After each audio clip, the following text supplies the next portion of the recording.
Thank you for joining the December Economic Development and Industrial Corporation of Boston board meeting, which is being held virtually to ensure the safety of the public, staff, members, and the BPDA board members during the COVID-19 pandemic. The Open Public Meeting Law requires that I notify the public that this meeting is being recorded. Please be aware that an audio and visual recording of this meeting is being made and broadcast by Boston City TV, which is a part of the City of Boston Office of Cable Communications, at Xfinity Channel 24, RCN Channel 13, and Verizon Fios Channel 1962. And it is also being live streamed at boston.gov/cable. So to begin the meeting, I will take a roll call of the members. Ms. Downs? Present. Mr. Monahan?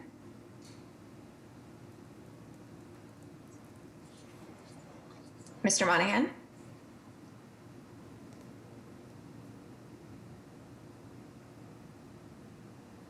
Dr. Landsmark? Present. Mr. Miller? Present. Mr. Monahan? Maybe having some technical difficulties. So, and I, Priscilla Rojas, am present as well. So let us start with the first item on the agenda, request authorization for the approval of the minutes of November 12th, 2020. A motion is in order. So moved. Second. Okay, roll call for a vote. Ms. Downs? Aye. Mr. Monahan? Aye. Dr. Landsmark? Aye. Mr. Miller? Aye. And the chair votes aye. Motion passes. And for the record, Mr. Monahan is present. Yes. Sorry. No, it's okay. All right, item number 2, request authorization to amend the lease agreement with Gentex Corporation and to remove approximately 225 square feet from the Gentex lease area at 12 Channel Street, Suite 901, within the Raymond L. Flynn Marine Park. Maureen. Thank you, Madam Chair, members of the board. Gentex has been a tenant of BPDA since 2012 and currently leases Suite 901 at 12 Channel Street. Gentex is a supplier of global defense forces with products that include intercoms and helmet system platforms. In July of 2020, the BPDA board approved a license with the City of Boston Department of Neighborhood Development for the lease of Suite 902, which is adjacent to Suite 901. In October 2020, D&D began a build out of the space and discovered that a small section of the Gentex leased area would be needed for the installation of an HVAC system. Gentex has agreed to give up this section of space, which will be subtracted from the total Gentex leased area, and thus Gentex will no longer be charged rent for this section. By removing 225 square feet, Gentex shall benefit from a small reduction of $369 per month. Gentex new monthly rent payment will be $28,191 per month. In closing, BPDA staff recommends that the director be authorized to amend the lease agreement with Gentex Corporation and remove approximately 225 square feet from the Gentex leased area of Suite 901. Thank you.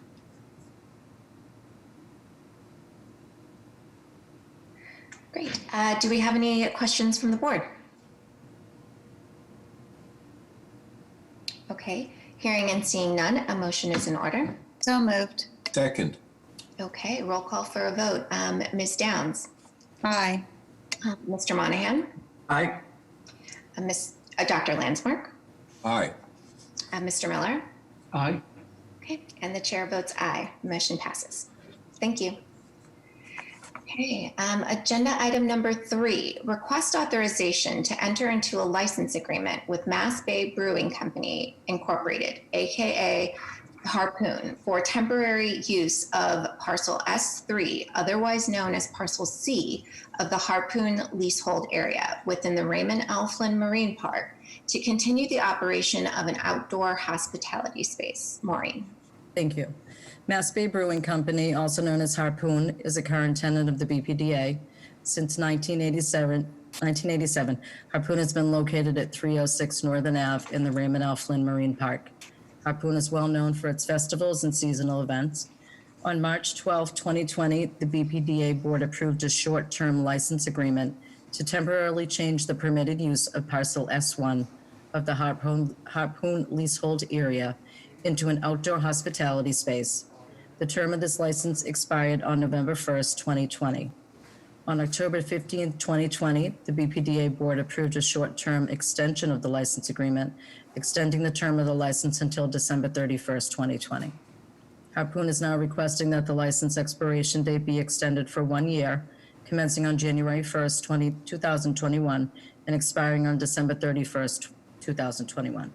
By allowing Harpoon to continue to operate the space, it provides another safe dining option during COVID-19 and allows the BPDA to benefit from a percentage of the revenue collected.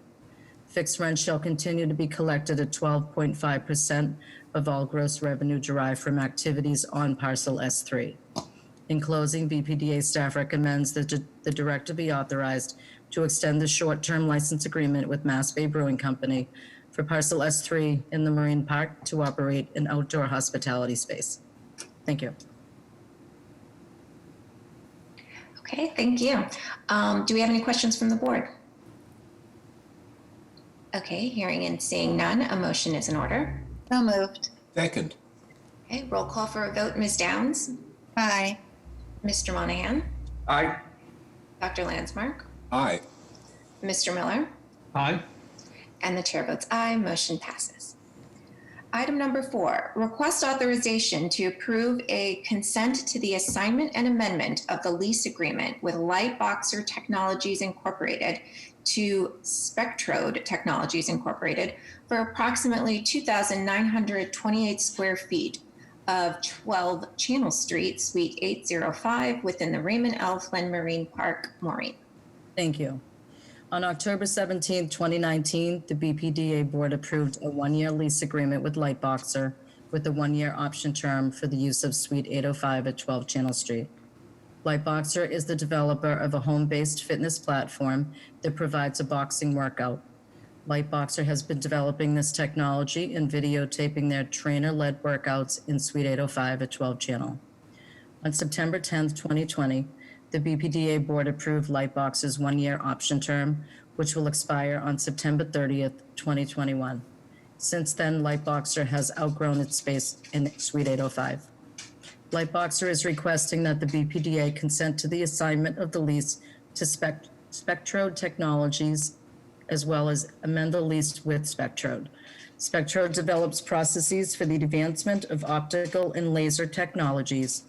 The space will be used as open office along with the research and development of cooling systems for semiconductor laser devices.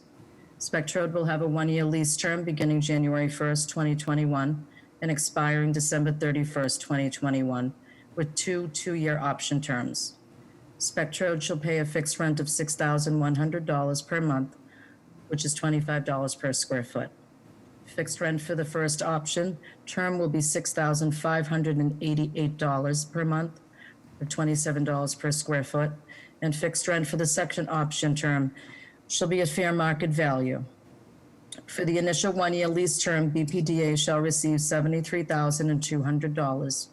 In closing, BPDA staff recommends that the director be authorized to approve the assignment and the amendment of the lease agreement with Lightboxer Technologies to Spectrode Technologies for the use of Suite 805 at 12 Channel. Thank you. Okay, thank you, Maureen. Do we have any questions from the board? Okay, hearing and seeing none, a motion is in order. So moved. Second. Okay, roll call for a vote. Ms. Downs? Aye. Mr. Monahan? Aye. Dr. Landsmark? Aye. Mr. Miller? Aye. And the chair votes aye, motion passes. Thank you.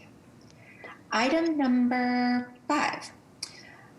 Request authorization to amend and extend the lease agreement with OmniPoint Communications MB Operations LLC, also known as T-Mobile, for the continued use of roof space at 12 Channel Street within the Raymond L. Flynn Marine Park, Maureen.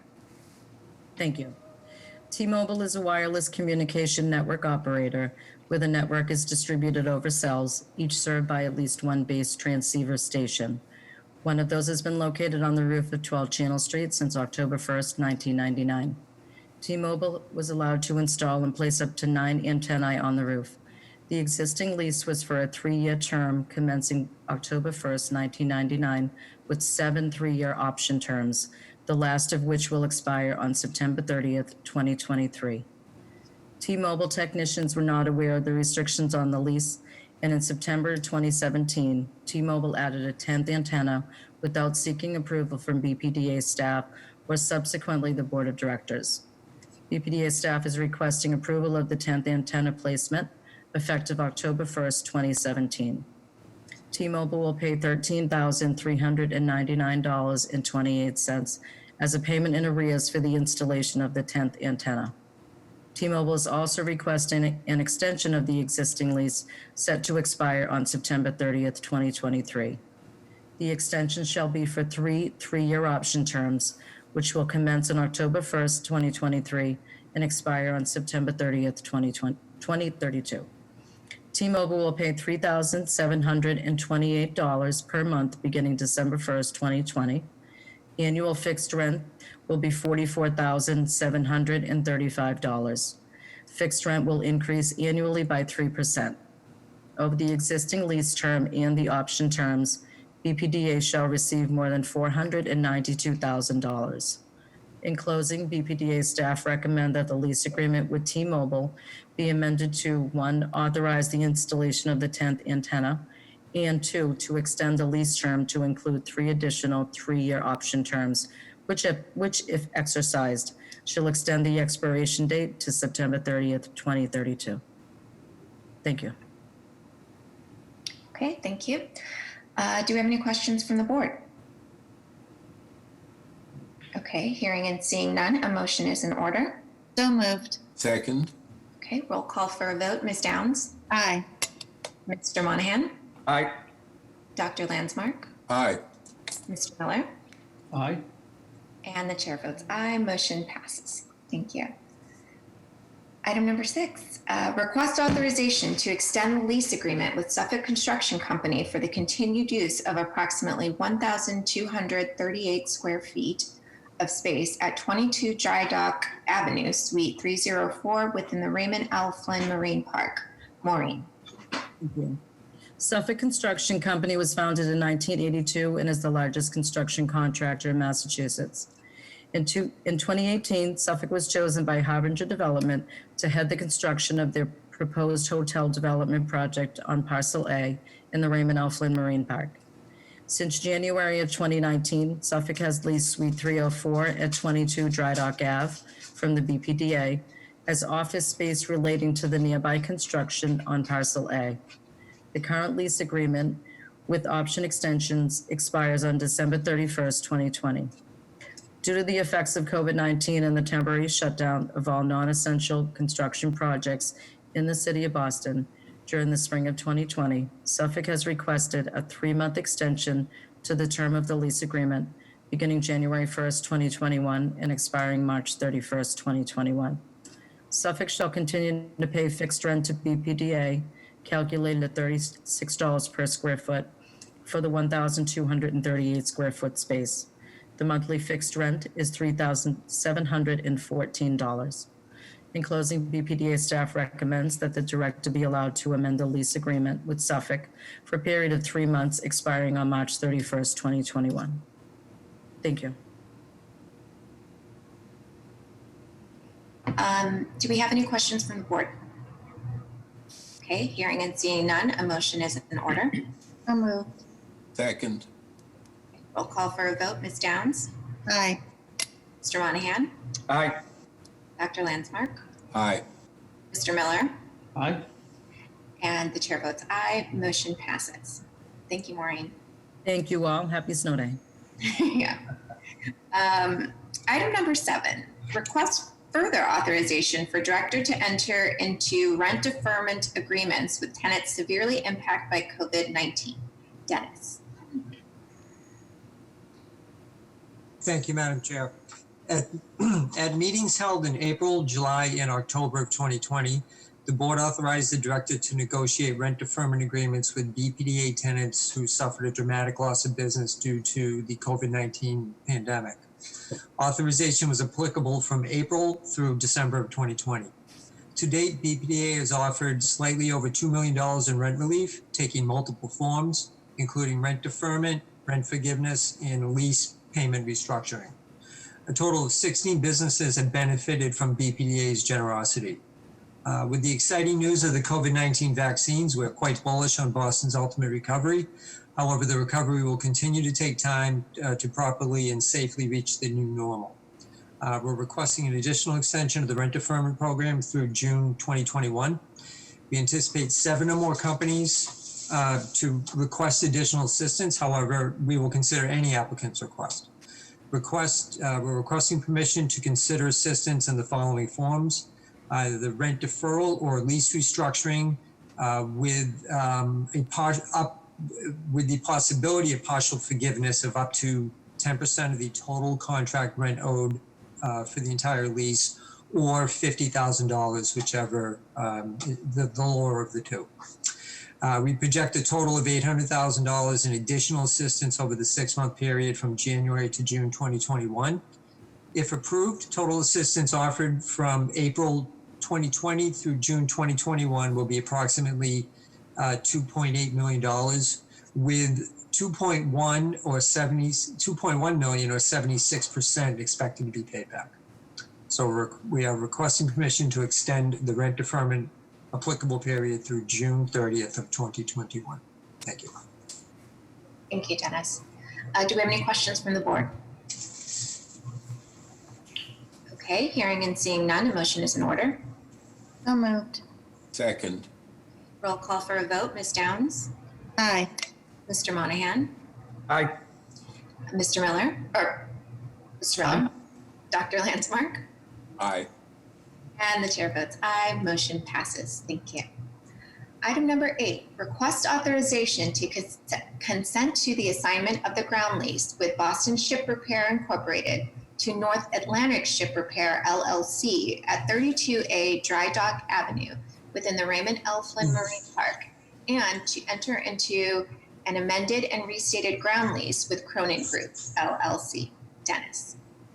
Thank you, Madam Chair. Boston Ship Repair, currently owned by New Spring Capital Investors, has been a tenant in the Raymond L. Flynn Marine Park since 1995, utilizing Dry Dock 3, which is the second largest dry dock in the Eastern Seaboard.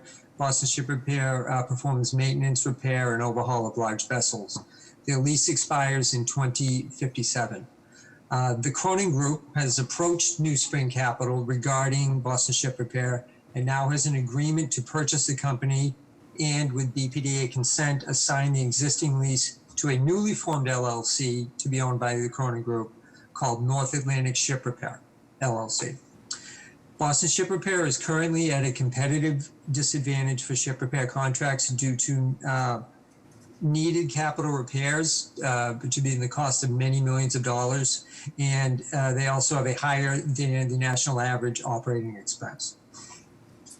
BPDA has procured independent financial consulting report to confirm the need for financial subsidy by Boston Ship Repair.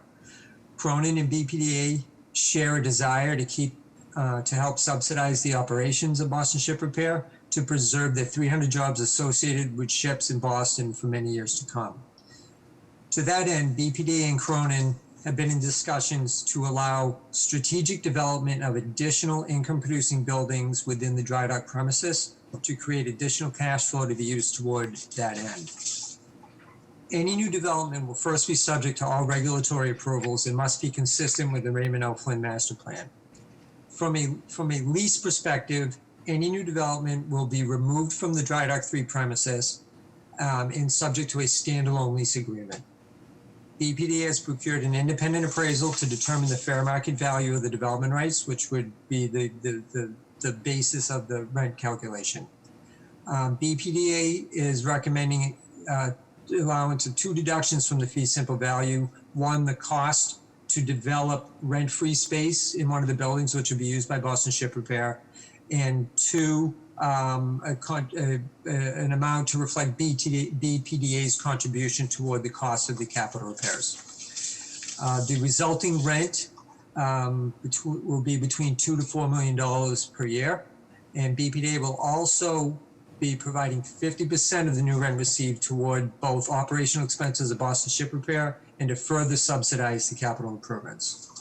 We're asking for permission to assign the current lease of Boston Ship Repair to the newly formed LLC, North Atlantic Ship Repair LLC. Thank you. Thank you, Dennis.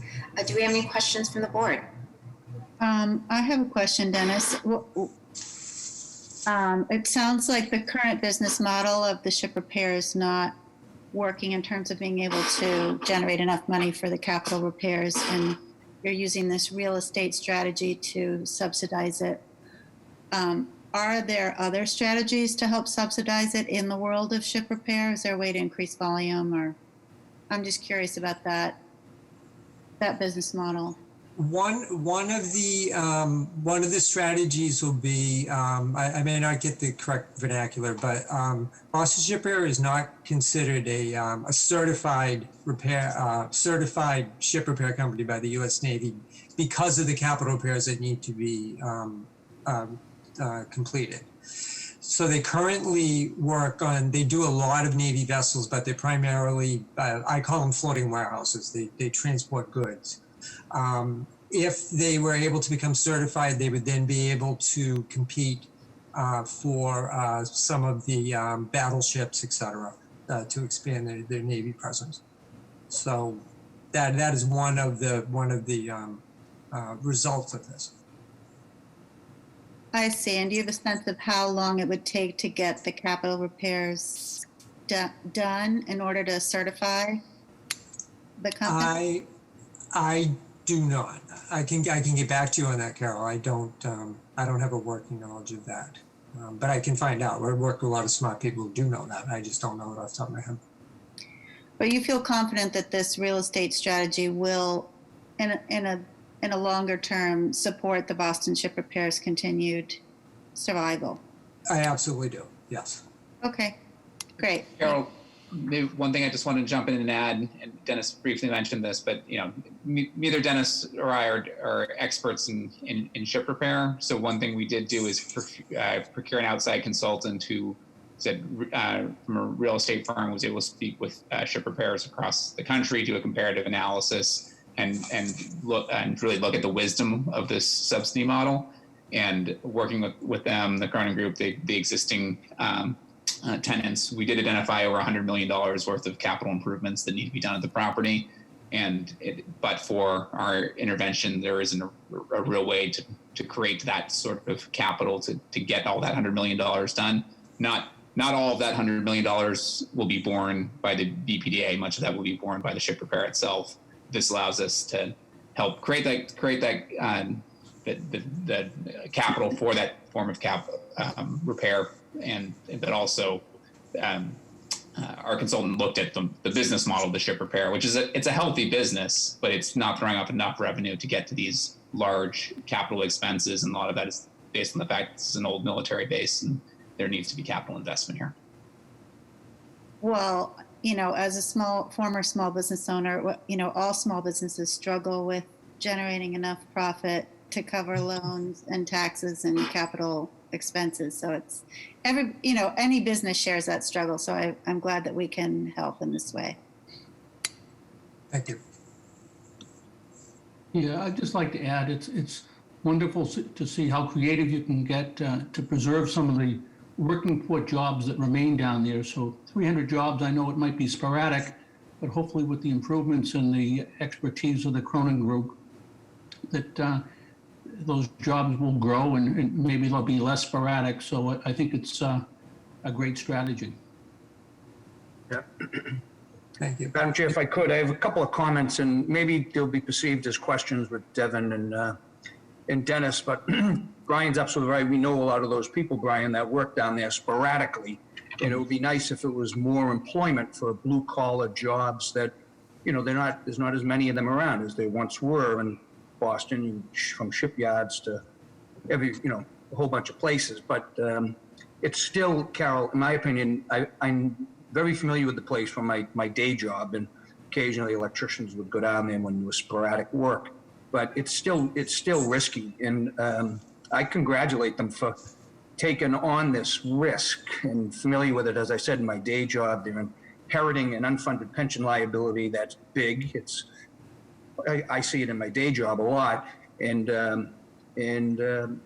like I think Devin said it, that industry can be a vibrant industry with the investment that's needed, but it's chicken egg. And where is all this money going to come from to get this facility up and running? The venture capitalists did what they typically do, and they've owned it for 95, I think Dennis said. So 25 years they've had it, and they've really done nothing with it. The Cronin Group, with investments, can get certified by the Navy to do work, plus this ongoing or coming, I think it's coming, offshore wind industry. And we have certain laws in place that the ships have to be retrofitted, made in the United States. And so I think the future is bright down there, which is great for industrial use jobs, which is part of the master plan and its use. But it comes with those challenges. So we know enough to be dangerous about down there. So I don't know. I know once this is, I hope it's approved, negotiations will start. So they're not paying any taxes now, right, Devin and Dennis? They are not. They're not. And they wouldn't pay any until 2057 if they kept ownership. So one of the ways we've approached real estate tax negotiations on BPDA property is it's really the city's responsibility to collect taxes. So we do not directly negotiate any tax deals on behalf of our tenants, but we do refer them to the city's assessing department to work out. But I think the agreement that's in place now, they don't pay and wouldn't pay as long as they've owned it, right? At least through the lease, 2057. That is accurate, but they're proposing new development on the site, and we've asked them to in general, when we negotiate a new deal with the tenant, we ask them to, if it's going to include new development, that if any tax deal needs to be worked out with the city of Boston. So we can't say at this time whether there would be a tax deal for this property. They have yet to have that conversation. Right, under the new ownership, but I think the old ownership, we wouldn't be receiving anything. So my point, I guess, is, and I'm one that always advocates for development. That's what I do for a living in my day job. And one of the reasons is the added taxes to the city of Boston. In this case here, with the new ownership, I think, in my opinion, they should be given the same opportunity as the past owners and to get this thing up and running, because it's a huge investment and it's not guaranteed that to at least have the same benefit that the current ownership has through, at least through their lease, 2057, that they also don't pay real estate taxes, and that money gets used to reinvest in the property, get it up to speed as quick as possible, which brings jobs, which brings certification from the Navy, and just it's all good. And trust me, I'm always advocating for development because I want taxes. In this case, I'm advocating for its passage, but urging, I think it's another tool that could be used, as Carol was saying, it's another tool that could be used to help finance and get it up ship shape, no pun intended, into what its use is intended for in the Marine Industrial Park under the master plan. So I just think that that's one thing that can be looked at, and of course the rent itself, because they are good jobs. As Brian said, unfortunately, it's been sporadic because it's been owned by venture capitalists, and they really are not in the shipbuilding business. And they've let that thing fall to the point where I'm not sure anybody would buy that if you let that go another 5 years in disrepair. It just would not be able to be retrofitted back to be a workable, usable shipyard. So I'm glad they're stepping in when they are, and I hope we do everything possible till they can use every tool at their dispense, taxes and everything else, so they can get that money to make this thing work, which I still think is risky, but it's a risk investment on their part, but I'm glad they're doing it. Thank you. There's a lot of work yet to be done, but thank you for the support, and the team has been very creative. It's been a great working relationship with Cronin so far to try and figure this thing out and get the the support the ship repair needs. Okay, great. Any further questions or comments from the board? Okay, hearing and seeing none, a motion is in order. So moved. Second. Okay, roll call for a vote. Ms. Downs, Aye. Mr. Monahan, Aye. Dr. Landsmark, Aye. Mr. Miller. Aye. And the chair votes aye, motion passes. Thank you. Item number 9, request authorization to amend the ground lease with Coastal Cement Corporation for 36 Dry Dock Avenue within the Raymond L. Flynn Marine Park to extend the term expiration date and the deadline to exercise the third option term. Dennis. Thank you, Madam Chair. Coastal Cement Corporation has been a tenant in the Raymond L. Flynn Marine Park since 1985. The initial lease is scheduled to expire was scheduled to expire in 2010 with several 5-year option terms at fair market value. The current option expires in December of 2020, and the reason that we are requesting an extension of that deadline is to complete negotiations of a 4-pronged lease negotiation that we are having with the Davis companies, BPDA, Coastal Cement, and Massport, and those leases are all kind of intertwined. But we are very close to finalizing those negotiations. We're asking for an extension of the deadline for the Coastal Cement to exercise the third 5-year option until March 31st of 2021 in order to keep them in compliance with the lease. We're in very active negotiations, as I said, and fully expect to have the leases finalized for your consideration prior to March 31st. Thank you. Thank you. Do we have any questions from the board? Okay, hearing and seeing none, a motion is in order. So moved. Second. A roll call for a vote. Ms. Downs, Aye. Mr. Monahan, Aye. Dr. Landsmark, Aye. Mr. Miller, Aye. and the chair votes aye, motion passes. Thank you. Item number 11, request authorization to consent to the assignment of a lease agreement with Jamestown 21-23-25. Madam Chair, I'm Yeah. sorry, I think you skipped number 10. I did. Yes. We're going to go back to number 10. Okay. Request authorization to consent to the assignment of the Phase 2 lease agreement with respect to 2 Harbor Street within the Raymond L. Flynn Marine Park with ICCNE LLC to BCP CG Harbor Property LLC, a Delaware limited liability company and affiliate of Beacon Capital Partners, and to execute and deliver an estoppel certificate and all necessary documents in connection therewith. Dennis. Thank you, Madam Chair. In May 2013, BPDA entered into a lease with ICCNE, which coincidentally stands for International Cargo Center of New England, for an approximately 4.5 acre parcel of land known as Parcel T and T1 in the Raymond L. Flynn Marine Park. The parcels consist of a vacant 100,000 square foot wooden dilapidated warehouse, which is currently scheduled for demolition. At the board meeting held 2 months ago in October, the terms and conditions of a lease amendment with ICCNE were approved. The terms included the termination date was extended to 21/19. We updated the rent structure. Very importantly, the tax burden was shifted from BPDA to ICCNE, and ICCNE also agreed to a diversity and inclusion plan and to participate in the climate resiliency fund that we've spoken of in previous board meetings.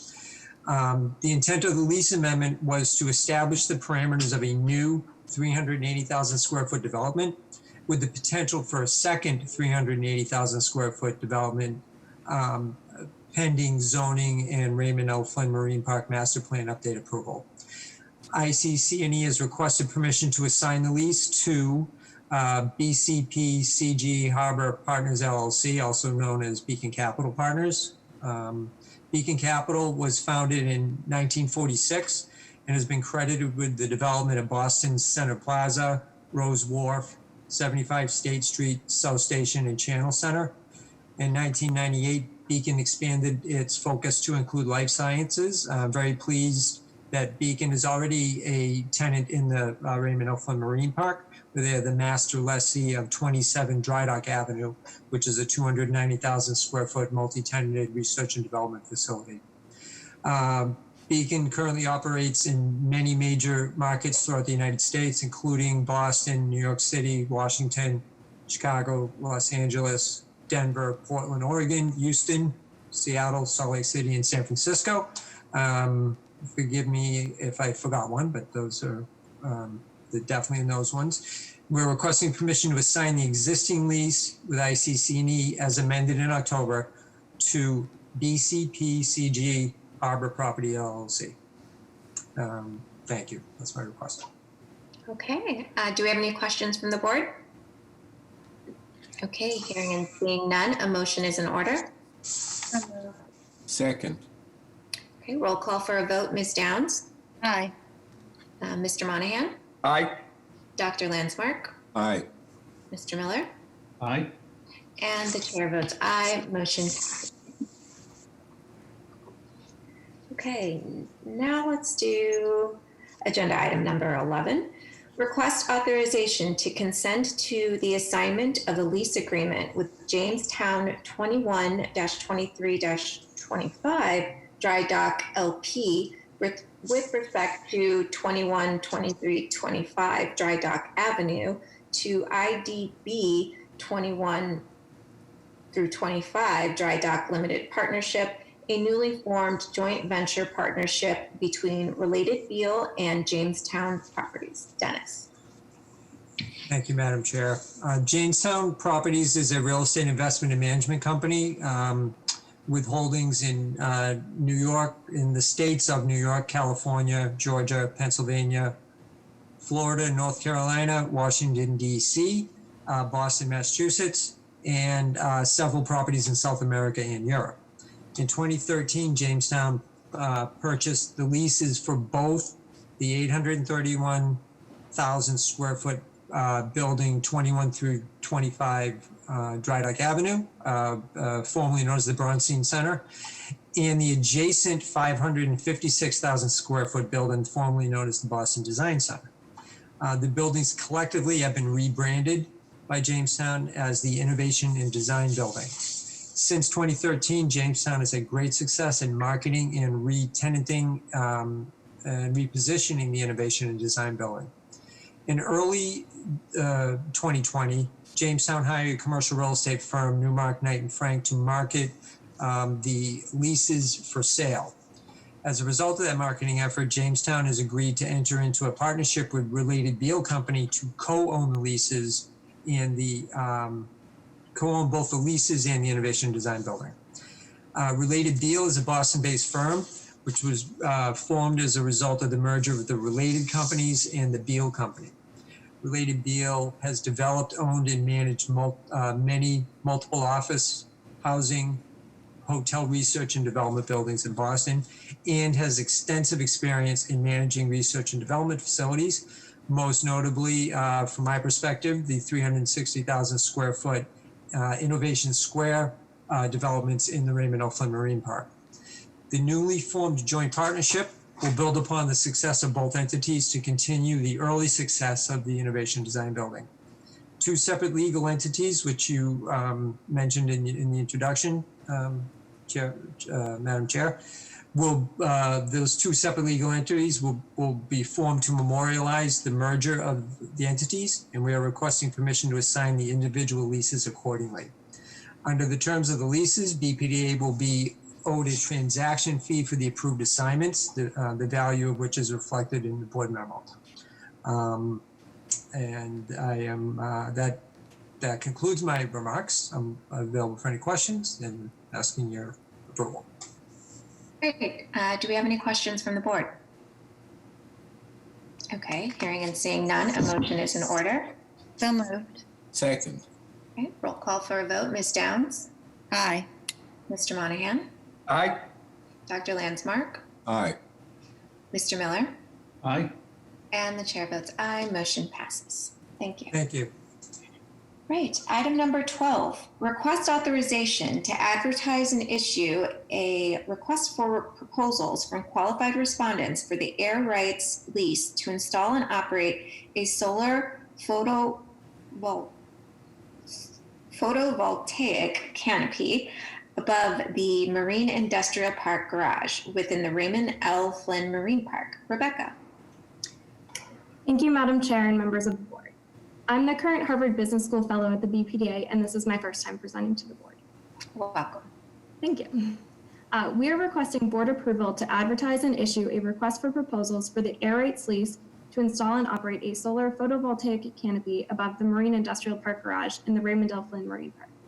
In keeping with the City of Boston and Mayor Walsh's objectives to address climate change, this addition of a new renewable energy source in the Marine Park will help to achieve the goal of making Boston carbon neutral by 2050 and will complement BPDA's current smart utilities vision efforts.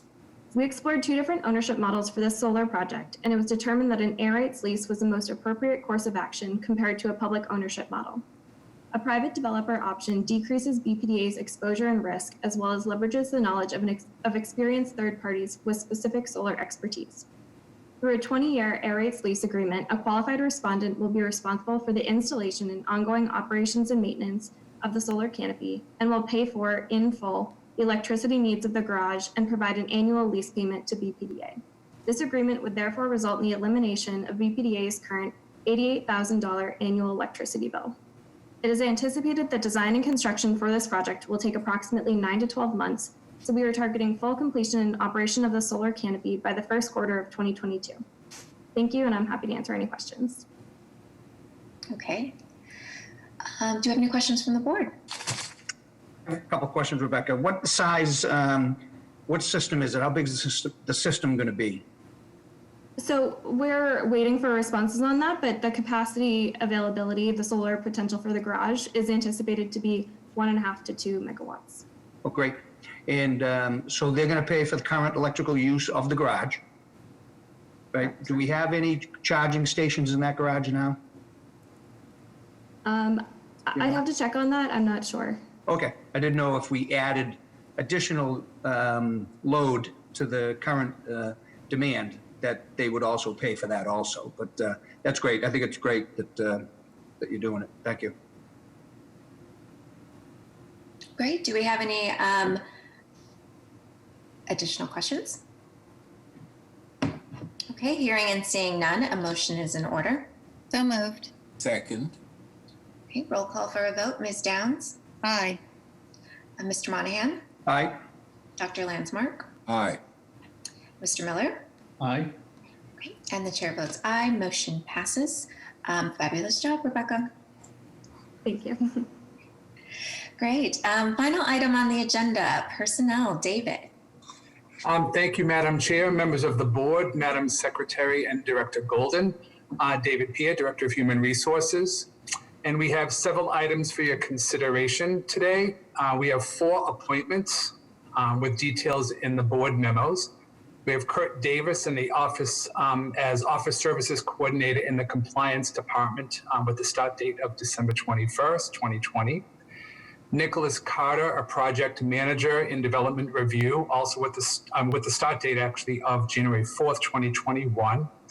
Zachary Connor, a GIS data analyst in the MIS department with the start date of January 19th, 2021. And Rebecca Braun, a Harvard Business School fellow as special advisor for the BPDA director with the start date of July 1st, anticipated for 2021. We have 5 employment service contracts with details listed in the board memos. Yoskari Gonzalez, Evan Walsh, Angela Radke, all in the Office of Workforce Development with start dates of December 21st, 2020. Jamal Crawford in the Office of Diversity, Equity, and Inclusion with the start date of December 21st, 2020. And Robert Luisi in the Accounting and Finance Department with the start date of January 4th, 2021. We also have 8 status changes. Details are listed in your board memos. We have Frank Lopes, Property Maintenance Technician 3, Anthony Varani, a Lease Contract Manager, Dominique Sanon, a Public Procurement Specialist, Patagal Hullock, an accountant 1, Christina Rico, a senior planner 1, Jared Staley, a planner 1, Aisling Kerr, a project manager, and Kevin Liu, an HR specialist 2. And finally, we have one departure with details in the board memo, and that is Todd Lee, a senior workforce and policy analyst. Thank you, and I'm happy to answer any questions. Okay, thank you, David. Do we have any questions from the board? Okay, hearing and seeing none, a motion is in order. So moved. Second. Roll call for a vote. Ms. Downs? Aye. Mr. Monahan? Aye. Dr. Landsmark? Aye. Mr. Miller? Aye. And the chair votes aye. Motion passes. Thank you, David. Thank you. And that concludes our agenda for the EDIC. I need a motion to adjourn this meeting. I move we adjourn the EDIC meeting. Second. Okay, roll call for a vote. Ms. Downs? Aye. Mr. Monahan? Aye. Dr. Landsmark? Aye. Mr. Miller? Aye. And the chair votes aye. Motion passes and meeting adjourned. Okay, so we're moving on to the BPDA meeting. Thank you for joining the December Boston Redevelopment Authority Board meeting, which is being held virtually to ensure the safety of the public, staff members, and the BPDA board members during the COVID-19 pandemic. The Open Public Meeting Law requires that I notify the public that this meeting is being recorded. Please be aware that an audio and visual recording of this meeting is being made and broadcast by Boston City TV, which is a part of the City of Boston Office of Cable Communications at Xfinity Channel 24, RCN Channel 13, and Verizon Fios Channel 962.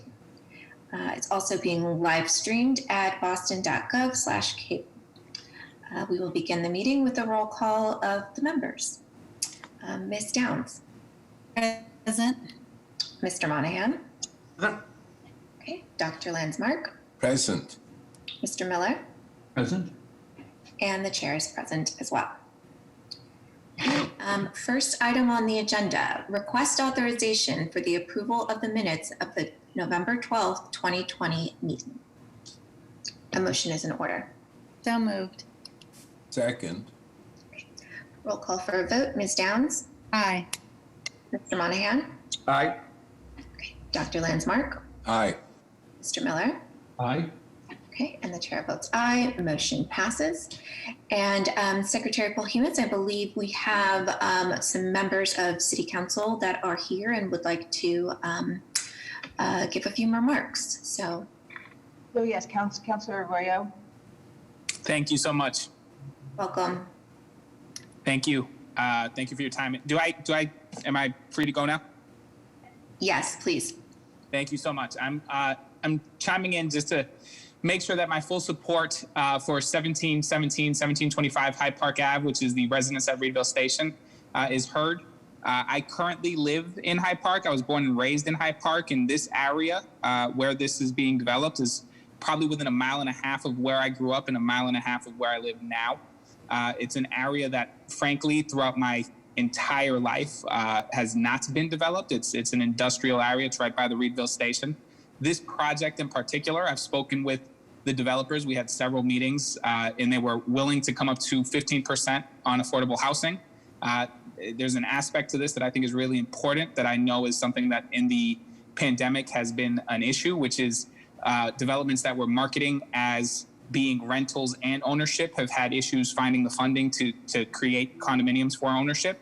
This project is going to be 50-50. I believe it might even be 55-45 home ownership, which I think is an incredibly important part of this project. The one other aspect of this that I just informed my thinking and is something that I'm incredibly cognizant of is that we have the Reedville Station directly abutting this project. We require more ridership for the Reedville Station. There's a number of different projects that we are pushing the MBTA on, whether it's increased ridership, increased access to trains and having them run more trains through there and lowering the cost of that. And they've always come back to us and said that the ridership there doesn't merit this. I think this will help push those kinds of conversations forward. And frankly, I've had 2 different meetings since taking office in the last year. not counting the fact that I just was elected in January and ran an entire campaign that prior to COVID involved going door to door. I've heard multiple times about the lack of density and the lack of locations in the Hyde Park area from residents themselves where they can actually go. This place has a commercial space that will be built into it and a community space. And one thing I will bring up in regards to that is we've had several businesses prior to COVID that were struggling with the lack of density in Hyde Park. We lost the Fairmount Grill, which was a fixture in Hyde Park, due in large part to the fact that they did not have the density necessary to thrive. I've spoken to the Hyde Park Board of Trade. I've spoken to Hyde Park Main Streets. Every time we have these meetings, it comes up over and over and over again that we need development to sustain our businesses.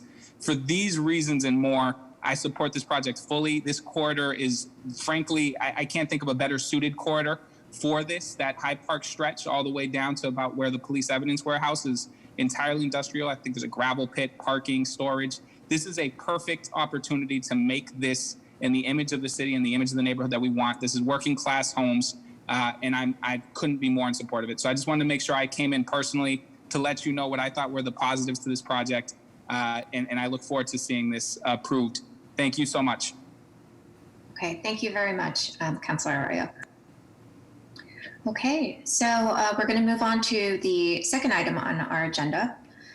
Request authorization to schedule a public hearing on January 14th, 2021 at 5:30 p.m. or at such a time and date deemed appropriate by the director to approve the Phase 5 Building F2 Development Plan and the Phase 5 Building F4 Development Plan, both within Planned Development Area Number 94, Bartlett Place, Washington Street, and Bartlett Street, Roxbury.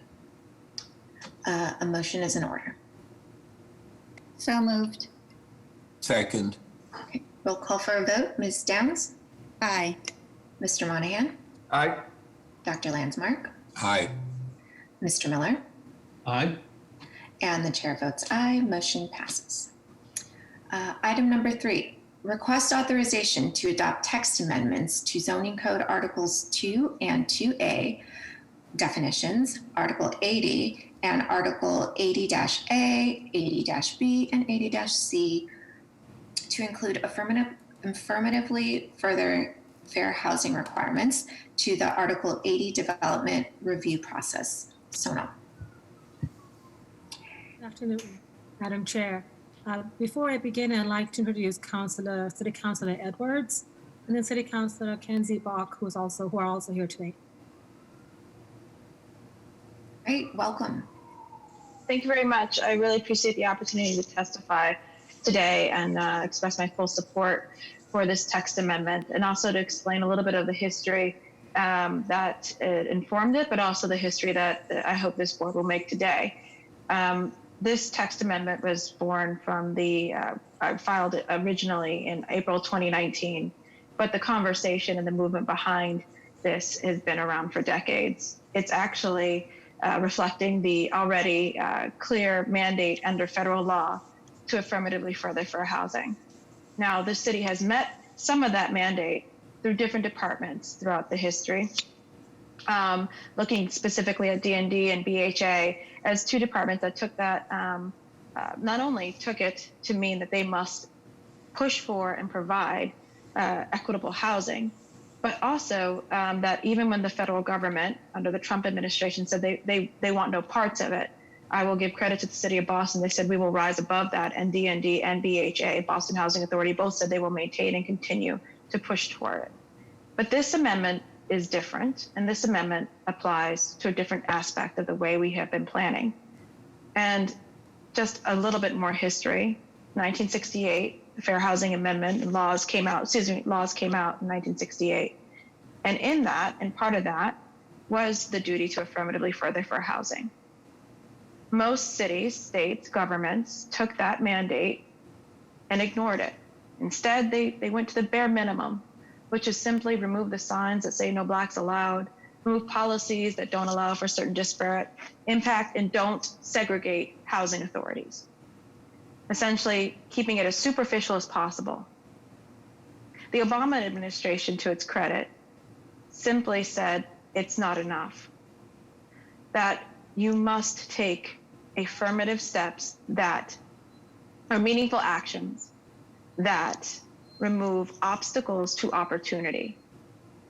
That is to affirmatively further fair housing. That is to bring us to the true sense of the word, a more equitable society. So taking that mandate and looking at the way we had planned, and then we bring it back to Boston. And you ask ourselves, have we been affirmatively furthering fair housing? It's not a fun answer. It's not an easy answer, but the truth is we have not been doing it well enough.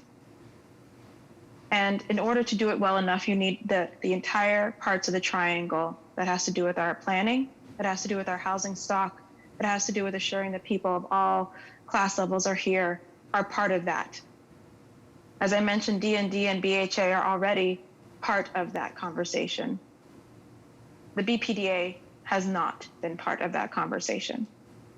And I'm being very direct, and this is not meant to offend anybody.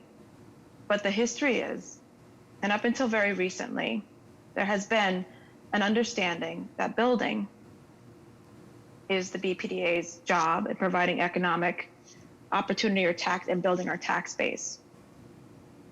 But if you look at that being the only job and the only focus, you can understand how throughout the history of Boston, that focus has undermined civil rights legislation, has segregated our communities, has ignored the voices of the poor, and has made us one of the top racially segregated cities and economically unequal cities in the nation.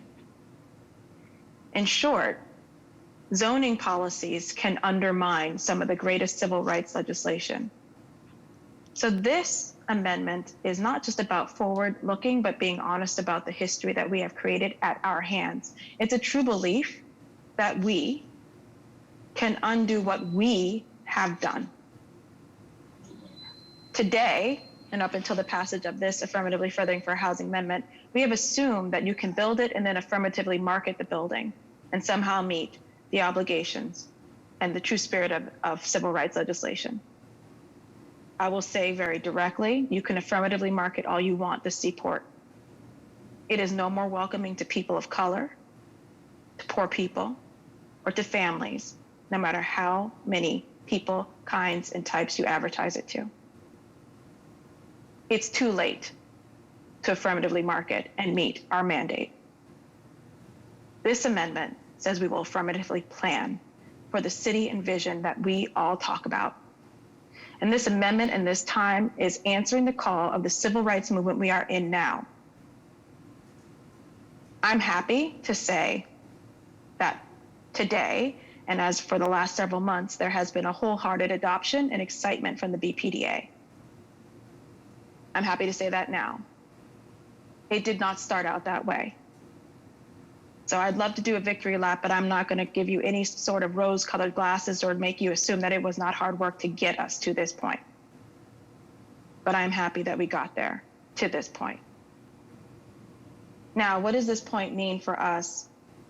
It means that when people now come to buy in the city of Boston, if this passes and passes at the Zoning Commission, they buy all of us as we are. You don't buy us in 2021.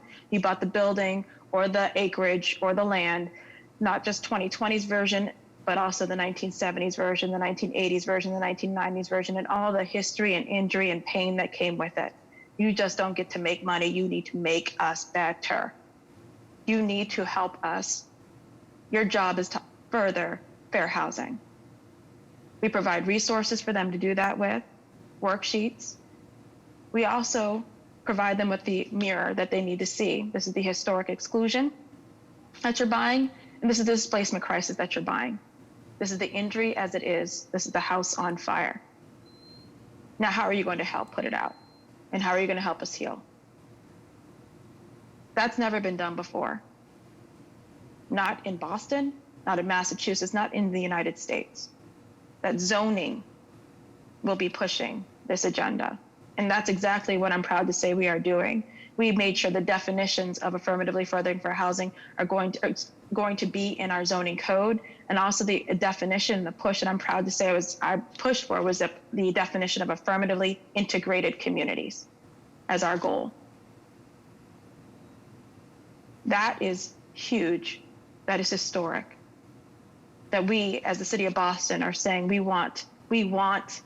demand, and we require you as a developer to affirmatively integrate our communities. That's why I so deeply support this. The supplementary documents that will support this amendment are living documents at that. The creativity that went behind them today, I want to thank so much Council Bach, who will speak subsequently. Much of the ability to get this done and much of the counter argument to the argument that I consistently heard that it can't be done or there's no way to measure it due to her genius, her heart, and her ability due to Councilor Bach. All of those arguments were dismissed. So I want to thank her for that. But the fact of the matter is, this is about hard truths and true beliefs that we can be better as a city. We don't have a choice. If anything, COVID has demonstrated the end result of the poor planning that we have made over the decades. And I say we because we inherit all the good and bad in the positions that we are in, you as board members of the BRA, BPDA, and me as an elected official. It's ours now. Imperative, but also exciting. We need to see the city we want, and you plan for it before the bricks and the mortar get put down. Because when you plan for it, you ask questions. What does the community look like today? In East Boston, 70% of the units are 2 and 3 bedrooms, 30% are 1 and 2 bedrooms. So when I see a project now, I ask, why are your numbers inverted? Why are all of your units studios? It looks like my community is not welcome there. That's the analysis that this pushes for. It says who's working there, who's living there. I see you bought the only building with the only laundromat or the only affordable grocery store. When you remove that, you hurt this community. That's what this is demanding, those conversations. And ultimately, the developer will come back with their report and their attempts to try and mitigate and compensate for what they're doing. And an independent committee of intergovernment committee within the city of Boston will judge them on their merits. This is exciting. This is transparent. This is healing, and it is going to be extremely difficult. And the fact of the matter is, I want this so bad because it is a statement from the city of Boston that the profits of people who don't live here do not control what gets built here. What should control is our moral compass for what we truly believe is right, just, and reflective of our values. I know that there are some critics about this, curious about how it's going to slow down development. I think, if at anything, I wish you were in the rooms when I tell people about how the analysis will happen, how excited they are when I talk about how this amendment will apply to buildings and how we will ultimately be able to push developers to be part of the team. There are a lot of developers who also quietly are cheering this on as well, some loudly, because they know this is the right thing to do. So I'm encouraging you to vote unanimously for this, to vote for the moral compass that we all say we have, to vote for the healing that we need in our development, to vote for affirmatively integrated communities, to vote for the higher standard, and to vote for healing. Thank you very much. Thank you, Councilor Edwards.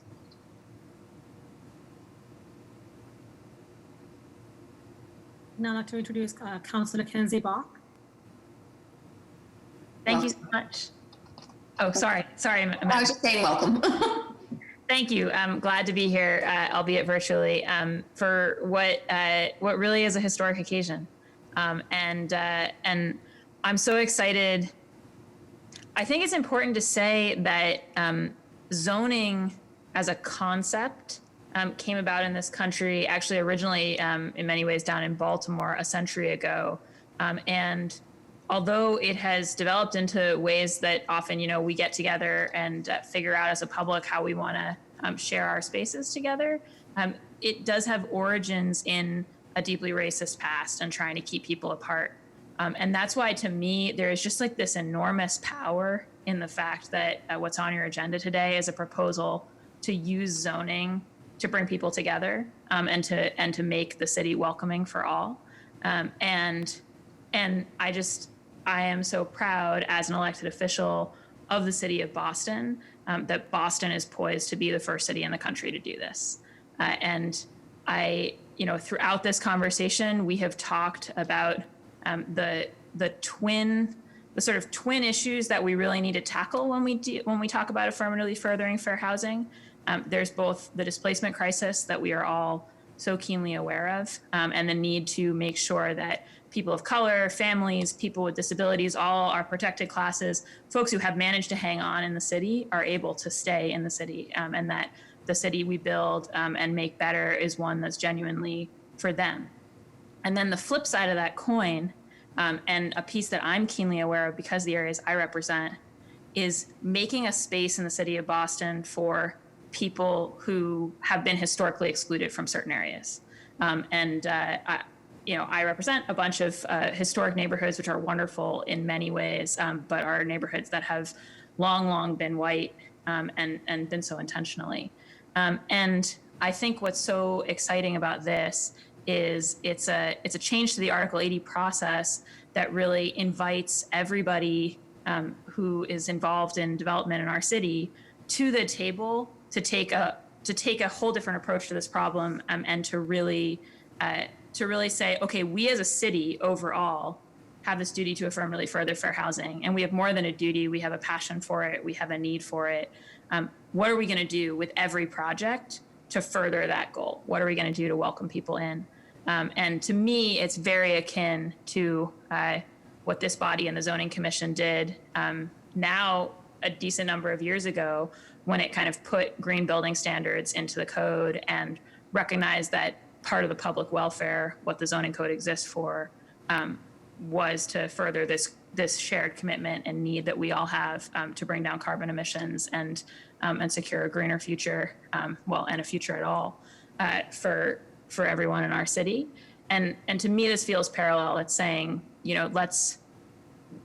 let's dream together about how we have that inclusive city. And then let's get down to brass tacks and let's talk about how each project is a piece of that, in the same way that every green building we build is a piece of hitting those carbon targets. So I think it's really exciting. I've been so gratified to get to work with Councilor Edwards. This is my first year on the council. And I came from the Boston Housing Authority and got to work a bit on affirmatively furthering fair housing over there. So it's been great to be able to continue that work in a different vein. And I've been so grateful for the partnership of so many of your BPDA staff folks. I want to give a particular shout out to Sanal, who I know is going to follow me with the slides, who's really brought a huge number of different departments together in this, and also to Alvaro and the research team. I think that not everyone in the city knows, and frankly, I felt like this was my first opportunity to really learn how much our research team would be the envy of anyone in the private sector, is sort of just like has so much information and so much wisdom about how to tap that information at their fingertips. And I think when we think about how we're going to give our developers tools and build into our process an evaluation of where we are on this journey away from historical exclusion, away from displacement to an inclusive city, data is an important piece of that. And the BPDA research team has been amazing. Also the development team led by John Greeley, and sort of thinking about a process that's implementable.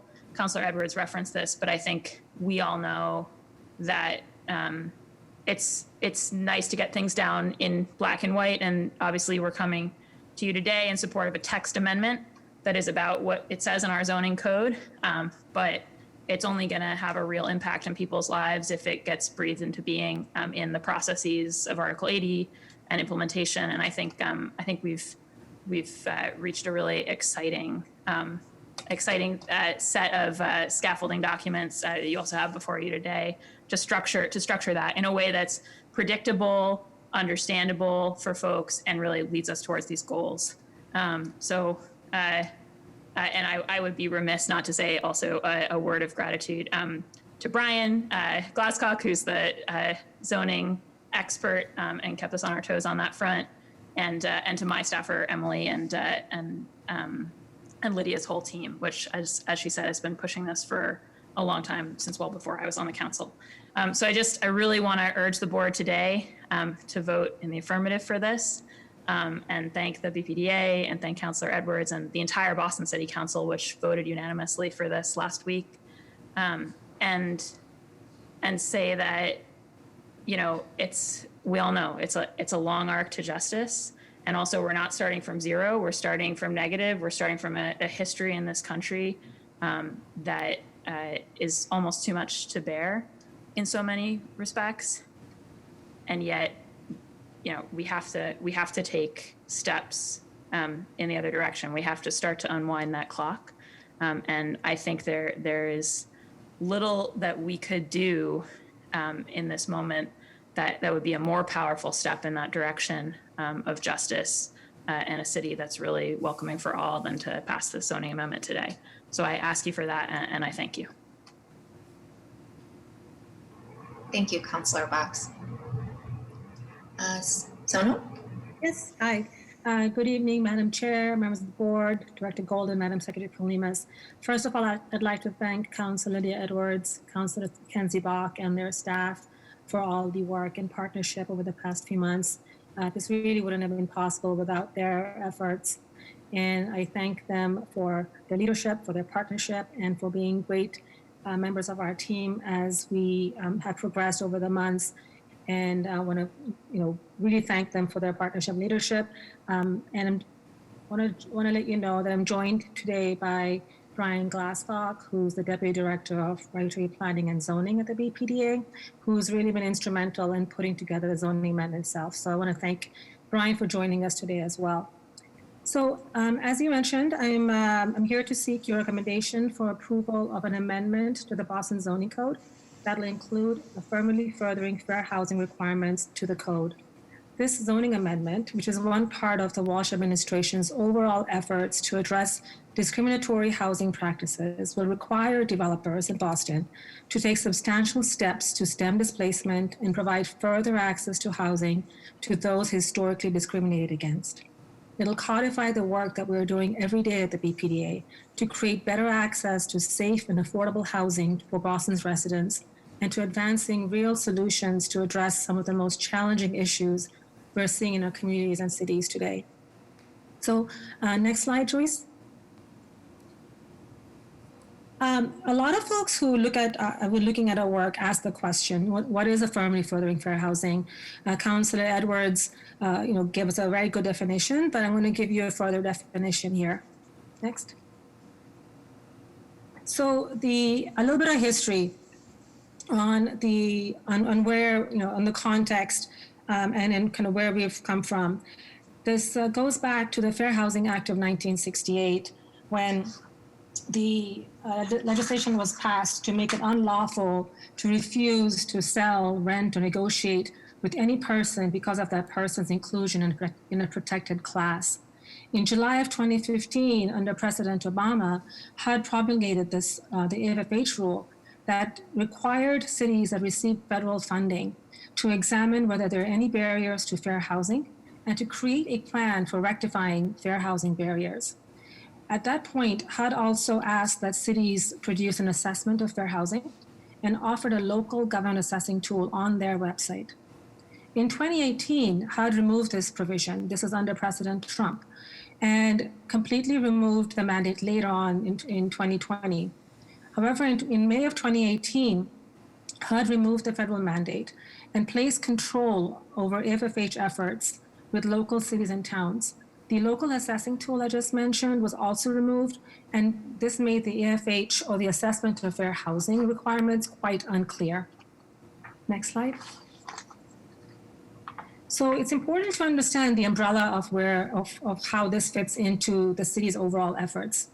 So the city of Boston has been moving forward with an assessment of fair housing. An assessment of fair housing is a big kind of the big umbrella that oversees the entire city's efforts as relates to affirmatively furthering fair housing through city departments.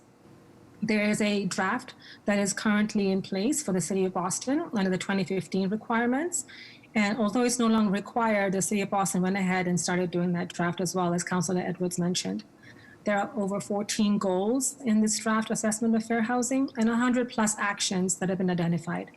One of these actions is to amend the Boston zoning code to require affirmatively furthering fair housing requirements in our development review process.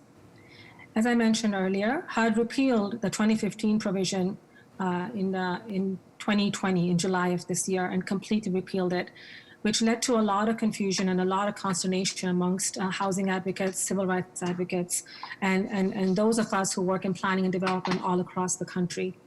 Next slide.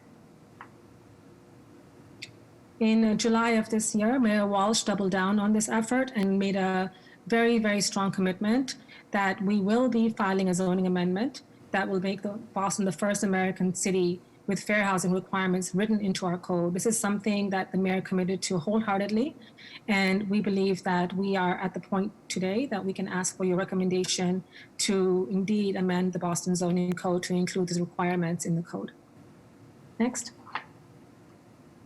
So this definition is really important. This is the definition that was used in 2015, and something that we kind of held as our mantra, as our credo, as throughout the months and many months that we've been working on this. I want to commit a cardinal sin and actually read some of these words, because I think it's important that these words are read and the words are actually given the respect that they deserve. So affirmatively furthering fair housing specifically means to take meaningful actions that, taken together, address significant disparities in housing needs and access to opportunity, replacing segregated living patterns with truly integrated and balanced living patterns, transforming racially and ethnically concentrated areas of poverty into areas of opportunity, and fostering and maintaining compliance with civil rights and fair housing laws. Next. So a few words on the assessment of fair housing, which is the overall umbrella. Next. Sorry, Joyce. I'm not going to spend any time reading this, but it'll be in the PowerPoint that's available.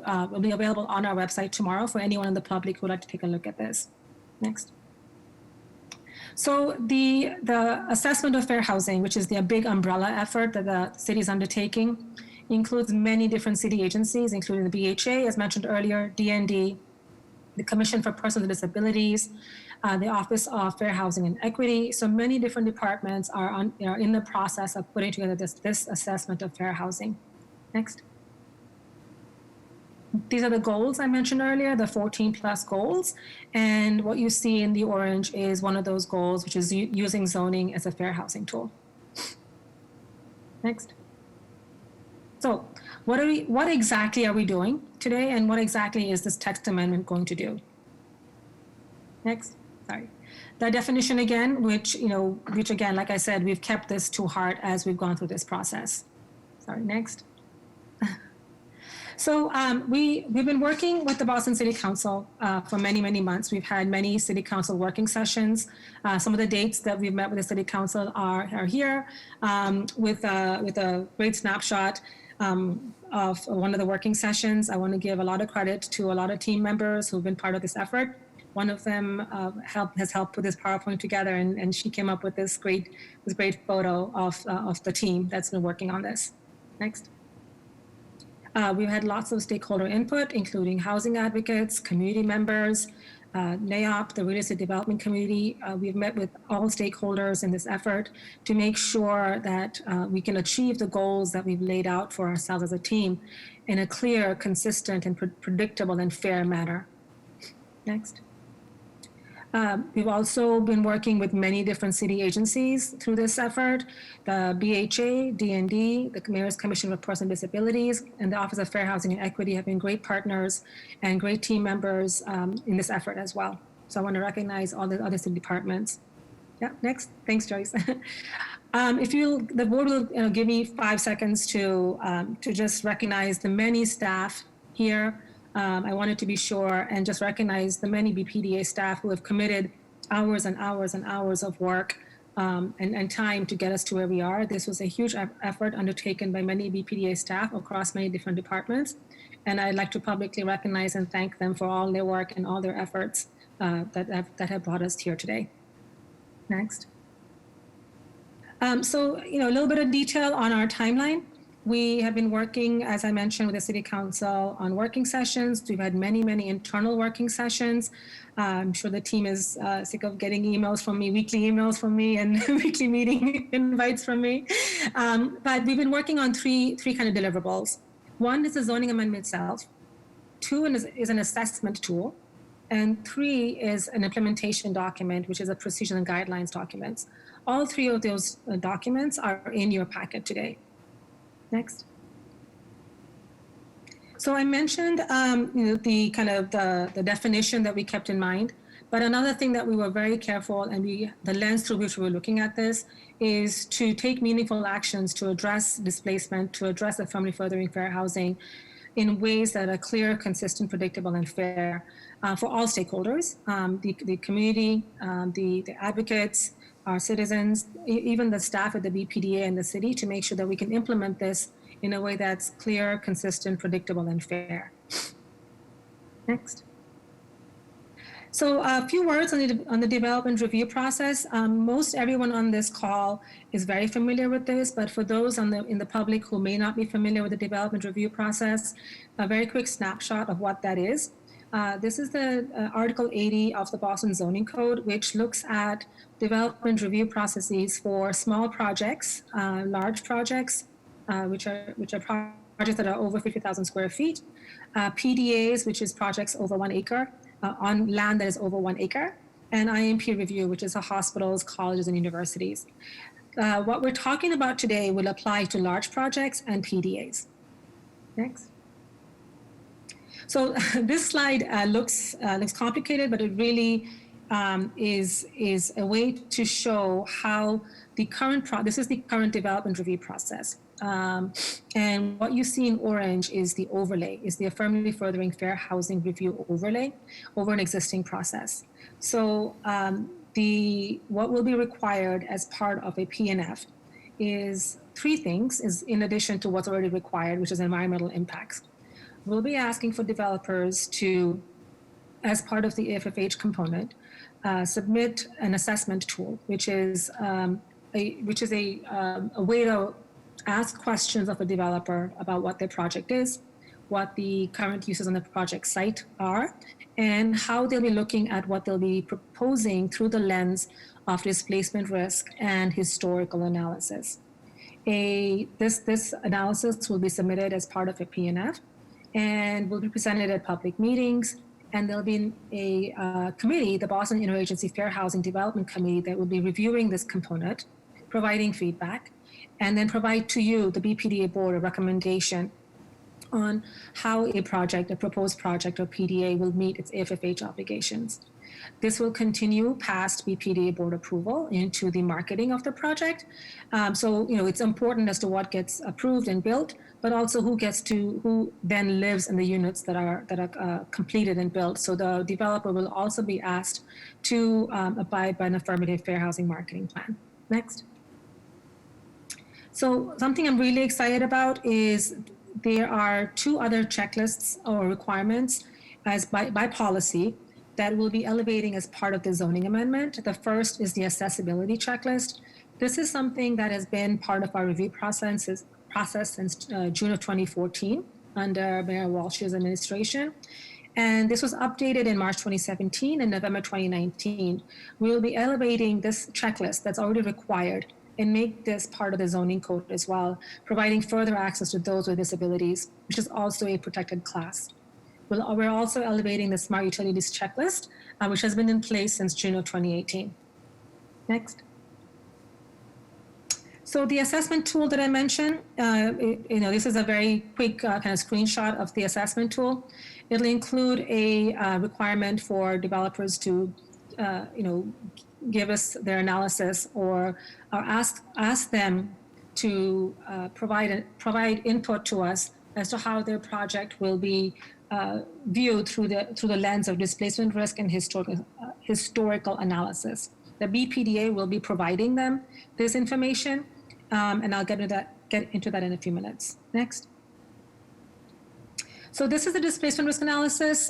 This displacement risk analysis will actually be a report that will be provided to developers as part of their pre-file, and we'll be expecting developers to submit to us information about their project through the lens of the variables that will be given to them in this report, where they come in with a pre-file at the BPDA.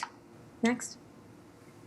We'll also be providing developers with a map that looks like this, which is a historical exclusion map that take into account quite a few variables about existing zoning, single family, multifamily, income, and race in the neighborhoods that they're developing in.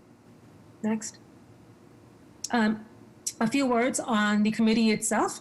So the Boston Interagency Fair Housing Development Committee will be made up of 5 departments: the BPDA, the Commission for Persons with Disabilities, DND, the Office of Fair Housing and Equity, and the BHA. They will be playing an advisory role and will be providing recommendations to you, the BPDA board, based on intervention options. So how will a developer address the impacts or address the way that their project will firmly further fair housing? And so the way they'll do it is the following. Next. So a developer will be asked to pick at least one each of these 2 buckets. The first bucket is Article 80, which is pre-BPDA board approval, and the second is marketing, which is post-BPDA board approval. And so in the pre-BPDA board approval, the first bucket, a developer might be asked to voluntarily provide additional IDP units than required, deepen affordability of IDP units, match or exceed family size units. In marketing, we might ask a developer to provide a preference for a percentage of units to rental voucher holders, or follow best practices on use of query, et cetera. Where we also found it important and thought it was very important to include in any other option here, which will allow for creativity based on the goals that we've laid out for ourselves here. So this is kind of a way to guide developers and the community and the advocates, and this is kind of what we're looking at as intervention options, but we are encouraging folks to be creative about the way that they address their FFH obligations as well. Next. What the team has called, fondly, the Radically Awesome list. For areas that are in high displacement risk or high historical exclusion, or for PDAs, we'll be asking developers to look at supplemental process. So, at least one of the list that you see here in bucket 3. Next. And I will end there. Thank you so much for all the time, and to councillors Edward and Bach and their staff, the stakeholders, all the advocates, the real estate community for their support and their partnership in getting us to where we are today. In terms of our process, approval process, today we are at the BPDA board to request a recommendation for approval for recommendation to the Zoning Commission. And we hope to, if you vote in the affirmative today, go to the Zoning Commission in early 2021 with the text amendment. I will end there. Okay, thank you so much, Sonal. Do we have any questions or comments from the board?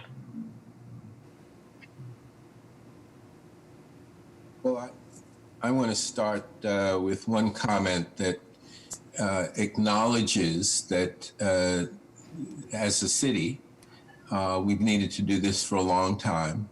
And certainly we could have done better over time. It's also the case that there's a reason that this particular proposed amendment is the first one we're seeing in the United States. And that is that we've been dealing for decades with patterns of economic development, the result of which have been economic discrimination and racial discrimination, not just in Boston, but in virtually every major city in the country. And I applaud the work that staff and elected officials are doing on this to redress those issues at a time in particular when affordable housing has become clearly in everyone's attention something that needs to be addressed in all of our cities. And the one additional comment I would make, and if you go back to slide 11 in this slide deck, the one comment I would make is that what I would certainly hope would be a unanimous vote of this board to support this proposal cannot be seen in isolation from all of the other things that need to be done, not only by the public sector, but also by the private sector. These long-term patterns of discrimination, as have been pointed out by folks who've looked at zoning and financing for a number of years from an academic perspective, these long-term patterns of discrimination have certainly emerged at least as much from the private sector as within the context of the public sector. And we are in a position to put in place some public regulation that will address this issue. And at the same time, we need to recognize that our realtors, our developers, our financial institutions, our appraisers, our builders, and to a very large extent, our residents in our communities have all contributed to perpetuating these long-term patterns of economic and racial discrimination and displacement through exclusionary practices that have often preceded and surrounded the exclusionary policies. It's my hope and expectation that this innovative step will be a model for other cities. And I have to say that we are all going to be tested by the implications of what this positive vote will mean. That is to say, a lot of people are going to have to step up, and a lot of institutions are going to have to step up and hold a mirror up to themselves and ourselves in terms of how we may have contributed to these long-term practices. And we'll learn a lot from what happens here. And I think that what we learn should be positive, not only for Boston, but for other major cities around the country. So I thank all of those who have put very hard and very thoughtful work into this motion that is before us for consideration tonight.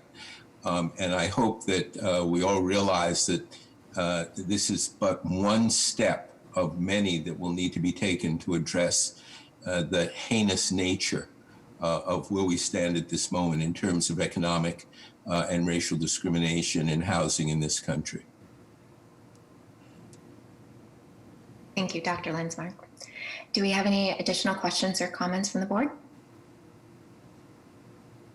I just want to say that I feel very honored to be able to take this vote. I think it's the most important vote that the BPDA board will take and has taken. It's a leap forward in our work as an agency in shaping our city for a more just future. And I think City Councilor Edwards, City Councilor Bach, Sonal and Brian and everybody on the BPDA team and all the different departments in the city who have worked on this. And just very honored to be able to take this vote today. Thank you, Treasurer Downs. Madam Chair, I'd like to add Mayor Menino to, Mayor Walsh to Carol's list of people that he should be commended for what he's done. Absolutely. Thank you, Mr. Monahan. Okay, any further questions or comments? I guess I'll just say that I too am proud to take this vote. My day job, I'm an auditor, so policy, process, procedures, it's what I do, and I am so excited to see this now codified. We're going to be able to have this feedback loop now, and something to measure against and to hold ourselves accountable, to hold each other accountable. And the fact that I think you mentioned clear, consistent, predictable, and fair. That is who I believe we are as a board, as a city. That's what we aspire to be, and I'm just so proud to be able to, to memorialize that and to create this. It's going to be a living process. It's going to be, no doubt difficult, but I'm very proud of this. And it really landed with me, Councillor Edwards, when you said that we own this, and we do. We own this as is, and we also own what we do from here. So again, thank you so much to everybody who has put so much hard work, who acted bravely and courageously to do what we know I think is right and a long time coming. And a big fan of the radically awesome list. I think that's kind of the perfect 2 words to sum this up. I really think this is just a radically awesome, piece of work that you have all done, that we've done together to benefit our city. So, thank you. And with that, I believe a motion is in order. So moved. Second. Okay, roll call for a vote. Ms. Downs? Aye. Mr. Monahan? Aye. Dr. Landsmark? Aye. Mr. Miller? Aye. And the chair votes aye. Motion passes. Thank you. Okay. Moving on to the next agenda item. Item number 4. Request authorization to execute a third amendment to the contract with Kittleson and Associates Incorporated for the Alston-Brighton Mobility Study to extend the term of the contract through April 30th, 2021. John. Good evening, Chair Rojas, Vice Chair Monahan, Director Golden, Secretary Bohemus, and members of the board.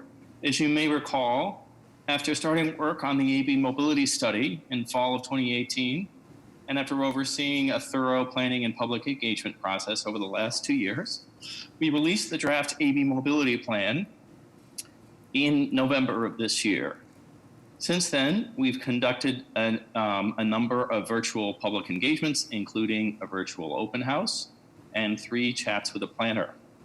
After receiving requests for additional meetings with business and neighborhood organizations, we are scheduling additional virtual meetings for January.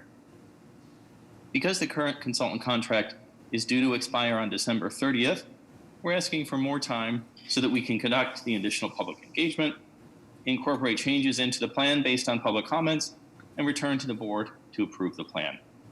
We anticipate bringing the final plan to the board for adoption in March or April 2021 at the latest. I would like to take a brief moment to note that in light of challenges posed by the pandemic, we've created and posted on the BPDA project webpage a pre-recorded video that provides an overview and summary of the draft AB Mobility Plan. This video allows members of the public to learn about the plan on their own time without having to attend a community meeting. The video can be viewed on the project webpage at bit.ly/AB Mobility or just by Googling AB Mobility. Additionally, when you open the video on YouTube, you can click on the closed captioning button, which will give you simultaneous translation of the video in the language set on your browser. This makes the information about the draft plan accessible in many foreign languages. In closing, we request that the board authorize the director to execute a third amendment to the contract with Kittleson to extend the contract from December 30 of this year to April 30, 2021. There are no budgetary impacts associated with this extension, and I'd be happy to answer any questions. Great. Do we have any questions or comments from the board? Okay, just a quick comment. I think that pre-recorded video that you have there is just a fabulous idea. I think we should keep up that great work. What an awesome way to be able to, provide translation and just great use of technology. Thank you. Thank you. Okay. Hearing and seeing none, if there are no more questions, a motion is in order. A motion is in order? Yeah. So moved. Okay. Second. So moved. Sorry, I have my back. That's fine. And we got a second, so I will do a roll call for a vote. Ms. Downs? Aye. Mr. Monahan? Aye. Dr. Lansbar? Aye. Mr. Miller? Aye. And the chair votes aye. Motion passes. Thank you. Thank you. Item number 5, request authorization to enter into a contract with Weston and Sampson Engineers Incorporated for the technical analysis and development of resilient design options for East Boston's waterfront in an amount not to exceed $400,000. Chris. Thank you, Madam Chair, members of the board, Director Golden, and Secretary Polhemus. I'm Chris Bush, Assistant Deputy Director for Climate Change and Environmental Planning. This vote is to request authorization to enter into a contract with Weston and Sampson Engineers for the technical analysis and development of resilient design options for East Boston's waterfront in an amount not to exceed $400,000. In June of this year, the Boston Planning and Development Agency submitted a proposal to the Massachusetts Office of Coastal Zone Management Coastal Resilient Grant Program for funding to assist in the development of preferred design options for coastal flood protection measures along vulnerable areas of East Boston's waterfront. In September of this year, the BPDA was informed that we had been awarded $300,000 for this project. There will also be a grant match to the city budget as well as BPDA in-kind planning services. This project will build off of the climate vulnerability analysis and resilience strategies developed through the 2016 Climate Ready Boston report and the following Coastal Resilience Solutions for East Boston analysis. And this will analyze site conditions and develop implementable design options to protect East Boston's waterfront community from future sea level rise and coastal storm events. The project is intended to advance design solutions to address 2 near-term critical flood entry points around Carlton Wharf and Lewis Mall along East Boston's Marginal Street alignment. These design options will be developed through a process that engages affected property owners and community residents. The project is also intended to serve as a design model for coastal protection infrastructure projects addressing vulnerable shoreline areas in Boston's other waterfront neighborhoods. With respect to the RFP and consultant selection process, on October 15, 2020, the BPDA board authorized the secretary to advertise a request for proposals to engage a consultant team for this project. On November 2nd of this year, the BPDA issued an RFP for consultant services. The following firms submitted proposals in response to the RFP. They were AECOM, Arcadis, Copley Wolf Group, GZA Geoenvironmental Incorporated, Collins Engineering, and Weston and Sampson. The proposals were received on November 20th and reviewed to ensure they each met the minimum threshold and quality requirements. And an RFP selection committee comprised of staff from the BPDA and the Mayor's Office of Energy, Environment, and Open Space then reviewed the responses. The selection committee evaluated the proposals based on the following criteria: that of project manager qualifications, experience of project manager and project team members with relevant projects and project tasks, local knowledge, project approach and management, content of the written proposal and allocation of resources, and project schedule. As a result of this evaluation, Weston and Sampson was selected as the most advantageous respondent. They are joined by a team of sub-consultants with extensive experience related to the project tasks. Those consultants include Stoss Landscape Urbanism and GEI Consultants. In the selection of Weston and Sampson, the committee members noted the respondent team's prior design and engineering work related to climate resilience and coastal projects, experience with Boston climate change initiatives and planning, strong public engagement experience, detailed approach for completing project tasks, and overall depth of consultant team's experience. Accordingly, BPDA staff recommends the director be authorized to enter into a contract with Weston and Sampson for the technical analysis and development of resilient design options for East Boston's waterfront in an amount not to exceed $400,000. We'd be happy to respond to any questions. Okay, thank you, Chris. Do we have any questions or comments from the board?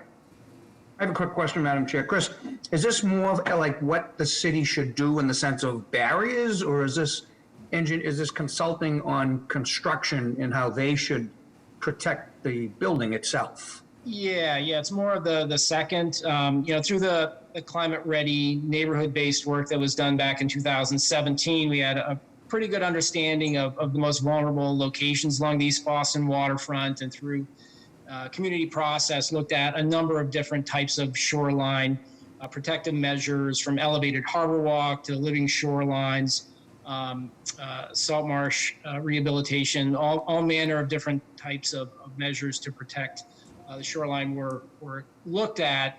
With this project, we're really going to do more ground truthing, so more focused technical analysis on what is the infrastructure under the ground, where the utilities, what is the loading capacity, to realistically look at what types of those options can be advanced.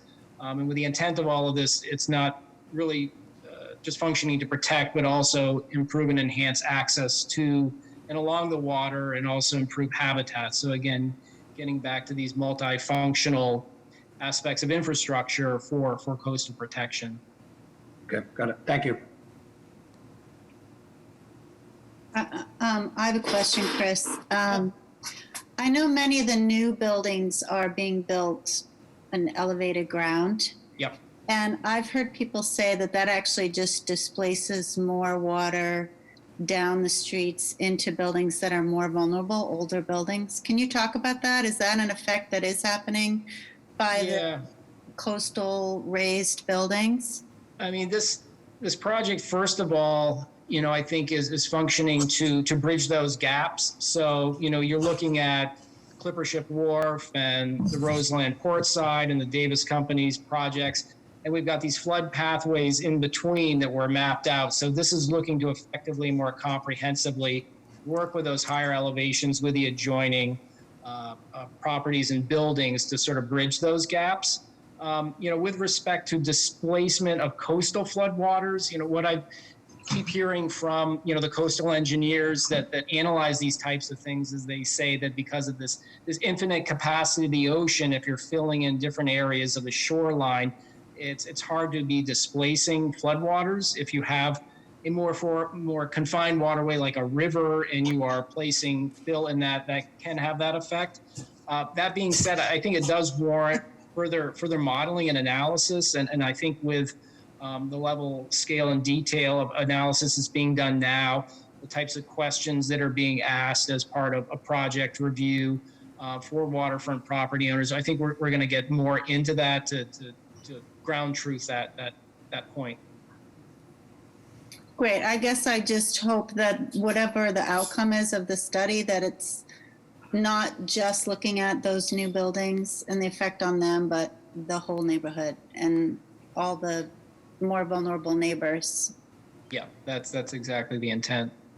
Yep. Great.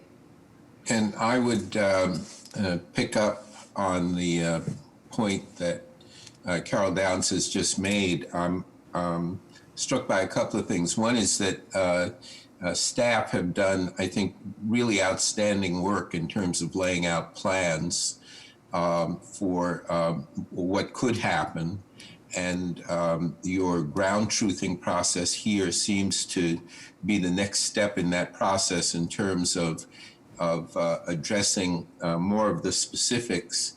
I'm struck by the fact that those who submitted in response to our RFP included engineers and landscape architects and architects and management people. I mean, it was a very wide-ranging group of people who responded. And that suggests to me that the nature of the solutions will be complex and multi-sectoral. And so my question around this ground truthing process, and given that this is going to be something of a model for other parts of the city's waterfront, is $400,000 enough at this stage, given how rapidly we're seeing climate change affect the shoreline? Is that going to be enough to really give us a good sense of the technical interventions and the community activity that is going to need to take place in order to protect the waterfront? Yeah, it's a very good question. And I mean, based upon, that budget number was based upon analysis that was done for a FEMA grant to actually construct measures in this area. So based upon those numbers, actually Joe Christo, my colleague, is currently working on a FEMA building resilience through infrastructure and communities grant right now that is intended to take this project and the 30% design that we're looking to get through this project and advance that further on to complete construction documents and build that out. So, Joe working on that, we had some fairly good numbers as to what the construction estimates would be for this type and scale of work. And so we based that number on those figures. So that's how we came to that number.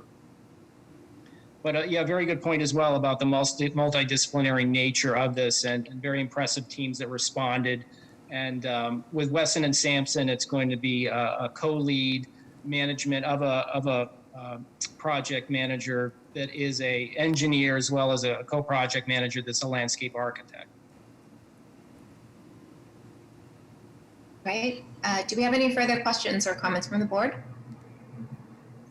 Okay, hearing and seeing none, a motion is in order. So moved. Second. Roll call for a vote. Ms. Downs? Aye. Mr. Monahan? Aye. Dr. Landsmark? Aye. Mr. Miller? Aye. And the chair votes aye. Motion passes.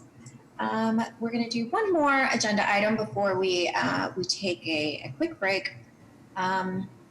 So let's go with item number 6, request authorization to extend the contract for design consultant services with Hartranft Lighting Design, LLC, to produce the lighting design for the Congress Street Bridge lighting project for 12 months. Chris. Great. Thank you, Madam Chair, members of the board, Director Golden, and Secretary Polhemus. On March 21st, 2017, the BPDA entered into a contract with Hartranft Light Design in the amount of $97,445 to develop a conceptual lighting plan for the Congress Street Bridge over the Fort Point Channel. To date, Hartranft and their subconsultant Jacobs Engineering, in coordination with the city's Department of Public Works, area stakeholders, and the Fort Point community, have worked to complete a lighting plan. Unfortunately, there have been some delays with the implementation of the project due to some of the structural conditions with the bridge and coordination of the community's preferred lighting design with the city's street lighting standards. These issues have largely been resolved, and Hartranft is now reviewing the design with manufacturers and determining costs for materials and developing a construction estimate. We hope to have these numbers within the next month, and we'll then coordinate with Public Works Department on an invitation for bids for materials and installation. The install should take up to 6 months. We are requesting an additional 12 months for the completion of this project. Be happy to take any questions. Okay.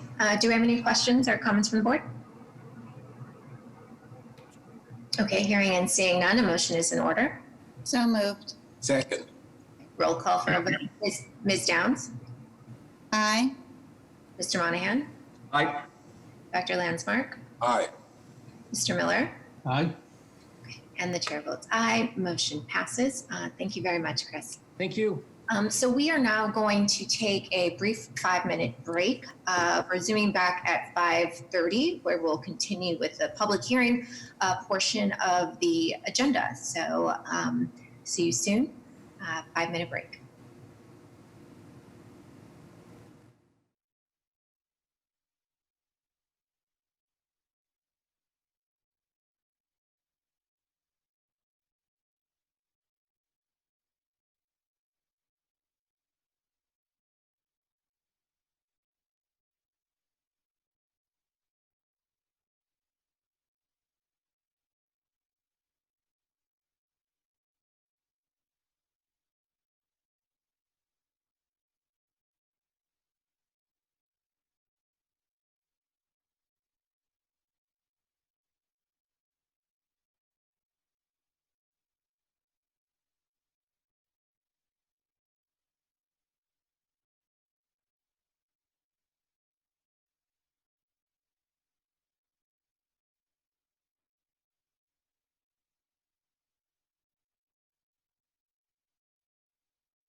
going to, Secretary Polhemus, is it okay to resume the meeting?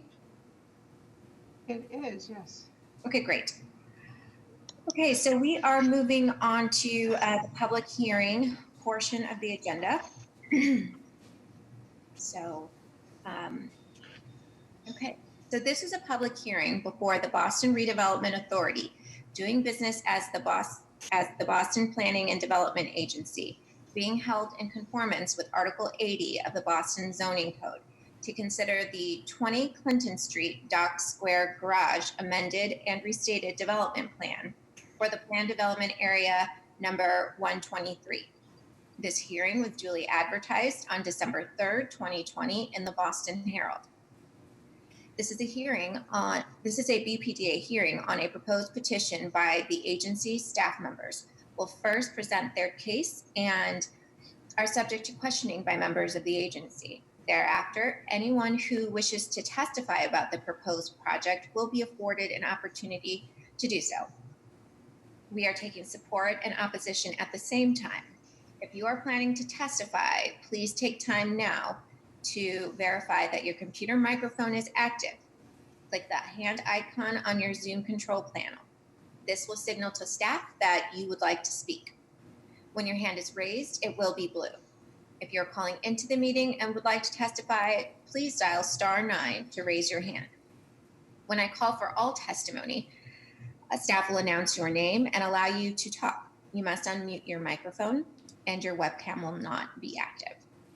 In an effort to accommodate all who would like to speak about this proposal, each person will be given up to 2 minutes to comment.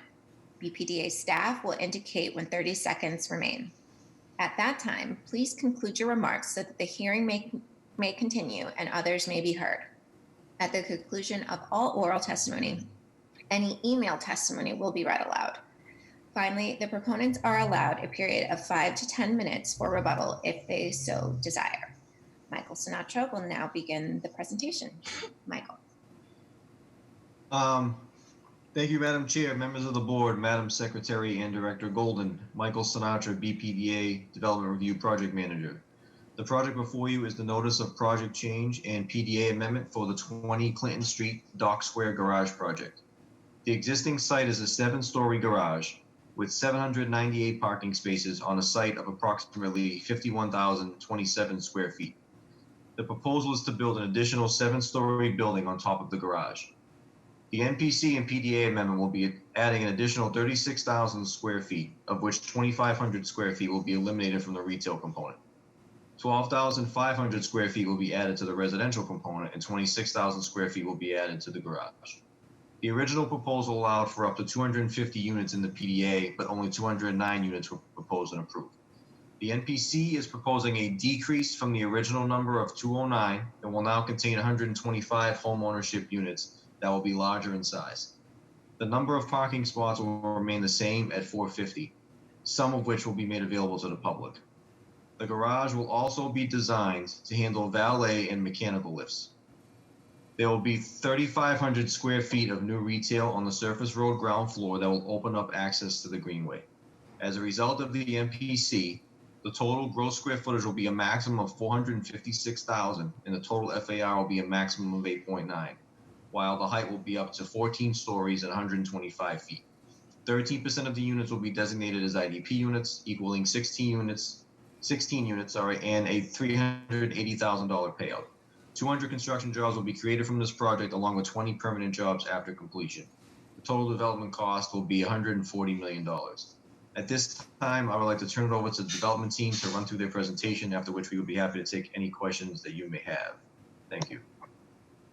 Hi, everybody. I'm John Mattis on behalf of the development team. Happy holidays. First, I'd like to definitely thank Jonathan Greeley, Michael Sinatra, Elizabeth Staffel, and Michael Canizzo for all their hard work and dedication to this urban design. And on behalf of the whole team, we couldn't be happier. We think it's just out to be a much better project than we even started off with. I'd like to just kind of jump right into it and bring up Dave Kavich with Stantec to kind of run through the presentation of the project.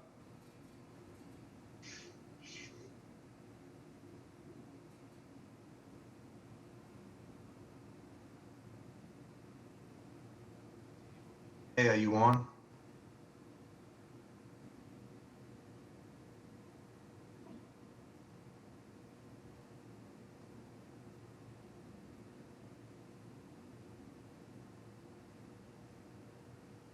John, would you be able to handle it? John Madison?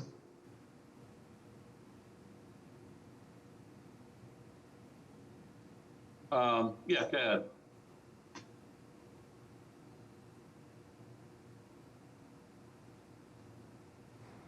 Please.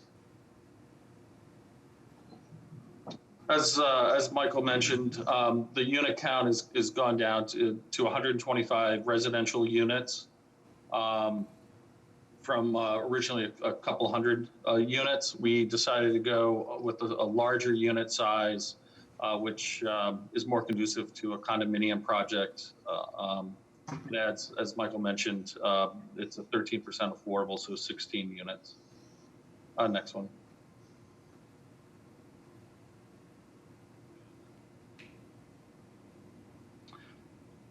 You know, if you notice the prominent location right along the Rose Kennedy Greenway, we're keeping the parking garage, as Michael mentioned, is still a large number of parking spaces. This is one of the busiest garages in the city, and working with the Quincy Market and Faneuil Hall representatives, we're very focused on their needs to maintain a good number of public parking throughout the year, and also for the employees that work. I used to park here all the time. Good. This is just a view of the current condition.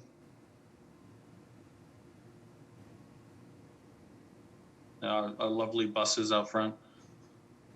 Keep going. Yeah, and this it's just the site plan. Currently, one of the big things we worked with staff a lot about was kind of drop off and entrance into the garage, retail along the street level. So we're very focused on creating good retail, not just at the point where North Street and Clinton Street come together, but also over on the surface road to really kind of brighten up. It's kind of a dead zone right now, that whole surface road as you walk, especially at nighttime. Yeah, if you're walking along there, it's just kind of it's dark, and we're going to brighten that up with retail, and also bring over the residential lobby over to North Street. Next. Go on to the next one. As we mentioned, previously we had 209. Today we're at 125. Square footage is basically the same. It's just larger units and utilizing some more amenity space to make up to fit those units into the same square footage. Affordable housing, we're at 13 spaces. I'm sorry, 16 spaces. And then parking, we're at the 450. We're going to maintain 450. As you can imagine, we're going to have valet and lifts and other things within the property.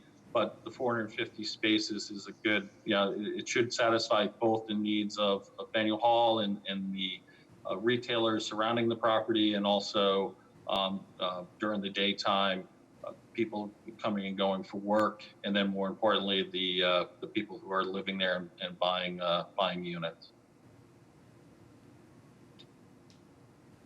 Here again, we're just kind of maintaining the residential lobby. As you can see in the green, that's the retail. Right now, it's the retail right now. It's the Hard Rock Cafe.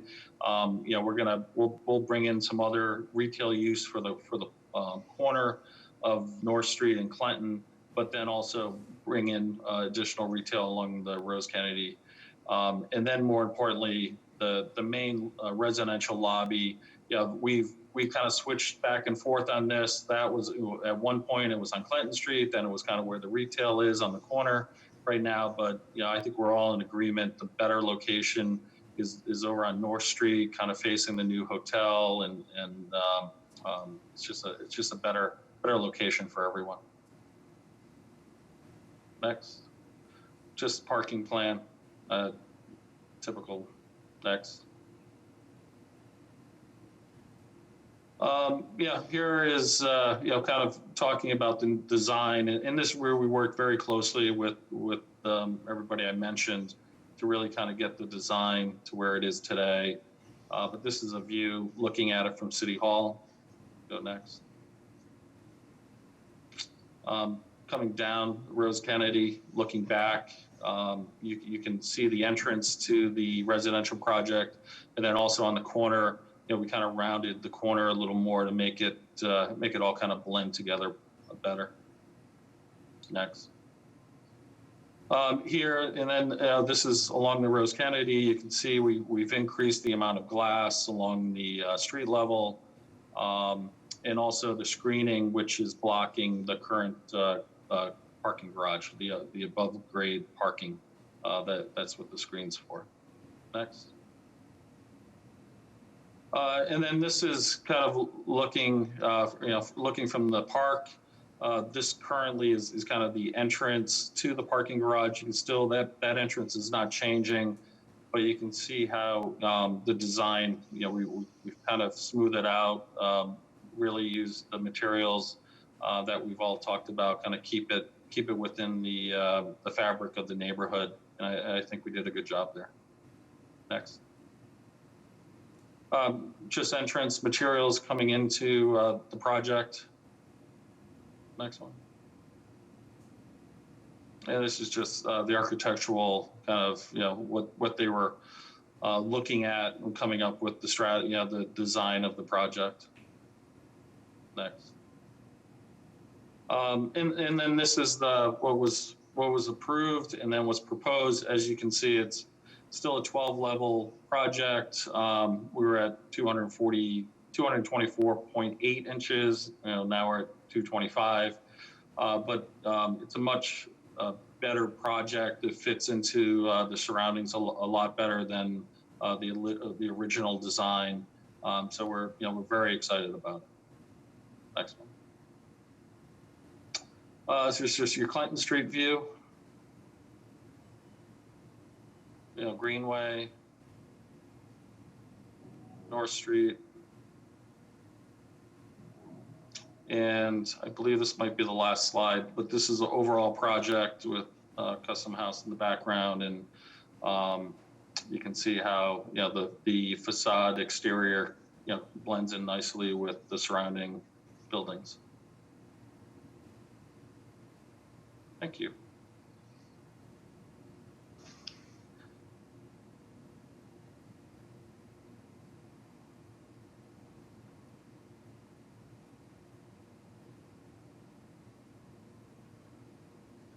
Yeah, that concludes That was it. Yeah. That concludes, yeah. I'm playing architect there. Yeah, no, appreciate that. Okay, so we are going to hold the board question and comments till after the public that we take the public comments. So I'll hand it over to Secretary Polhemus. Do we have anyone who would like to speak? Yep. Minor Perez, go ahead and unmute yourself. Good evening, Madam Chair, members of the board, Madam Secretary. This is Minor Perez representing hundreds of union carpenters that live and work throughout the city of Boston. We want to go on record in support of this project, and kudos to the developer, especially to John Matheson, for doing an outstanding outreach to the community as usual. Thank you so much, and we would really appreciate your support. Thank you. Gary Walker, go ahead and unmute yourself. Yes, Madam Chair, members of the board, Secretary Polhemus and Director Golden, Gary Walker, Local 103, IBEW, electricians and technicians. I want to speak in strong support also. Thank you very much. Is there anybody else who would like to testify?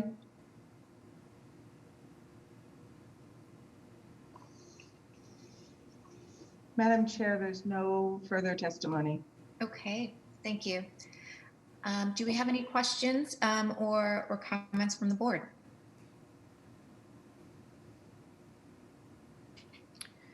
Okay, hearing and seeing none, a motion is in order. So moved. Second. Okay, roll call for a vote. Ms. Downs? Aye. Mr. Monahan, Aye. Dr. Landsmark, Aye. Mr. Miller. Aye. Okay, and the chair votes aye. Motion passes. Thank you. Great. Thank you so much. Thank you. Bye. Okay, we're moving on to the next public hearing. So this is a public hearing before the Boston Redevelopment Authority, doing business as the Boston Planning and Development Agency, being held in conformance with Article 80 of the Boston Zoning Code, to consider the proposed project at 2 Harbor Street in the Raymond L. Flynn Marine Park as a development impact project. This hearing was duly advertised on December 3rd, 2020 in the Boston Herald. This is a BPDA hearing on a proposed petition by the agency. Staff members will first present their case and are subject to questioning by members of the agency. Thereafter, anyone who wishes to testify about the proposed project will be afforded an opportunity. We are taking support and opposition at the same time. If you are planning to testify, please take time now to verify that your computer microphone is active. Click on the hand icon on your Zoom control panel. This will signal to the staff that you would like to speak. When your hand is raised, it will be blue. If you are calling into the meeting and would like to testify, please dial *9 to raise your hand. When I call for all testimony, staff will announce your name and allow you to talk. You must unmute your microphone. Your webcam will not be active. In an effort to accommodate all who would like to speak about this proposal, each person will be given up to 2 minutes to comment. BPDA staff will indicate when 30 seconds remain. At that time, please conclude your remarks so that the hearing may continue and others may be heard. At the conclusion of all oral testimony, any emailed testimony will be read aloud. Finally, the proponents are allowed a period of 5 to 10 minutes for rebuttal if they so desire. Ms. Currow will now begin the presentation. Thank you, Madam Chair. Good evening, Director Golden, Madam Secretary, and members of the board. Hope you're all able to stay warm this evening and got your cars shoveled out before the meeting began. I'm pleased to be before you this evening with BPDA staff's recommendation of approval for the proposed project at 2 Harbor Street in the Raymond L. Flynn Marine Park. The 2 Harbor Street project site comprises 2 parcels of land known as Parcel T and T1 on the western edge of the Marine Park, which together total approximately 4.36 acres of land. The Economic Development and Industrial Corporation initially entered into a ground lease for the 2 Harbor Street site in May of 2000.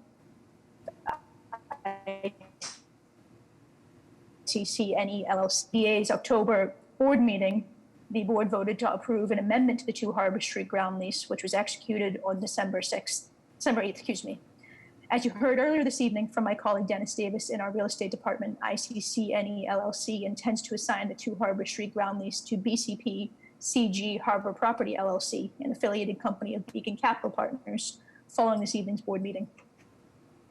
The proposal before the board this evening calls for the demolition of the existing condemned warehouse on the project site and the construction of a 10-story, mainly lab, office, and research and development building, totaling approximately 380,800 square feet of gross floor area. The building program also includes a publicly accessible pedestrian plaza at the intersection of Northern Avenue and the Massport Hall Road, 1 level of below-grade parking for up to 255 vehicles, and approximately 70 surface-level parking spaces. In keeping with the goals of the Marine Industrial Park Master Plan, the building's programming will also include approximately 32,000 square feet of water-dependent industrial uses. The proponent has worked collaboratively with the BPDA, the Boston Transportation Department, Massachusetts Port Authority, Massachusetts Bay Transportation Authority, and Massachusetts Department of Transportation to develop a package of site-specific and off-site transportation improvements and mitigation measures, which will substantially benefit not only the future users of the 2 Harbor Street project, but also the Marine Park's broader population of daily workers, users, and visitors. In addition to contributions totaling $400,000 towards the design and implementation of pedestrian safety improvements and key roadway redesigns and improvements, the proponent will also be providing enhanced pedestrian and bicycle accommodation along the periphery of the project site, undertaking a robust transportation demand management program for future users of the building, and providing appropriate accommodations and contributions in support of the city's bike share program. As a project in excess of 100,000 square feet of non-residential uses, the 2 Harbor Street project constitutes a development impact project under the City of Boston Zoning Code.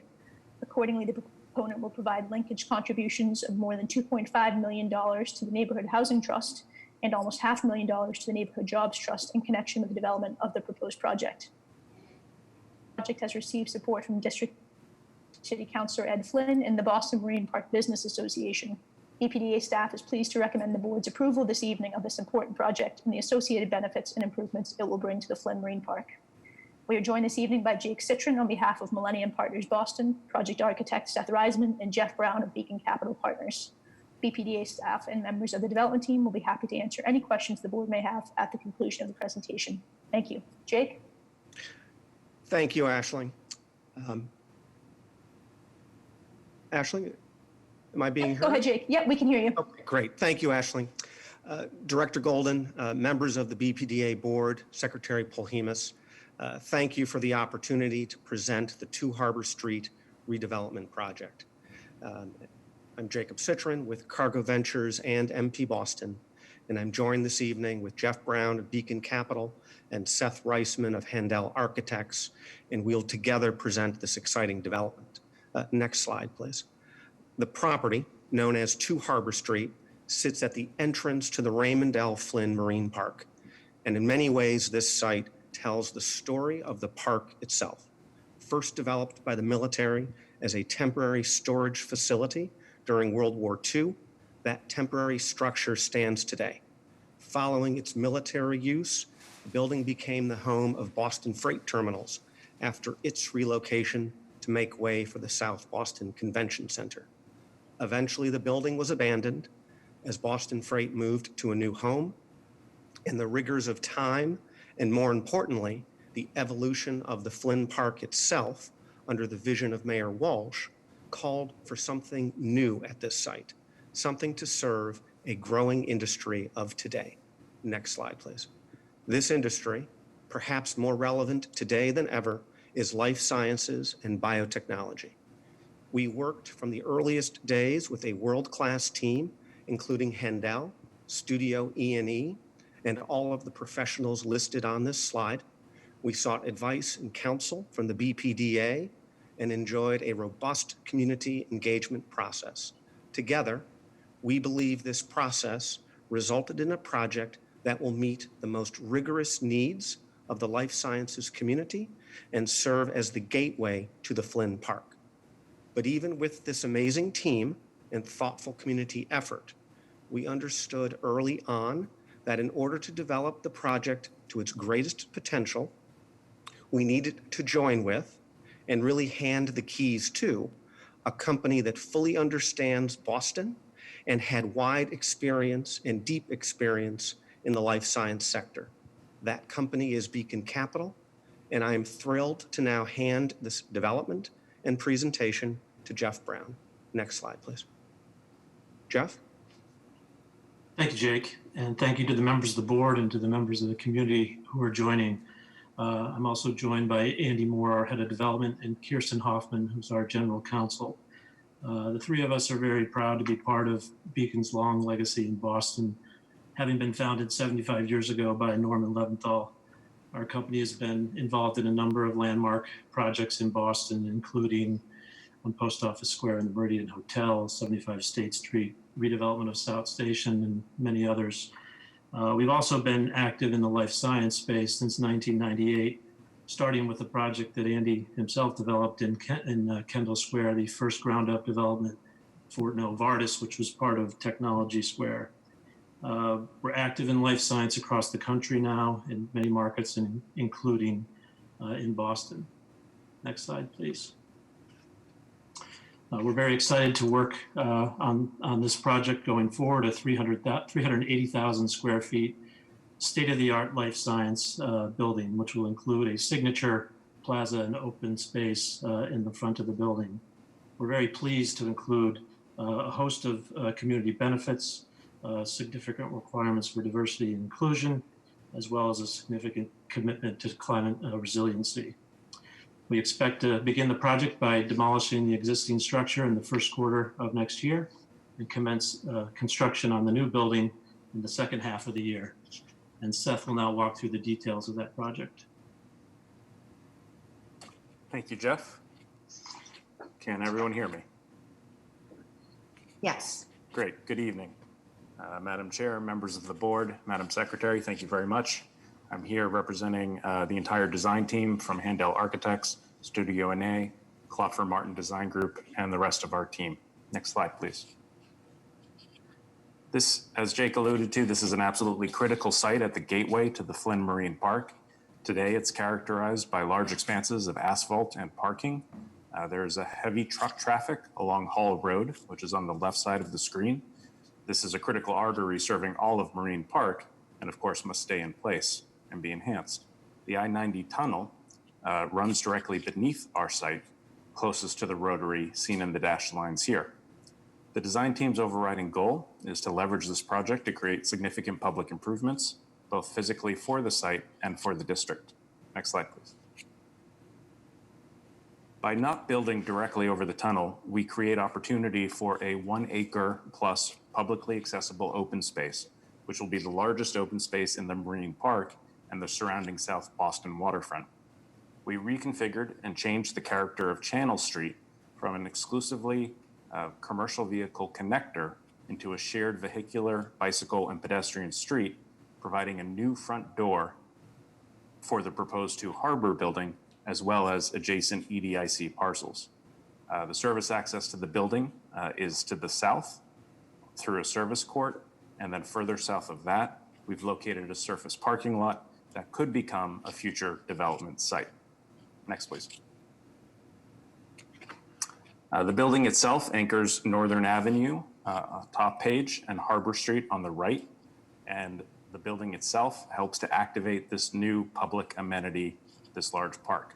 The plaza is designed as a place of connection for pedestrians and bicyclists, a place of respite with ample plantings and seating, and a canvas for programming that will change throughout the day, week, and year. Based on conversations with Massport and BTA, BTD, and BPDA, the design allows for a potential future reconfiguration of Hall Road, as well as the intersection at Northern Avenue to allow for better commercial vehicle circulation. Next, please. It was very important to our team that the character of the open space in the building evoke the district's industrial heritage. We'll be using rough-hewn and raw materials in new ways and deployed on the site. Next, please. The building itself is raised 4 feet to the city's 2070 design flood elevation. The plaza allows for a gracious transition from current grade up to the 4 feet elevation, inviting the public into the park from Northern Avenue and the Rotary.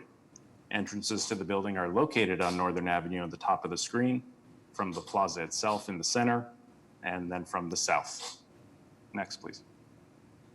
Topography was introduced in the plaza to help shield the plaza from the activity of Hall Road and creates a variety of ways to occupy and activate the site.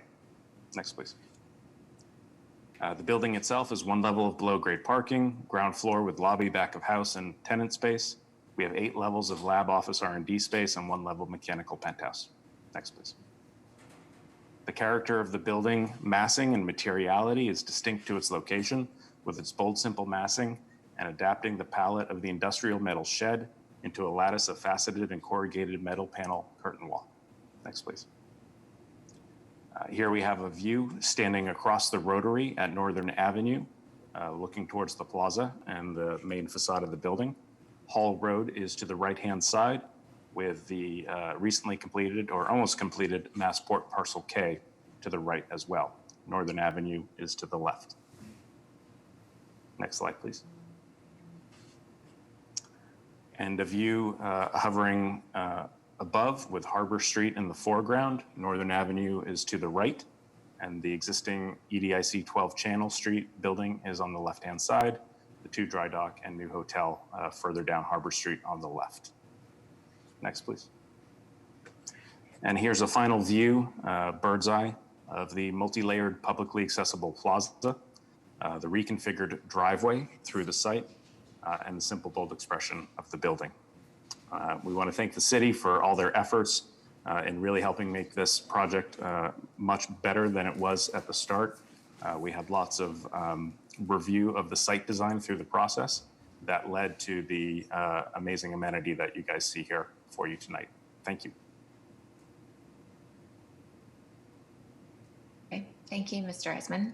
Does that conclude the presentation, or do we have additional? That concludes presentation, Madam Chair.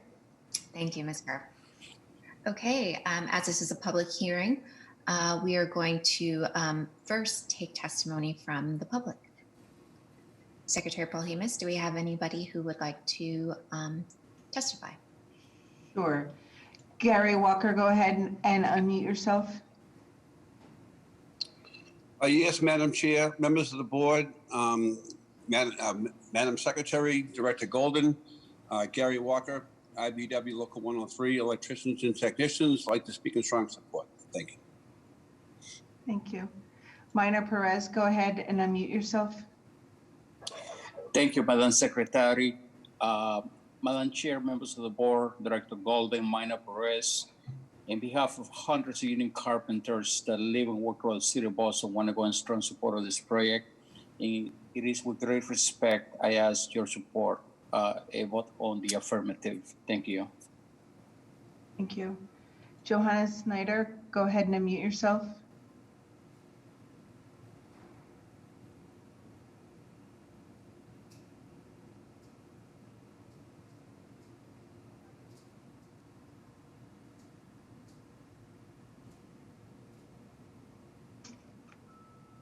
Johanna, if you're having difficulties and you want to call in, you can call 617-918-4236 and they can patch you in. Like to testify?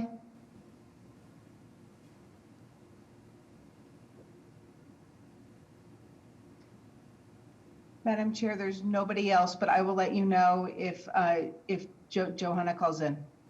Okay. Oh, look, I think we just got one hand. Or no, they put it down. Sorry, we're looking at the blue hands here. No, I agree. Hold on. John Canestraro, go ahead and unmute yourself. Yes, thank you. My name's John Canestraro, and we're at 25 Fid Kennedy Avenue, and I'm also representing the Marine Park Business Association. And we support this project in that it does fit the marine park's identity and the industrial nature of the park. And I am a bit concerned, and it's not about the development, but I'm a bit concerned about that roadway and the improvement to that rotary. And I heard in the presentation that will be in the future, but considering that Northern Avenue is now being redone with additional pedestrian walkways and bicycle lanes, and the rotary is not addressed for safety, especially for trucks leaving the park, I would respectfully recommend that rotary is looked at sooner than later, please, for safety for all pedestrians, vehicles, and trucks. Thank you. Thank you for your testimony. Johanna, do you want to try one more time?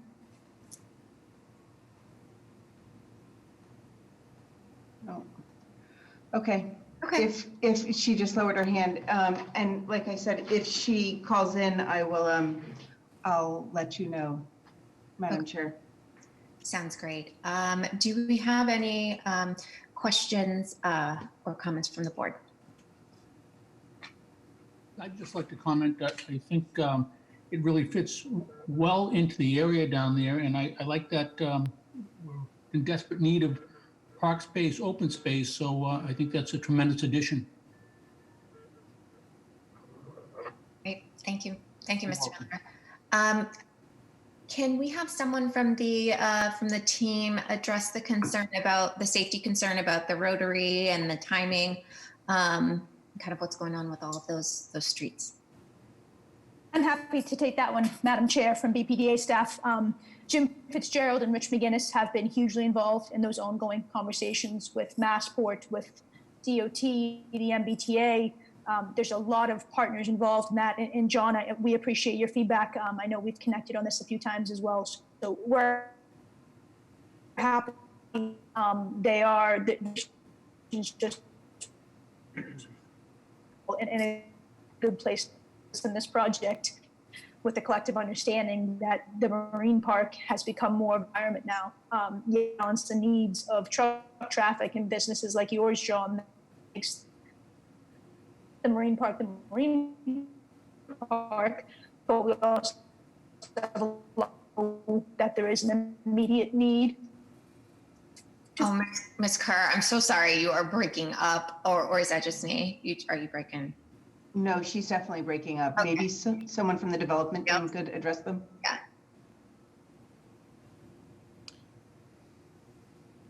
Yeah. This is Jake Citron. I can try and address this if you'd like. As part of the process we went through, there were a series of meetings amongst Massport, Mass DOT, MBTA, City, us, EDIC. And I know this is an extensive process, and the part of the funding, the $400,000 commitment that we have made, part of that funding is intended to go towards furthering the design efforts for Hall Road, Northern Avenue, to look at and figure out the best ultimate configuration. Is it removing the roundabout, making that a signalized intersection? So while it is certainly a future event, and this is nothing that the project developer team would be undertaking, I know firsthand that it's being actively looked at, actively considered, and Massport and the city are clearly pushing to arrive at a consensus plan that could be implemented. I would characterize it as soon as possible, but certainly I would measure it in a year plus time frame from the discussions I've been a part of. Okay, great, thank you. Do we have any further questions or comments from the board? I just was wondering, can you comment on your long-term plans for the surface parking lot? It seems unusual to have such a large surface parking lot in that area. That is something, you're right, certainly, and we ultimately would look to develop another building on that. And so we've certainly talked about this possibility. We have no entitlements for it. This is something that would be part of its own future robust community process, but we think it would make a lot of sense to build a second phase there, and that is our intent. Thank you. It's Mike, there's a similar question, Madam Chair, for either Mr. Citron or Mr. Brown from the development team. So there's been so many developments down there. For some reason, I thought this was part of a larger, I don't know, maybe 1 million square feet development. And is that what the parking lot Mrs. Downs was talking about? And in full disclosure, Beacon, they've been around a long time. They've been a great asset to the city of Boston, certainly the building trades. I worked at Rose Wharf, that was a Beacon Construction back when they were in business, and 75 State Street, I was on both those projects. But I thought this was part of a bigger project. It's a great project.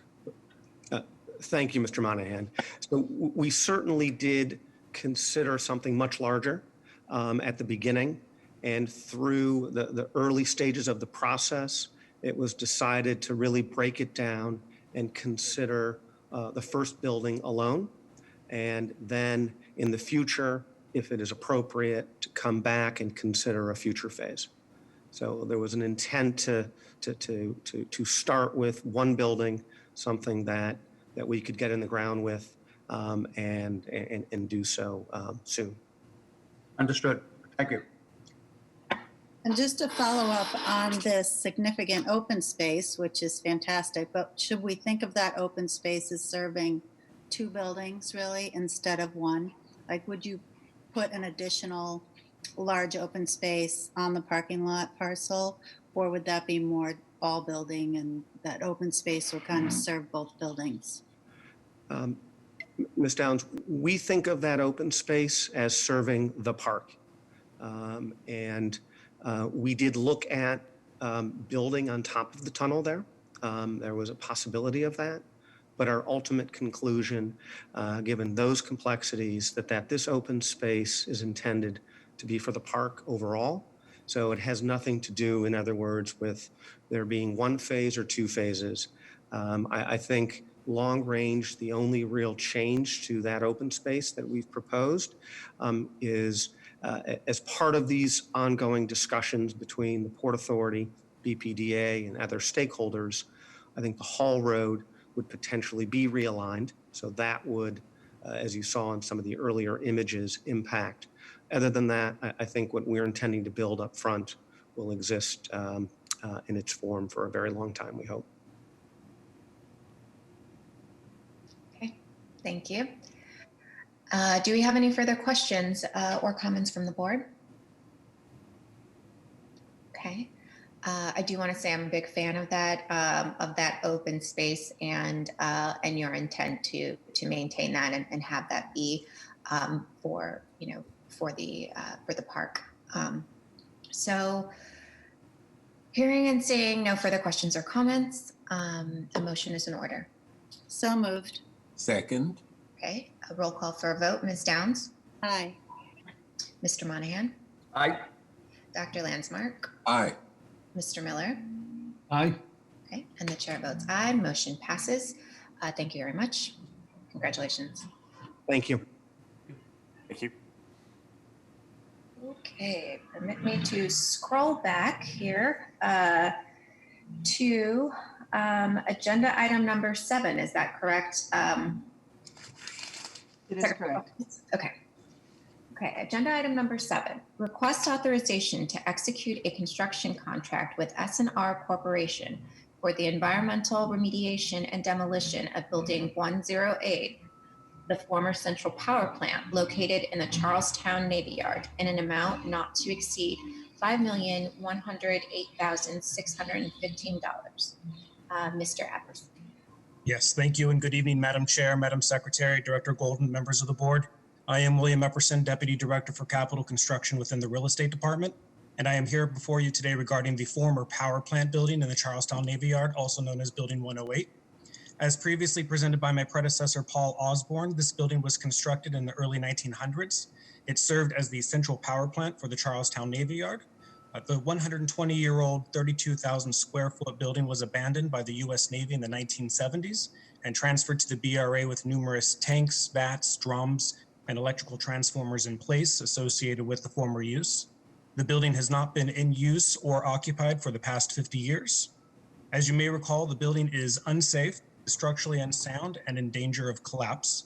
Further complicating the situation, hazardous materials associated with the former use are present and require special attention during the demolition of the building.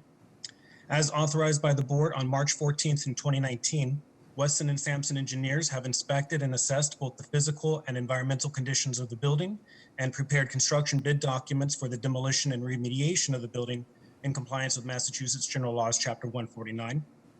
The subject work includes selective dismantling of portions of the building most at risk for outward collapse, selective abatement of the hazardous materials that are able to be accessed and retrieved, and demolition of the building down to the foundation. Significant amounts of the demolished building materials will be bulk loaded and handled as dual PCB and asbestos waste. The contract documents include several engineering controls to mitigate dust, control the spread of contaminants, as well as structural supports, all to ensure the safety of the surrounding community. The demolition and environmental abatement plan has been properly coordinated by Weston and Sampson and the BPDA staff with both the Massachusetts Department of Environmental Protection and the United States Environmental Protection Agency. The board authorization for bidding the project was received in December of 2019, and the project was competitively bid in March of 2020 in accordance with Chapter 149 of the Massachusetts General Laws. Following some COVID-related extensions of the bid deadline, bids were received on June 30th of this year. They were opened and read aloud, and the lowest eligible and responsible bidder was S&R Corporation of Lowell, Mass, for an amount of $5,108,615. All documents required by Chapter 149 and the invitation for bids were properly submitted by the contractor. Weston and Sampson, as the engineer of record who produced the bid documents, has reviewed the submitted bids and recommends award to S&R Corporation as the lowest eligible and qualified bidder. It is relevant to note that the third lowest bidder submitted a bid protest to the Fair Labor Division of the Massachusetts Attorney General's Office bid unit on July 10th, challenging the two lower bids that were received. Following a hearing and filing of supplemental arguments, the Attorney General's Office denied that protest on October 29th, allowing us to move forward with this contract award. The total contract is for $5,108,615, and it has been appropriately budgeted for in the agency's fiscal year 21 capital budget. Therefore, we are requesting that the director be authorized to enter into this contract with S&R Corporation. If approved, work is expected to begin in January of 2021, with completion due in early 2022. If there are any questions, I'm happy to answer them at this time. Any questions from the board? Quick question, William. What was the grounds for the bid protest? Was it bond requirements, or was it not disclosing certain accidents or certain things like that? The first lowest bid, who were going with S&R Corporation, they penny bid a couple of items. They found some items that they felt didn't need an extensive unit price. So that was part of the challenge, which of course penny bidding is certainly allowed. The Attorney General's Office found that the bid was not unbalanced in any way. The second lowest bid had even less grounds. They were just challenging that the bid was insufficient to complete the work. The first lowest bid and the second lowest bid were fairly comparable. The third bidder, though, was at $6.5 million, $1.5 million more than the lowest bid. What was the percentage of the third bidder? Because that has stood in court on being a reason to disqualify. I can't remember what the percentage of that third bidder was, but the Attorney General's Office did again review all of the bids and found that the documents were not ambiguous and that there were no grounds for dismissal of the bids or rebidding the project. And who's the protesting contractor? SMI Corporation. Okay. How close is this demolition site to the Spalding Rehab Center? It's not that close to the Spalding Rehab. We wouldn't be concerned with any materials or contaminants finding their way there. The building is quite close to the rope walk building. If you'll recall, we've got the rope walk building there in the Navy Yard along Chelsea Street, and there is a pinch point very close between these two buildings. So close that a few years ago, about a year ago now, we actually had to install some temporary structural supports just in the event that that corner of the building collapsed before we could get to it, that it would actually be a controlled collapse and that the supports would keep any materials from hitting the rope walk building. But to answer your question again, Dr. Landsmark, the rehab center is really not, I mean, it's certainly in the proximity, but it's not a direct abutter.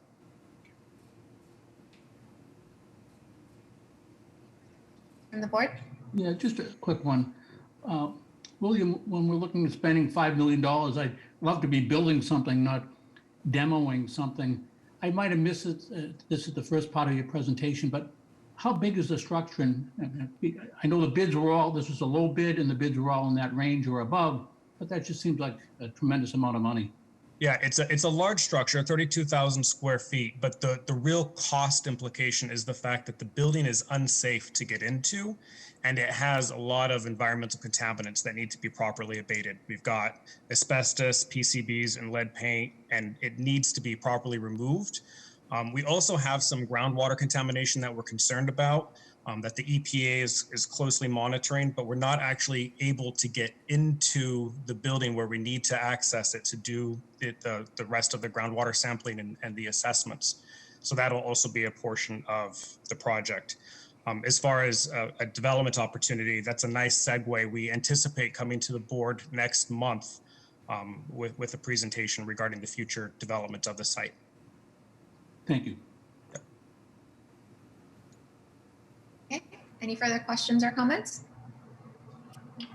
Hearing and seeing none, a motion is in order. So moved.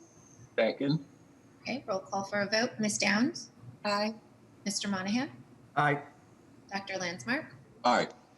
Mr. Miller? Aye. And the chair votes aye, motion passes. Thank you very much. Happy holidays, everybody. Item number 8, request authorization to enter into a contract with Los Melos Cleaning Services Incorporated for snow clearance on BRA-owned properties citywide in an amount not to exceed $250,000 for a term of 1 year, with 2 one-year options that, if exercised by the BRA, in its sole discretion would result in a total contract amount not to exceed $750,000. Laura. Thank you, Madam Chair, Madam Secretary, and members of the board. I'm glad to be here today. I'm requesting your authorization to award a contract to Los Melos Cleaning Services Incorporated. Again, the amount would not exceed $750,000 total over the 3-year contract term. Under this contract, Los Melos would provide snow clearance and removal, along with salting and sanding services, at approximately 40 BRA-owned properties citywide scattered throughout various neighborhoods. These services help the real estate team manage BPDA property as if we live next door. I want to note that we're currently working with McGee Construction on an interim basis. They're based in Dorchester and have worked with us in past years. You can rest assured that today's storm is being handled. We issued this invitation for bids on November 9th.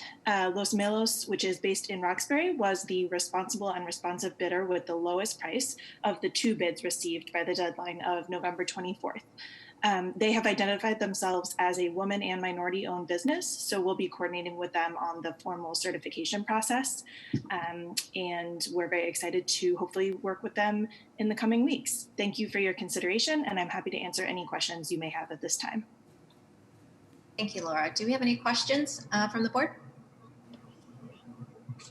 Okay, hearing and seeing none, a motion is in order. So moved. Second. Okay, roll call for a vote. Ms. Downs? Aye. Mr. Monahan? Aye. Dr. Landsmark? Aye. Mr. Miller? Aye. And the chair votes aye. Motion passes. Thank you.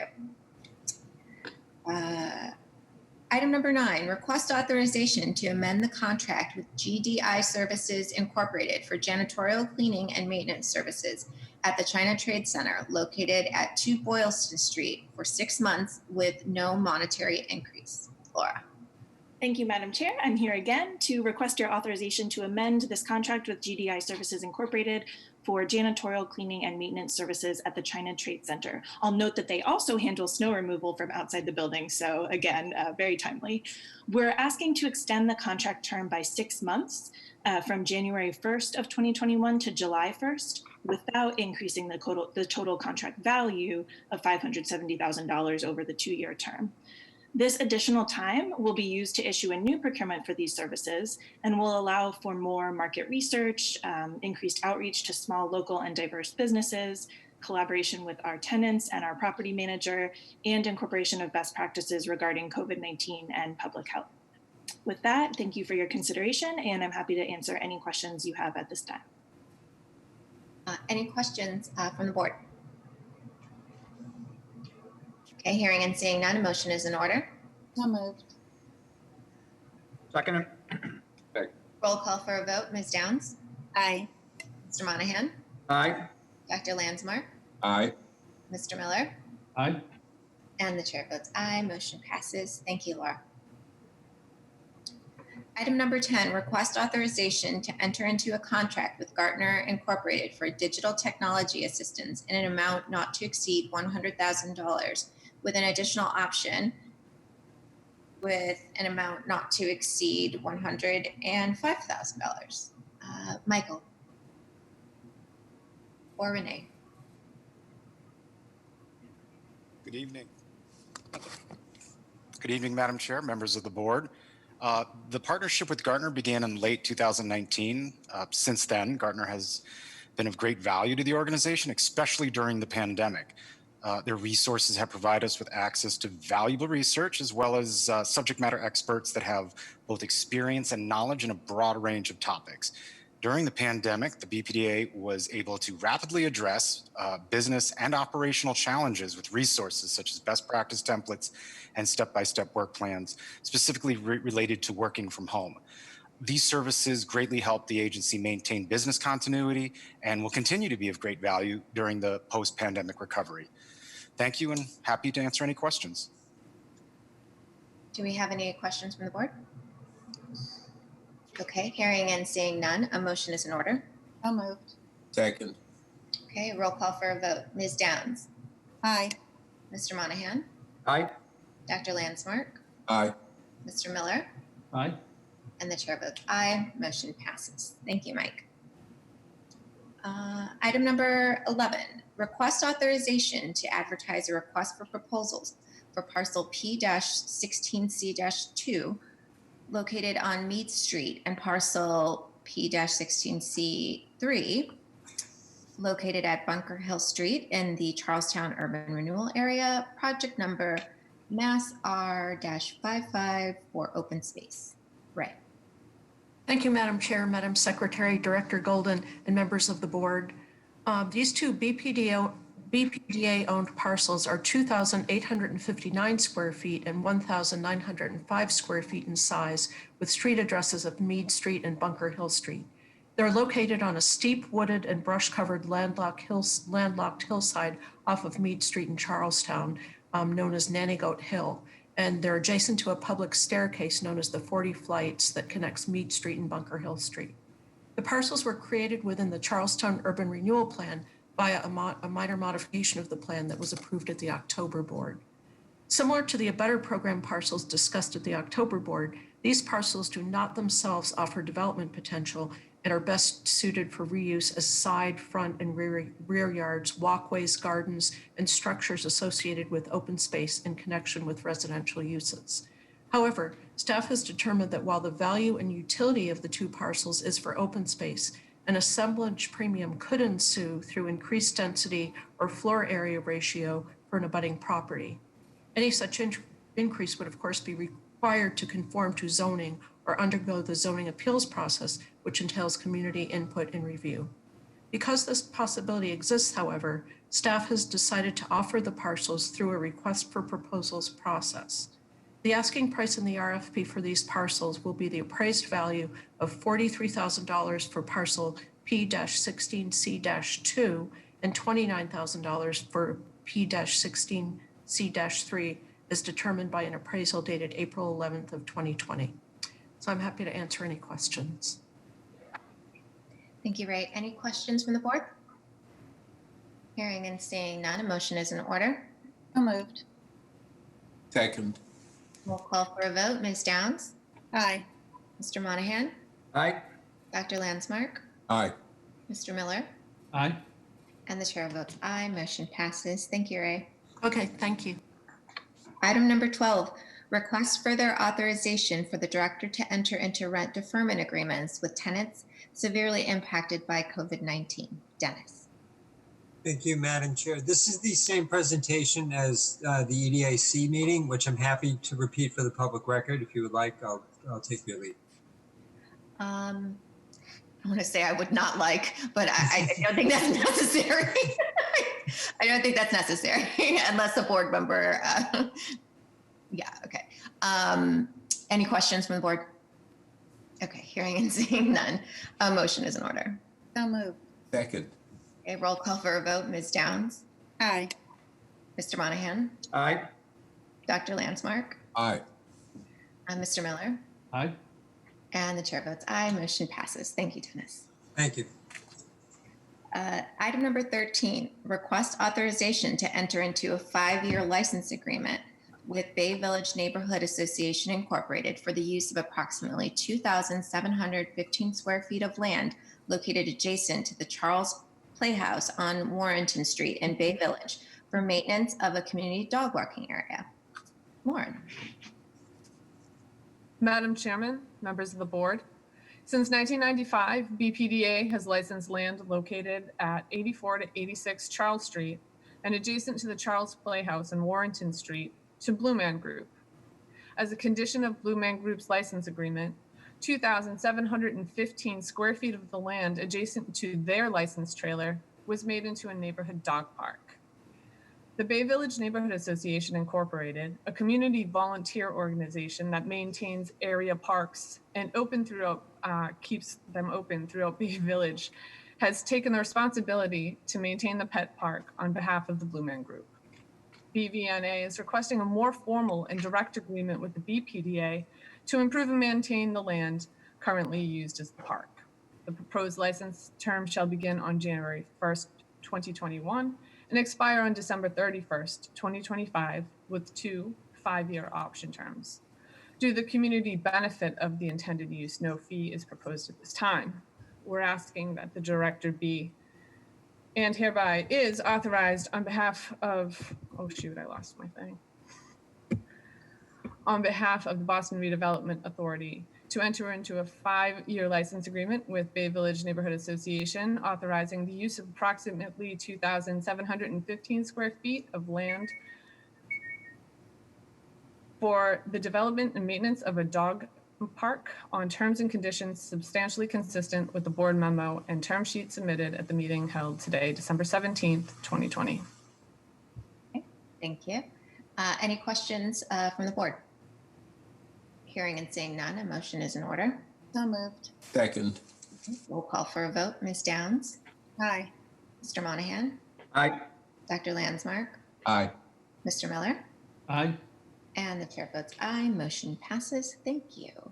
Item number 14, request authorization to enter into a license agreement with Tufts Shared Services Incorporated for the parking use of parcel R-1 for employees, contractors, and agents, as well as weekend parking in support of the adjacent St. James Church in the South Cove Urban Renewal Area, project number R-921. Thank you.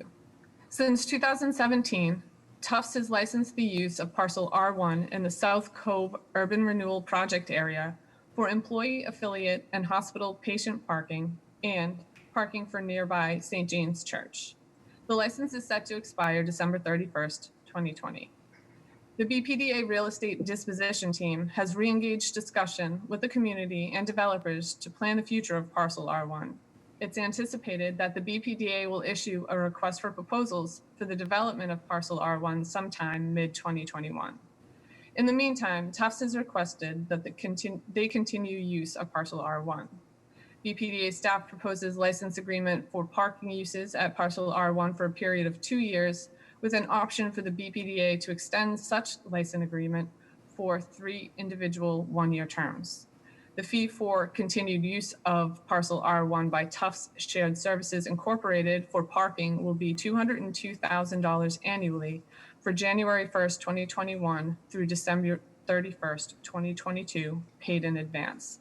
The annual license fee will increase by 5% for each option term, if any.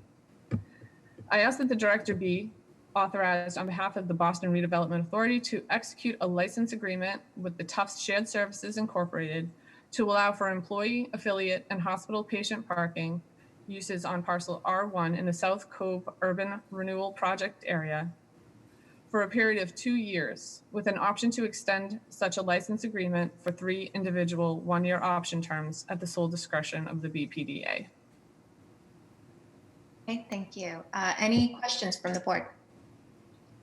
Hearing and seeing none, a motion is in order. So moved. Second. Okay, roll call for a vote. Ms. Downs? Aye. Mr. Monahan? Aye. Dr. Landsmark? Aye. Mr. Miller? Aye. And the chair votes aye. Motion passes. Item number 15, request authorization to amend the lease with the Urban College of Boston to amend the commencement and expiration dates for the use of suites 100 and 200 located on the first and second floors, containing approximately 15,092 rentable square feet in the China Trade Building located at 2 Boylston Street. Lauren. Thank you again. August 2016, the BPD entered into a 10-year lease with Urban College of Boston in the China Trade Building. From 2014 to 2017, BPDA underwent the process of investing several $1 million in upgrades and improvements to the China Trade Building in preparation for new tenants. Completion of these building code upgrades delayed UCB's occupancy until August of 2017. As a result, the commencement date, the scheduled rent escalation dates, and the termination date of the lease became unclear. This memorandum requests that the lease be amended to appropriately reflect when UCB took occupancy of the space and record the dates mentioned in this memorandum and attached term sheet to the lease. Therefore, I ask that the director be authorized on behalf of the Boston Redevelopment Authority to amend the lease with Urban College of Boston to include the dates and terms described in this memo and attached term sheet presented at the meeting held today, December 17th, 2020. Okay, do we have any questions from the board? All right, hearing and seeing none, a motion is in order. So moved. Second. Roll call for a vote. Ms. Downs? Aye. Mr. Monahan? Aye. Dr. Landsmark? Aye. Mr. Miller? Aye. And the chair votes aye. Motion passes. Item number 16, request authorization to execute and deliver a memorandum of understanding with the Boston Police Department that establishes respective responsibilities for the mutual sharing of video camera systems located in the Shipyard Park within the Charlestown Navy Yard. Lauren. Thank you.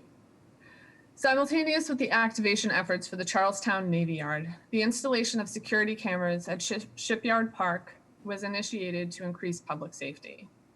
Due to time concerns and lack of internet availability at the Navy Yard, the BPDA entered into negotiations and operational meetings with the Boston Police Department to discuss cost sharing and joint utility of the security camera footage and monitoring. A memorandum of understanding is proposed to memorialize the following. 1.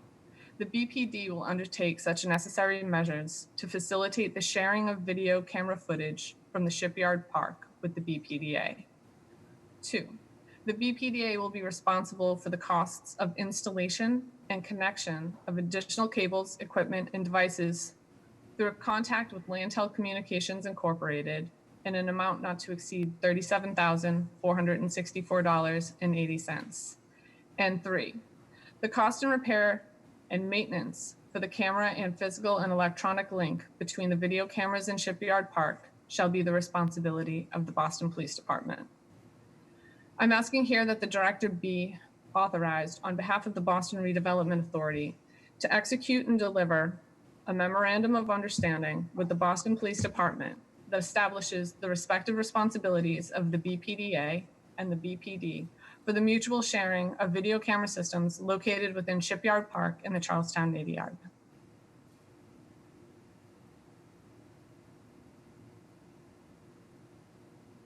Sorry, my mouse was going out of control. Okay, any questions from the board? I have a comment, Lauren. I think this is excellent. And I've often said, we always ask developers for a lot of things when they're given the right to build. And every developer, every building that's built has camera access of their property, but also, on the corners of their buildings, et cetera. And it would be nice if the Boston Police had access to all those cameras that have been put in over the course of an economic boom like we've been going through. So it just saves the city money. It's for safety for everyone. And so I think it's a great idea. Thank you, Mr. Monahan. And we're working on a more integrated system throughout the city. Yeah, excellent. Okay. Any additional questions?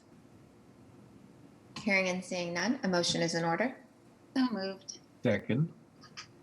Okay, roll call for a vote. Ms. Downs? Aye. Mr. Monahan? Aye. Dr. Landsmark? Aye. Mr. Miller? Aye. Okay, and the chair votes aye. Motion passes. Thank you, Lauren, and thank you for gracing us with your fabulous festive background. I really, really like it. I have to thank my mom. Beautiful. Okay, let's go to agenda item number 17. Request authorization to, 1, amend the 555 Columbia Road Demonstration Project Plan dated October 20th, 2016 to allow for the acquisition of the parcel located at 559 Columbia Road in Dorchester, consisting of approximately 10,550 square feet of land.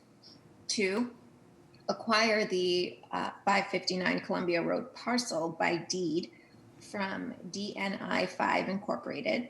3, to the extent deemed necessary and appropriate by the director, execute a purchase and sale agreement with DNI 5 Incorporated and any and all related agreements and documents in connection with the acquisition of 559 Columbia Road.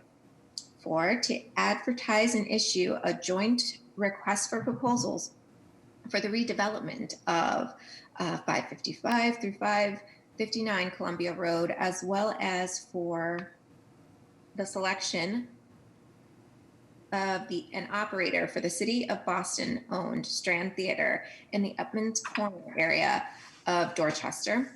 And 5, enter into a memorandum of agreement with the City of Boston concerning the disposition of 555 through 559 Columbia Road and to take all related actions. Morgan. Thank you, Madam Chair.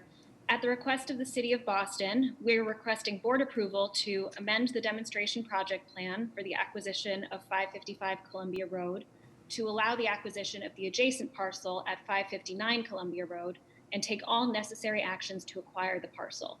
We are also requesting approval to issue a request for proposal in support of the city's vision for the Upham's Corner Arts and Innovation District. Next slide, please. The vision of the city and the community is to reignite Upham's Corner as a hub of creative activity. The district will include the Strand Theater, the Upham's Corner Branch Library, smaller performance venues, sites for small businesses, and affordable housing with a significant portion set aside for artists.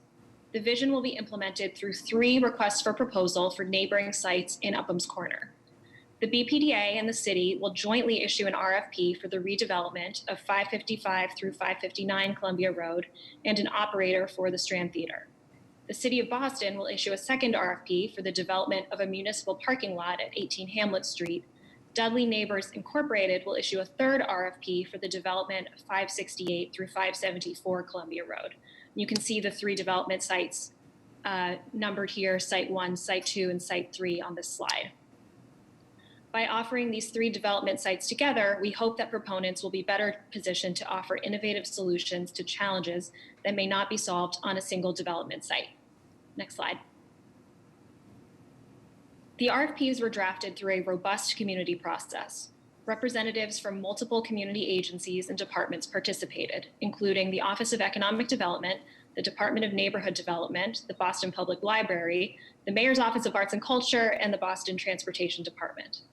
8 community workshops held from October 2017 through March 2019 oriented the community to previous planning efforts, discussed the community's desires regarding the Strand Theater and an Upham's Corner Library branch, solicited feedback on other uses to support the Arts and Innovation District, and shared draft RFP language for feedback. Next slide. 559 Columbia Road is currently a 10,550 square foot surface parking lot. The property contains downgrading environmental contamination. The property acquisition is an opportunity to eliminate urban blight by bringing an underutilized property back to its full potential as part of the plan to revitalize the area. And this photo is actually from the launch of the Imagine Boston 2030 plan, which is actually held on the 559 parking lot. Next slide.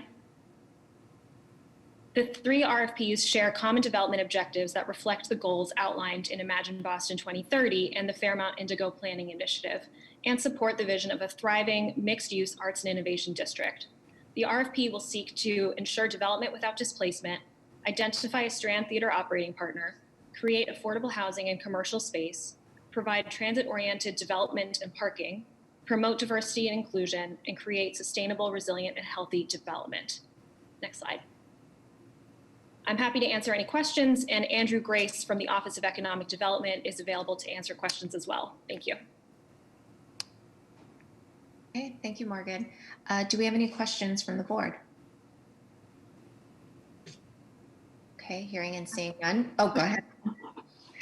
What kind of operator do you envision for the Strand Theater? Are you looking for a local operator or a larger chain of some sort, entertainment group? What are you envisioning for the Strand?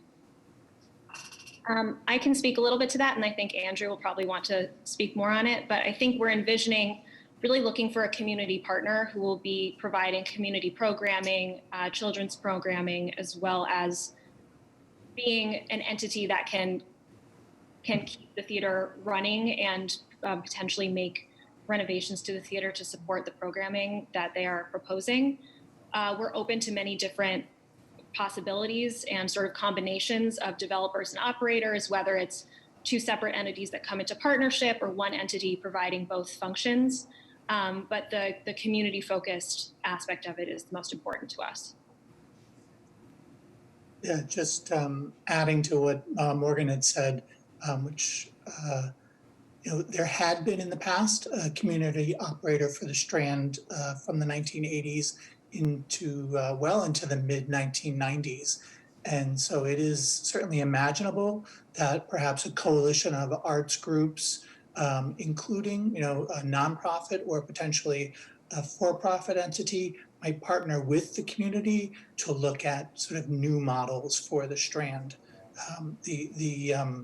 As Morgan had mentioned, sort of the impetus for assembling this land and launching Imagine Boston 2030 at the site was certainly driven by some of the challenges that the city has had around being the operator for the Strand for the past decade and a half.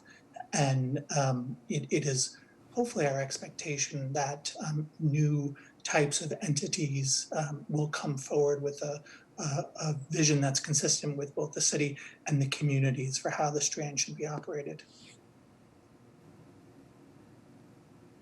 Thank you. Okay. Any further questions from the board? Okay, hearing and seeing none, a motion is in order. So moved. Second. Roll call for a vote. Ms. Downs? Aye. Mr. Monahan? Aye. Dr. Landsmark? Aye. Mr. Miller? Aye. And the chair votes aye. Motion passes. Thank you. Thank you. Item number 18, request authorization to tentatively designate Nubian Ascent Partners, LLC, as developer of the BPDA-owned parcels known as the Blair Lot in the Nubian Square area of Roxbury, and to negotiate a ground lease with Nubian Ascent Partners, LLC, for the development of the Blair Lot, and to take all related actions. Morgan. Thank you, Madam Chair. We are requesting board approval to tentatively designate Nubian Ascend Partners, LLC, for the long-term lease of the Blair Lot in the Nubian Square area of Roxbury. The Blair Lot is an 88,000 square foot parking lot between Washington Street and Harrison Avenue. Its size and location make it a key site in the planned Nubian Square planning area. The RFP has undergone extensive community process as part of Plan Nubian Square. Launched in February 2016, Plan Nubian Square builds on and updates the framework for development in the Roxbury Strategic Master Plan and guides the RFPs for 9 publicly owned vacant properties in Nubian Square.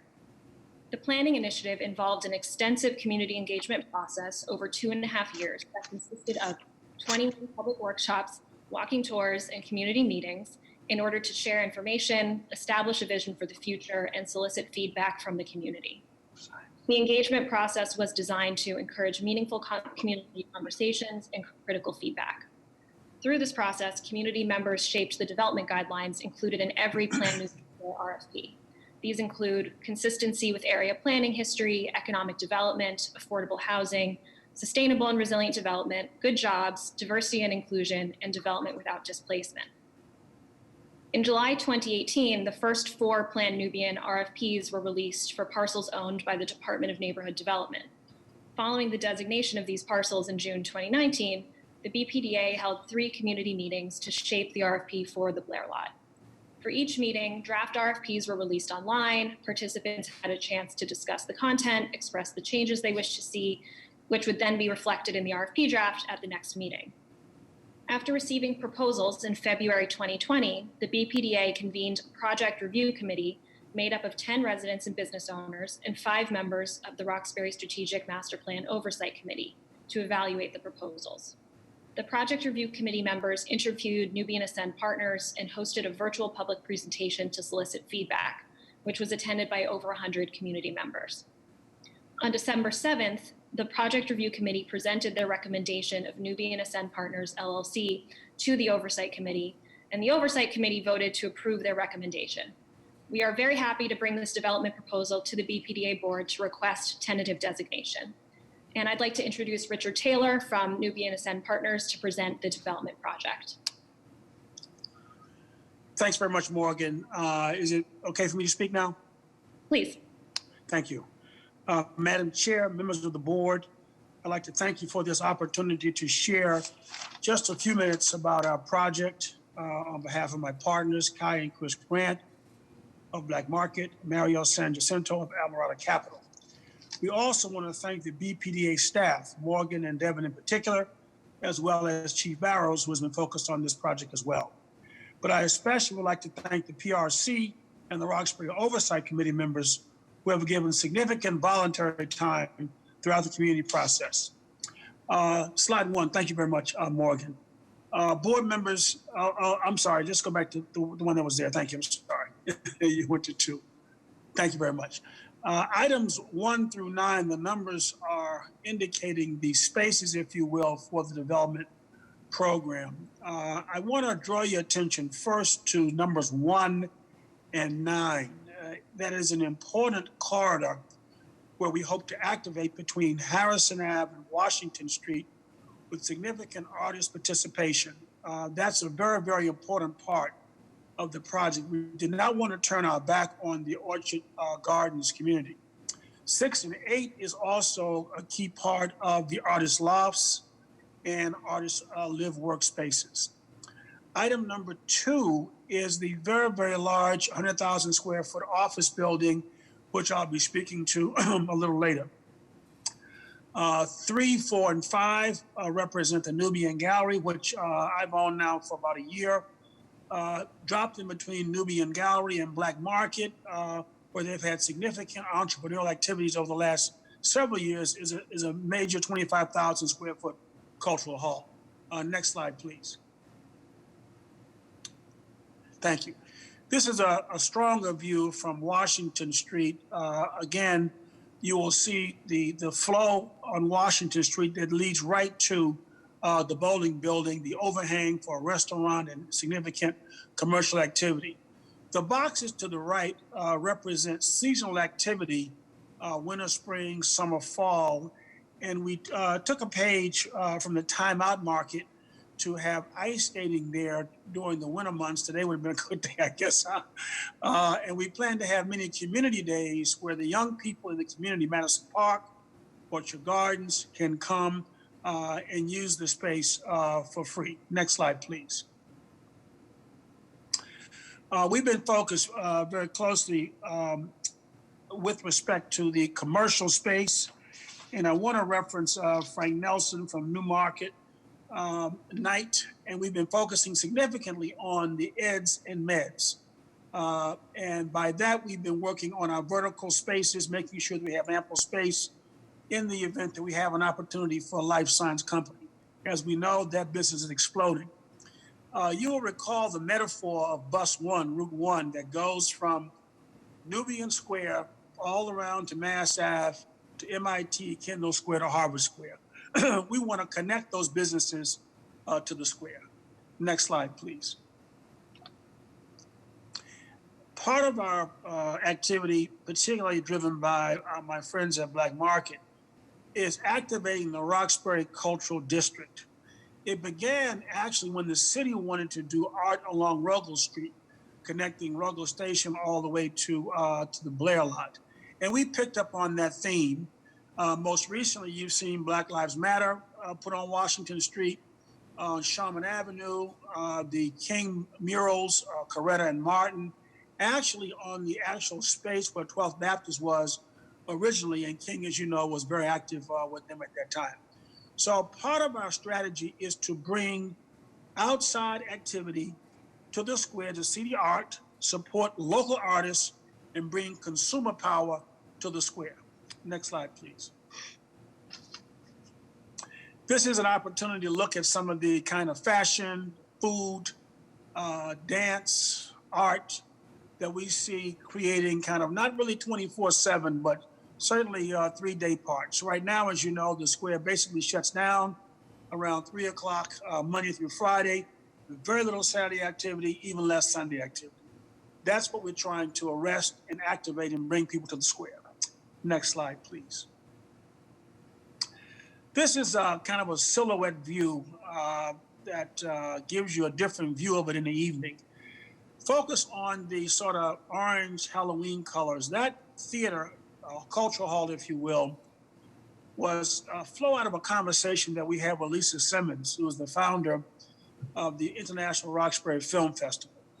The good news is they're in their 20th year. The not so good news is most of the activity is held at Museum of Fine Arts. Why?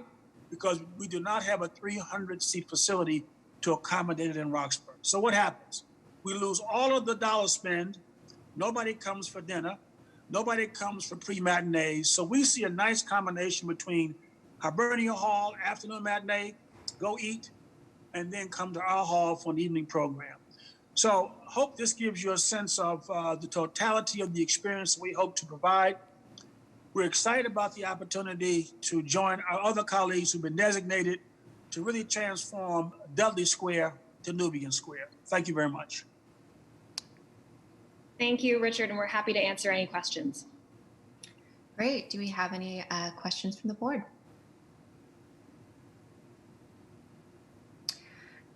Okay, I don't have a question more, just a comment.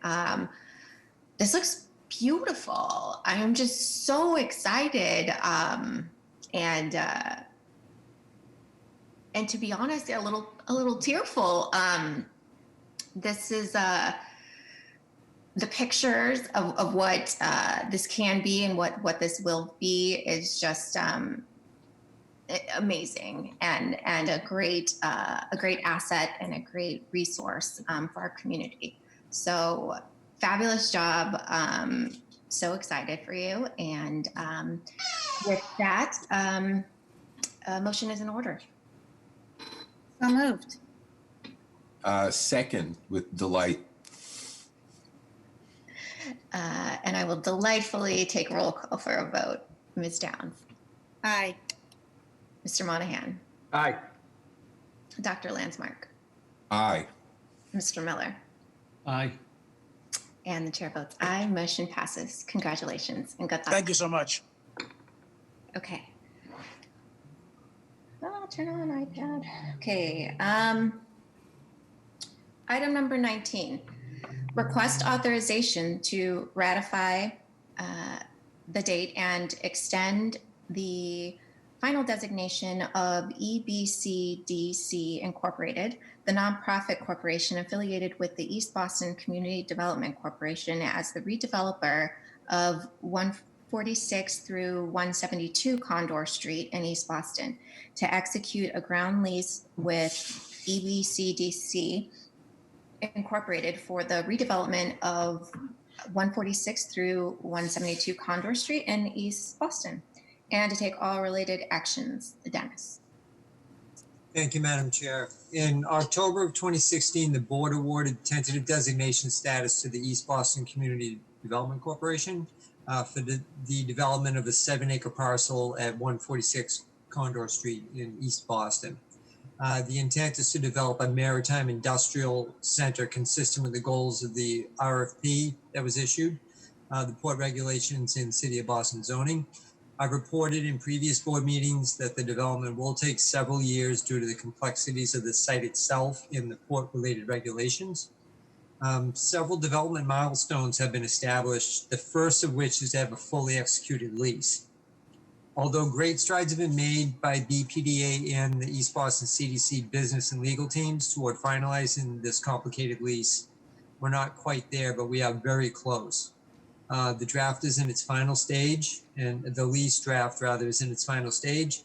In fact, I'll be attending a wrap-up meeting tomorrow with BPDA counsel and our outside counsel, just to make sure all the boxes are checked so we can send it off to East Boston CDC's counsel for their hopefully final review. We're requesting an extension for the execution of the lease to February 28th of 2021. I expect that we will have a fully executed lease well in advance of that. Thank you. Great. Do we have any questions from the board? Hearing and seeing none, a motion is in order. So moved. Second. Roll call for a vote. Ms. Downs. Aye.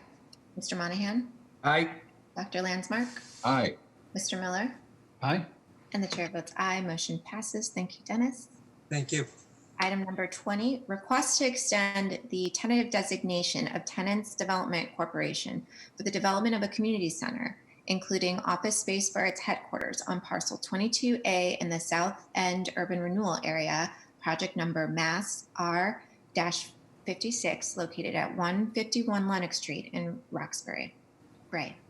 Thank you, Madam Chair, Director Golden, Madam Secretary, and members of the board. I'm requesting an additional 6-month extension to the tentative designation for Tenants Development Corporation of Roxbury, TDC, for the redevelopment of this BPDA-owned parcel. The board originally voted to award TDC tentative designation in June 2018 and extended the tentative designation in March, June, September, and December of 2019, and March, June, and September of 2020.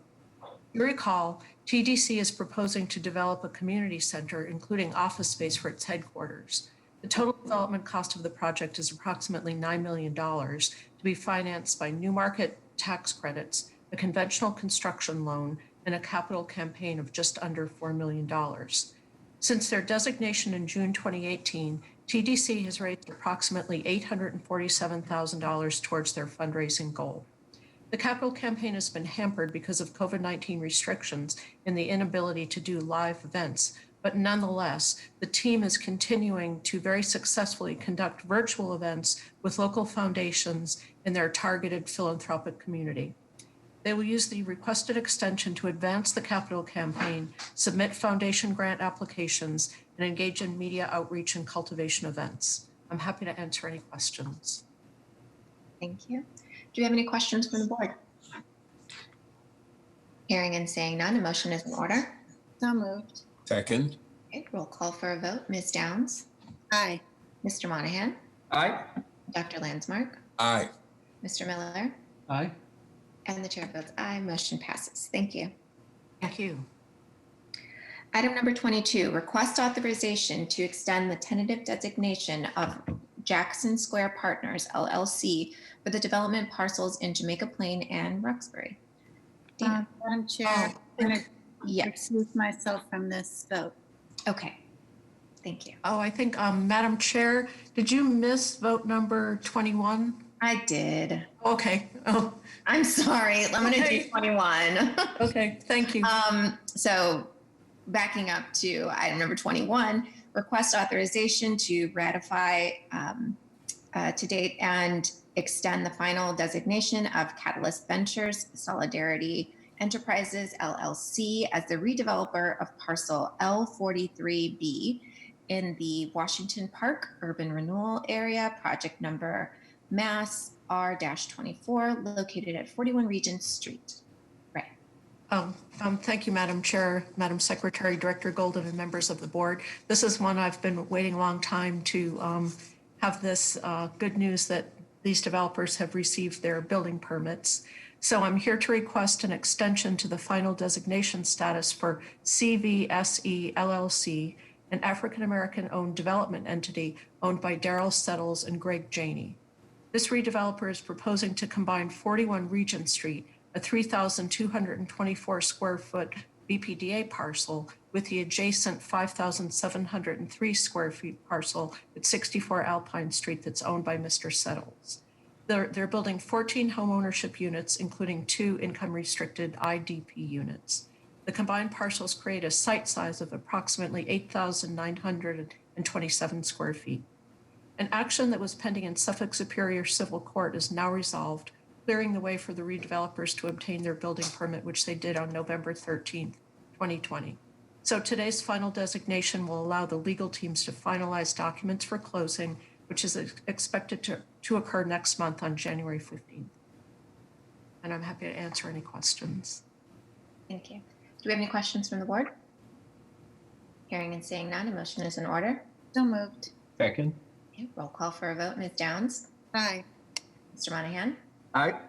Dr. Landsmark? Aye. Mr. Miller? Aye. And the chair votes aye. Motion passes. Okay, now Thank you. we're going to go back to item number 22. Ms. Downs, you've recused yourself. And I'll read it again. Request authorization to extend the tentative designation of Roxbury Square Partners LLC for the development parcels in Jamaica Plain and Roxbury. Dana. Thank you, Madam Chair, members of the board, Secretary Polhemus, and Director Golden. I'm Dana Whiteside, Deputy Director for Economic Development. We are pleased to share with you this request for consideration of the extension of the tentative designation for Jackson Square Partners as developer of these sites in the neighborhoods of Jamaica Plain and Roxbury. As part of this request, I'll provide a brief update regarding the status of the overall Jackson Square development, key items completed, and upcoming milestones. By way of reminder, Jackson Square Partners is comprised of Jamaica Plain Neighborhood Development Corporation, Urban Edge, Hyde Square Task Force, and the Community Builders. This designation of Jackson Square Partners has been in place since May of 2005 and reflects a memorandum of agreement between the development parties and state agencies which have land ownership interests.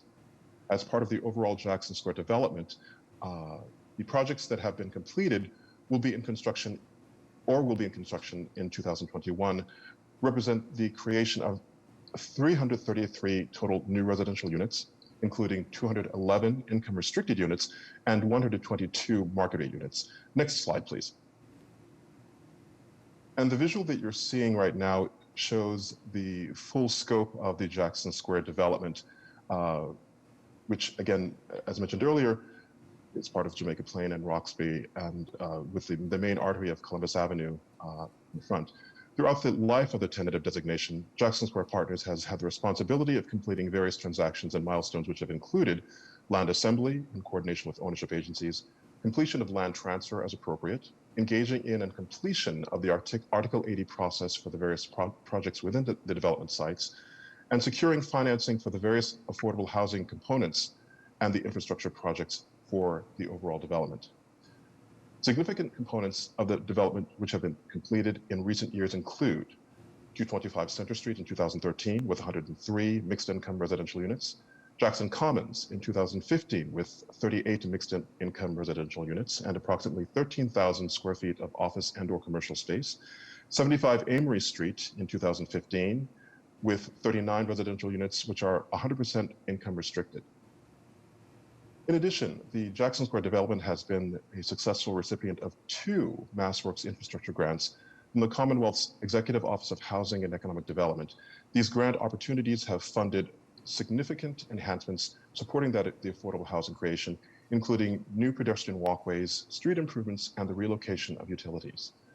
The projects within the Jackson Square development, which are anticipated to be completed, come to fruition in 2021, include 25 Amory, which will result, in the construction of 44 units, all of which will be income restricted at area median incomes of 60%. And maybe we can go to the next slide, please, to show 25.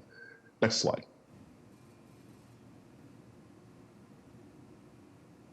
Showing 25 Amory Street. And next slide, which shows 250 Center Street, please. 250 Center Street, which will break ground in 2021 and is expected to be completed in 2022. This project will involve new construction of approximately 110 mixed income units and approximately 2,400 square feet of commercial space. The affordability levels in these projects, as noted earlier, are at fairly beneficial levels. For example, 56 apartments at 30% of AMI between 30 and 70% AMI, 20 apartments that are also income restricted at 100% AMI, as well as the creation of 34 market rate units. One further project which will commence its Article 80 and regulatory review in 2021 is the site on the bottom part of the beginning screen, which is the 1550 Columbus Avenue development. That site was previously designated to be a 75,000 square foot recreational facility. The development team determining that that proposed project would be infeasible to be completed within the timeframe of the tentative designation has opted to look at other programming considerations and will be submitting program plan and Article 80 for 2021. In keeping with the requirements of the tentative designation, Jackson Square Partners has provided regular updates and review with BPDA staff and representatives from other agencies, most recent being in November of 2020. Further areas of success completed by the partnership include the conveyance of all public land, that is, those transactions are complete, the clarification and evidence of a viable financing plan for the remainder of the projects through either grants, equity, and other debt sources, and the completion of important infrastructure enhancements to support the various projects. For final designation, the requirements that are outstanding include the completion of construction of the projects that are on pieces of public land, like The 250 Center Street project, which was referenced earlier, again, is anticipated to complete construction in 2021 and be completed accordingly. Also the acknowledgement of anticipated construction of parcels within the 7 years of the final designation, including the 1550 Columbus Avenue parcel, as well as parcel 35-3, which is next to the 225 Center Street project, deemed right now being used for parking, but a determination to be made as to the type of program that will be put forward in the future. We remain very excited about the work that has been done by this development team, Jackson Square Partners, to make it through the various components of the tentative designation so far. And we anticipate using all of 2021 to work with the development team to make it through to final designation. This will conclude my remarks. I would like to acknowledge the presence of members of the Jackson Square Partners team who are here in case there are questions. Emily Loomis, Director of Real Estate, David Aiken, Senior Project Manager with the Community Builders, Andrew Wiesner, Senior Project Manager with Jamaica Plain Neighborhood Development Corporation, and I should note that Emily Loomis is Director of Real Estate for Urban Edge. That concludes my remarks, and I'm happy to take any questions. Okay, thank you, Dana. Do we have any questions from the board? Okay, hearing and seeing none, a motion is in order. So moved. Second. Roll call for a vote. Mr. Monahan? Aye. Dr. Landsmark? Aye. Mr. Miller? Aye. And the chair votes aye, motion passes. Thank you. Okay, item number 23. Request authorization to adopt a demonstration project plan for the acquisition of the buildings and parcels located at 104 and 108 Walter Street in Roslindale, consisting of approximately 45,145 square feet of land, to accept funds in the amount of $1.4 million for the purpose of the acquisition of the property, to execute a purchase and sale agreement and deed with Walter Middle Development LLC, and any and all related agreements and documents in connection with the acquisition of the property, in connection with the acquisition and transfer of the property, to acquire the property by purchase from Walter Middle Development LLC, to enter into a memorandum of agreement with the City of Boston and the BRA, to advertise and issue a request for proposals for the redevelopment of 104 Walter Street in Roslindale, to transfer by deed 108 Walter Street to the Conservation Commission, and to take all related actions. Morgan. Thank you, Madam Chair. At the request of the City of Boston, we are requesting board approval to take the necessary actions to acquire 104 and 108 Walter Street in the Roslindale neighborhood of Boston and dispose of the parcels for the purposes of open space preservation and affordable housing creation. 104 and 108 Walter Street are adjacent parcels that are currently for sale. 108 Walter Street is an open space parcel adjacent to the Roslindale Urban Wild, and its sale risks losing the land as wetland open space. The local community has strongly advocated to the city that the wetland be preserved. The seller is only offering the parcels together, and purchasing only one is not an option. By purchasing both parcels, the BPDA will preserve the open space on 108 Walter Street and create an opportunity for affordable housing on 104 Walter Street. The City of Boston will provide the funds for the sale through a combination of Housing 2030 funds and the Environment Department Climate Resilience Reserve capital funds. After the BPDA acquires the parcels, we will transfer 108 Walter Street to the Boston Conservation Commission to be preserved as open space in perpetuity. We will also issue an RFP with the support of the Department of Neighborhood Development for the development of 4 units of affordable homeownership housing on 104 Walter Street. Today, we are requesting board authorization to take all required actions to carry out the city's request, including entering into a memorandum of agreement with the city, adopting a demonstration project plan, entering into a purchase and sale agreement with the seller, accepting funds from the city, acquiring the property by deed, transferring 108 Walter Street to the Boston Conservation Commission, and issuing a request for proposals for 104 Walter Street. And I'm happy to answer any questions. Okay, any questions from the board? I'm curious, how does the city decide to, what private parcels does the city consider purchasing to create more open space? And how does it keep it fair across the city? Like, this seems like a significant investment, which I support, but I'm just curious, where does it fall in context with other purchases of private land to create open space? You know, how does the city make that decision?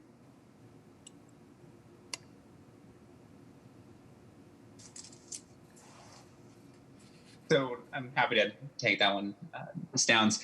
So we were, in general, it's the city's environment department that acquires land for conservation. They have several different capital sources that they use, and frankly, I'm not deeply involved in their selection criteria.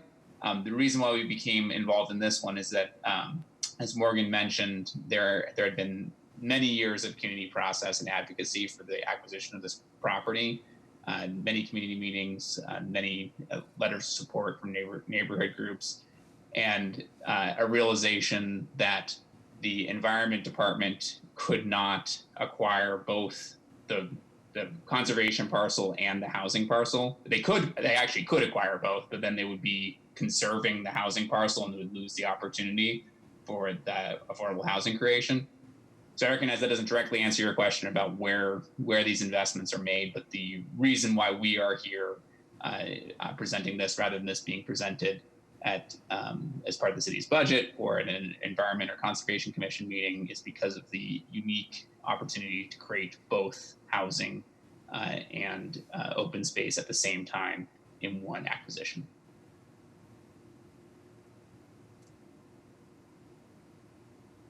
Okay. Go ahead. Thank you. Okay. Any further questions from the board? Okay, hearing and seeing none, a motion is in order. So moved. Second. Okay, roll call for a vote. Ms. Downs? Aye. Mr. Monahan? Aye. Dr. Landsmark? Aye. Mr. Miller? Aye. And the chair votes aye. Motion passes. Thank you. Item number 24. Request authorization to issue a certificate of completion for the successful completion of the Whittier Choice Neighborhood Development Phase 1 in Roxbury. As this is a certificate of completion, there's no presentation, so I need a motion to, a motion is in order. So moved. Second. All right, roll call for a vote. Ms. Downs? Aye. Mr. Monahan? Aye. Dr. Landsmark? Aye. Mr. Miller? Aye. Okay, and the chair votes aye. Motion passes. Item number 25, request authorization to issue a certification of approval pursuant to Article 80E, small project review of the zoning code for the construction of 30 home ownership units, including 4 IDP units, 35 parking spaces, and bicycle storage located at 515 through 519 East 2nd Street, to recommend approval to the Board of Appeal for zoning relief and to take all related action. John. Good evening, Madam Chair, members of the board, Madam Secretary, and Director Golden. The proponent, 515 East 2nd Street LLC, proposed to construct a 5-story residential building in South Boston. The project site consists of a single parcel that is approximately 12,890 square feet of land. The project site has been used for many years as an automotive repair garage and trolley storage facility. The proposed project contains 30 home ownership units, including 4 income restricted units and up to 35 at-grade garage parking spaces. In addition, the proponents have committed $30,000 in community benefits to fund transportation infrastructure improvements to the Perkins Square intersection nearby. The proponent filed an Article 80 application on February 24th of this year. A BPDA-sponsored virtual public meeting was held on Zoom on August 31st. A public meeting scheduled in March was canceled due to the pandemic. The comment period concluded on September 11th, 2020. I'd like to say that this development team was very responsive to staff's guidance in this project. and they addressed all the concerns of the community. They received the support of the Gate of Heaven Neighborhood Association, as well as that of City Councilor Edward Flynn and some direct abutters. And I'd also like to thank my colleagues Mark McGonigal and Matthew Martin for their assistance during the review of this proposed project. At this time, I would like to introduce Attorney Joe Hanley to continue the presentation. Joe? Thank you, John. Good evening, Madam Chair, Director Golden, Madam Secretary, members of the board. Attorney Joe Hanley, McDermott, Quilty Miller. I am here representing the proponent, Ed Doherty, who is with us of Chem's Real Estate Development. Also with me is David O'Sullivan from O'Sullivan Architects. I too would like to thank some folks, especially John Campbell as our project manager. John has been very helpful and guiding us through the process, and I am going to miss him. I've had a chance to work with him for a number of years, especially in South Boston, and he is an incredible public servant, and so I thank him for his help and friendship over the years. Also like to thank the Gate of Heaven Neighborhood Association, who we worked closely with, and the South Boston elected officials on this condominium development opportunity. This is a non-conforming site in a multifamily residential district. It's been used for years as the Boston Trolley Tours site and South Boston Auto Repair, surrounded by residential. And what is being proposed is to revitalize this site with a residential use to deliver home ownership and with an affordable on-site component that better contributes to the neighborhood. In addition to supporting, as John indicated, those critical investments in infrastructure at Perkins Square and supporting causes in the Gate of Heaven area of South Boston.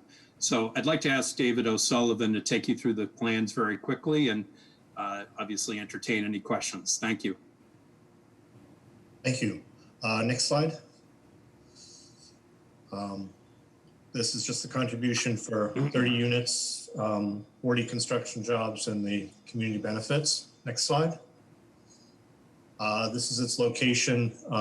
It's actually opposite the tannery project. Keep going, please. Next. More. Behind us is the post office in South Boston. Next.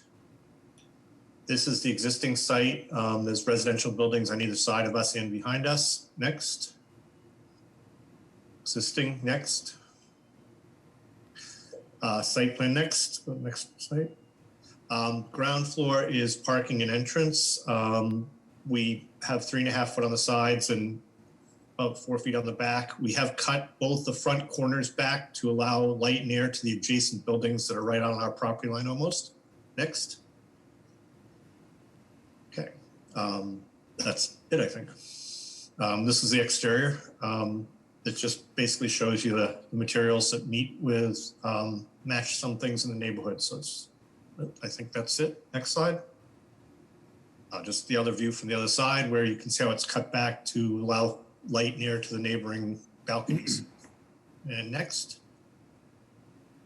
This is the section we worked with Matt and BPDA to kind of bring the middle units in the building inward to get more light. So we actually have about 18 feet between the adjacent building and our building.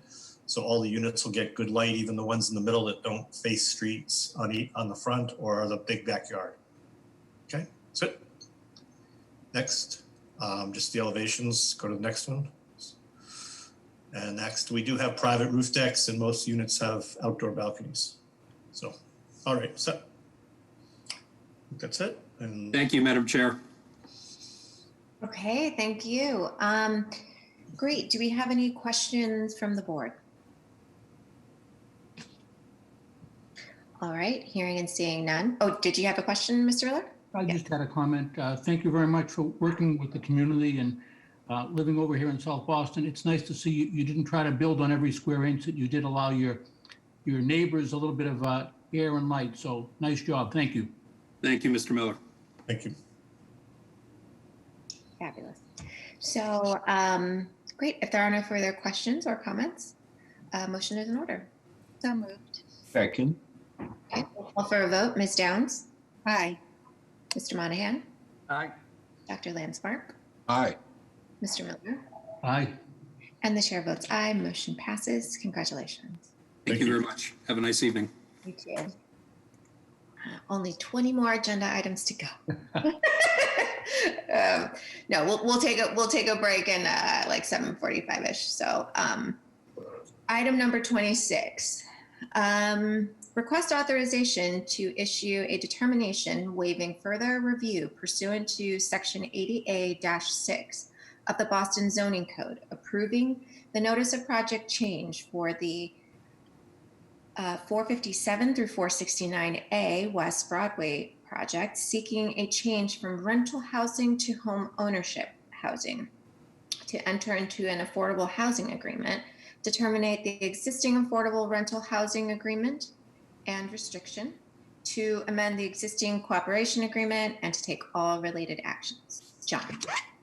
Thank you, Madam Chair. 457, 469A West Broadway in South Boston was originally approved by the BRA board on February 8th of 2018.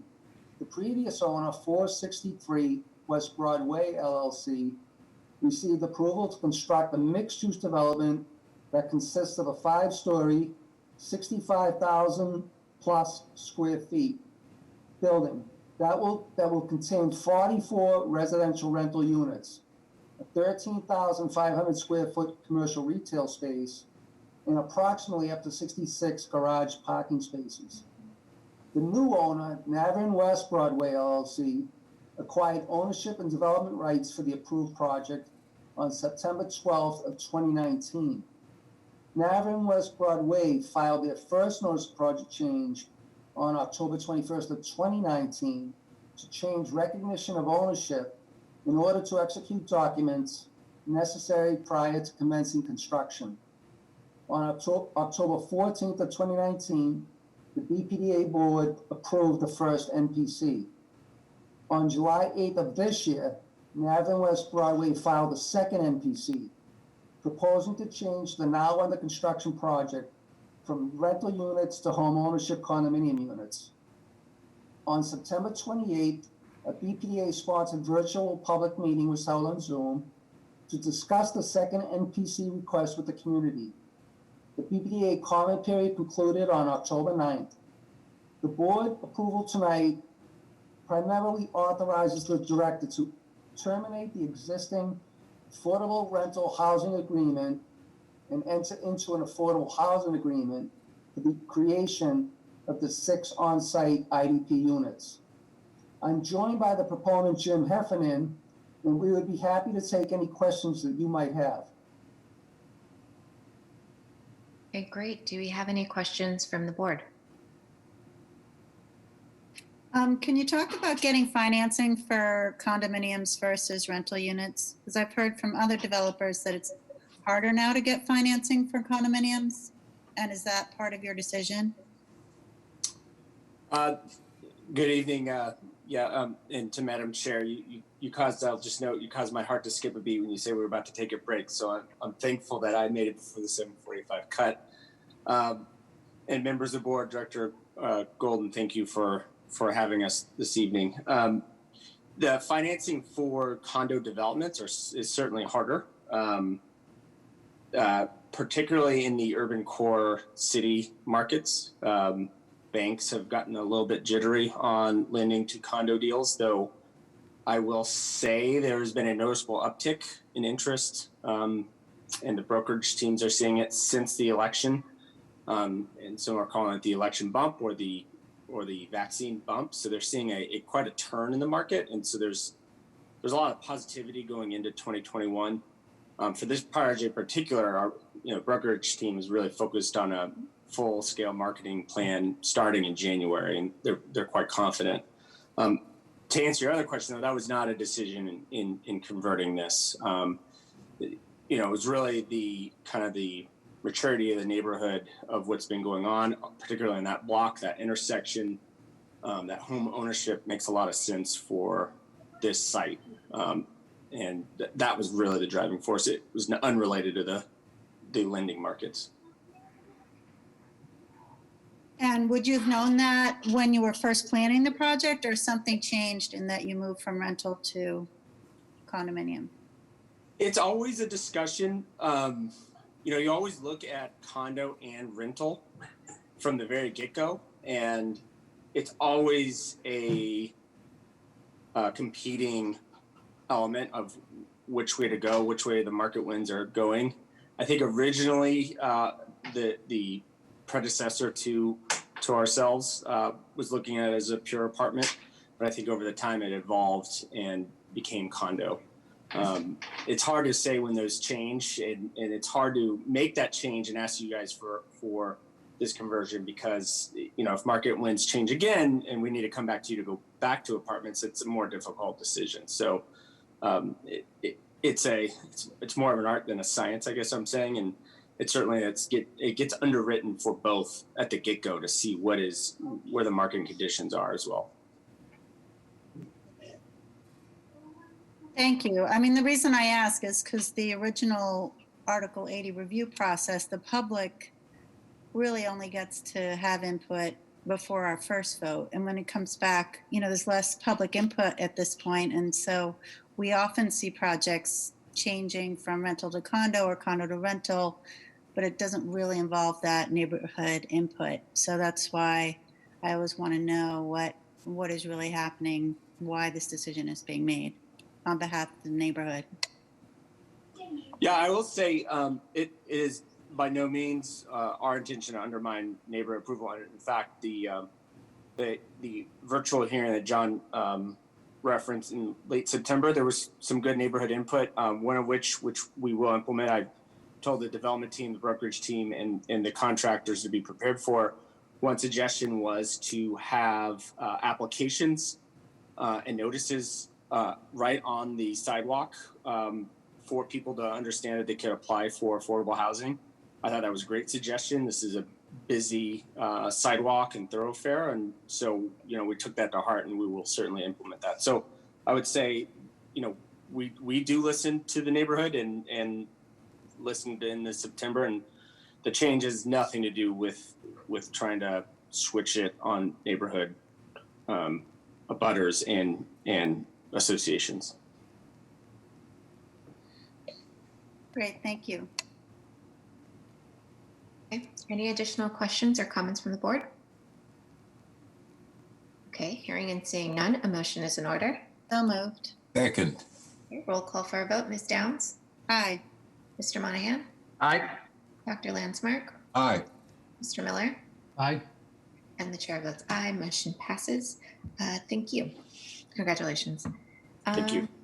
Let's do another one. Which one did I just do? Wait, I'm doing 27, right? Sorry.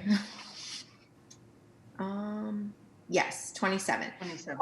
Yes, okay. Request authorization to issue a certification of approval pursuant to Article 80E Small Project Review of the Zoning Code for the construction of 2 buildings consisting of 25 residential rental units, including 3 IDP units, 1,153 square feet of commercial space, 1,140 square feet of fitness space, 12 parking spaces, and 30 bicycle storage spaces located at 1700 Dorchester Avenue, and 11 home ownership units, including 2 IDP units, 8 parking spaces, and 18 bicycle storage spaces located at 1710 Dorchester Avenue, to recommend approval to the Board of Appeal for zoning relief and to take all related actions. John. Thank you, Madam Chair. The proponent, Shipway Development LLC, proposed to construct these 2 4-story buildings in Dorchester. The 1700 Dorchester Ave project site consists of 2 parcels that are approximately 11,420 square feet of land. The 1710 Dorchester Avenue project site consists of 1 parcel that is just over 6,000 square feet of land. Now, these 2 parcels are on opposite sides of King Street. They front they're on the eastern side of Dorchester Ave, directly across from the St. Mark's Church. I won't go into describing the projects you just did very accurately, Madam Chair, So I'll go right to process or actually the community benefit. So in addition, the proponents have committed $75,000 to construct widened sidewalks at the project sites on Dorchester Avenue in order to provide open space necessary to accommodate an additional blue bike or bike sharing stations. The proponent filed an Article 80 application on September 30th. A BPDA-sponsored virtual public meeting was held on Zoom on October 26th. The comment period concluded on November 6th. This development team did a lot of outreach with the community. They knew exactly what the community was interested in seeing on these two sites. They were very responsive to the community. The architect was David Freed from Arthur Chu and Company, did an excellent job in preparing this proposal. And I would just like to thank my colleagues, Matthew Martin, Joseph Blankenship, for their assistance during the review of this proposed project. And at this time, I'd like to introduce the proponent, Patrick Mahoney, to continue the presentation. Patrick? Good evening, Madam Chair, Madam Secretary, Director Golden, and members of the board. My name is Patrick Mahoney. I am part owner of Shipway Development and the proponent for the development before you today. From this view, we are looking at up King Street, and you can see both buildings that are part of this application. On the right at 1710 Dorchester Ave, we have 11 proposed condo units, 2 of which are affordable, with 8 surface parking spaces on the first floor. On the left, we have the 25-unit rental building at 1700 Dorchester Ave, 3 of which are deed restricted affordable and parking on the first floor, along with a small commercial space ultimately likely to be used for an office in the future. If we could go to the next slide. This is the live, work, play slide. There's 36 housing units being proposed between both buildings, 11 of which are home ownership condos. The others, 25, are proposed as apartments. It's anticipated to create 35 construction jobs, and Mr. Campbell mentioned the community benefits, which is to improve the public way. Next slide. This is just a locus map showing where we are again. Where we were looking before was looking up King Street, 1700 Dorchester Ave is the 2 parcels that Mr. Campbell mentioned, and 1710 is on the opposite side of King Street. Next slide. It is just the same map in a zoning viewer format, just showing that both parcels are in MFR-LS zoning subdistrict in Article 65. Next slide, please. Again, just the site survey, just give us some context in the neighborhood. Next slide.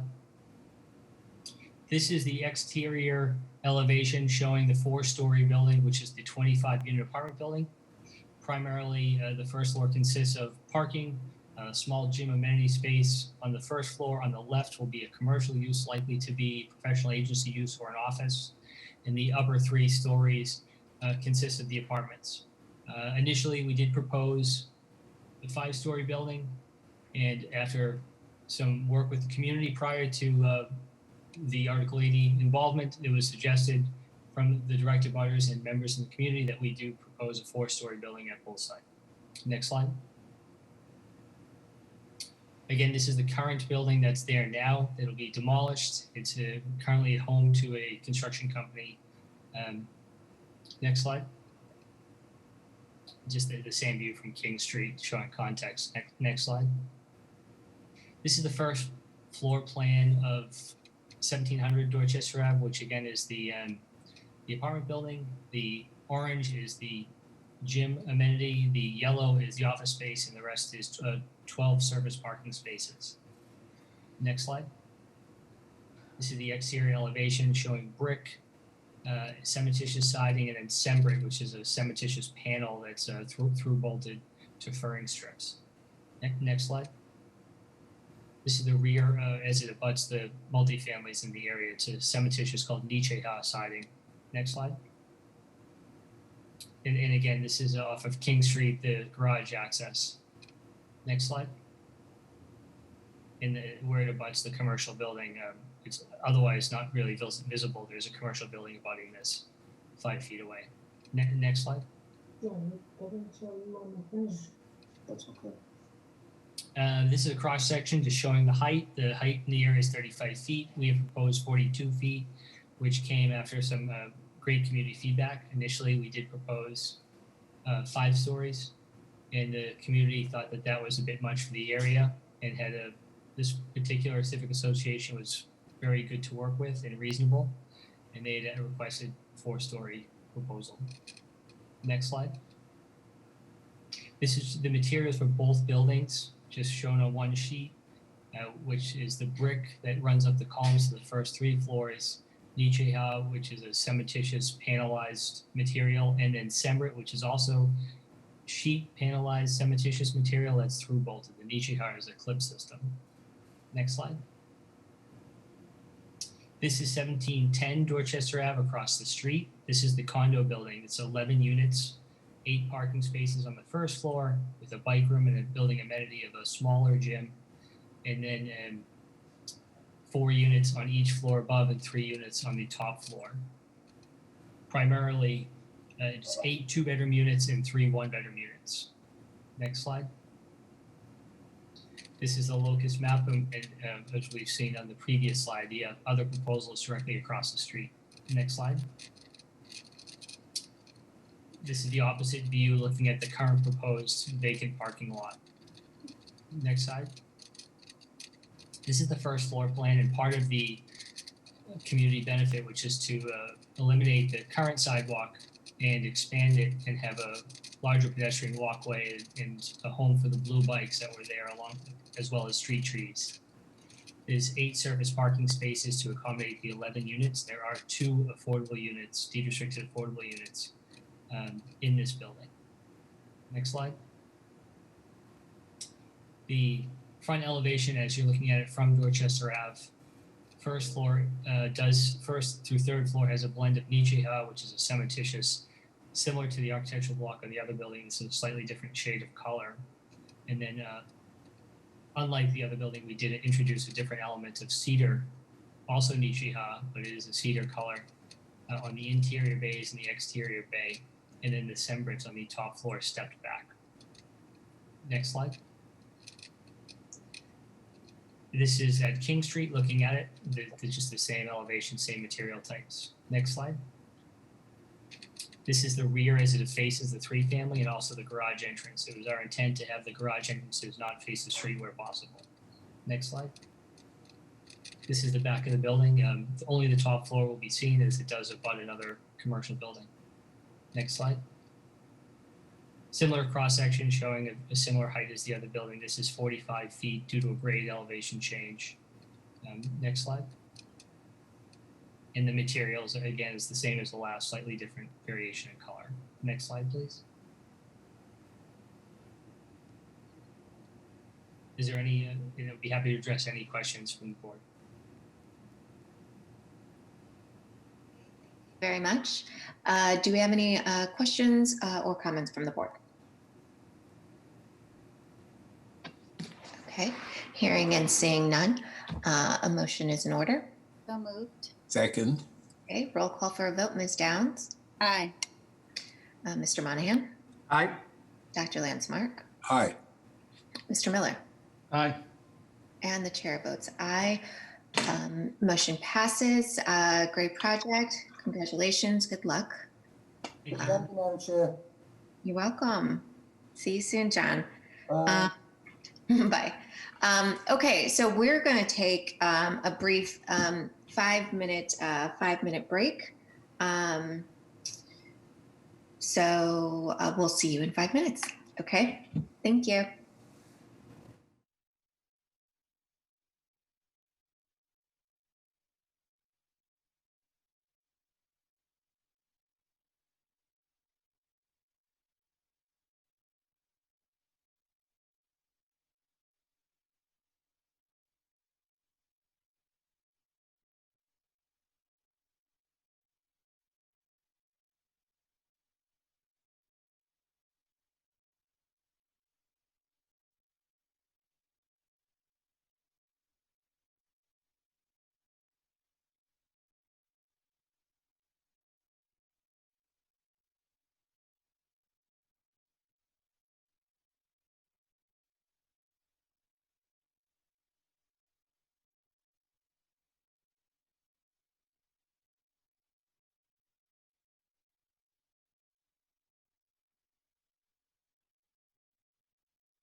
Thank you. Thank me for the break. I don't know.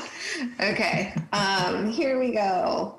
Item number, where'd it go? 28.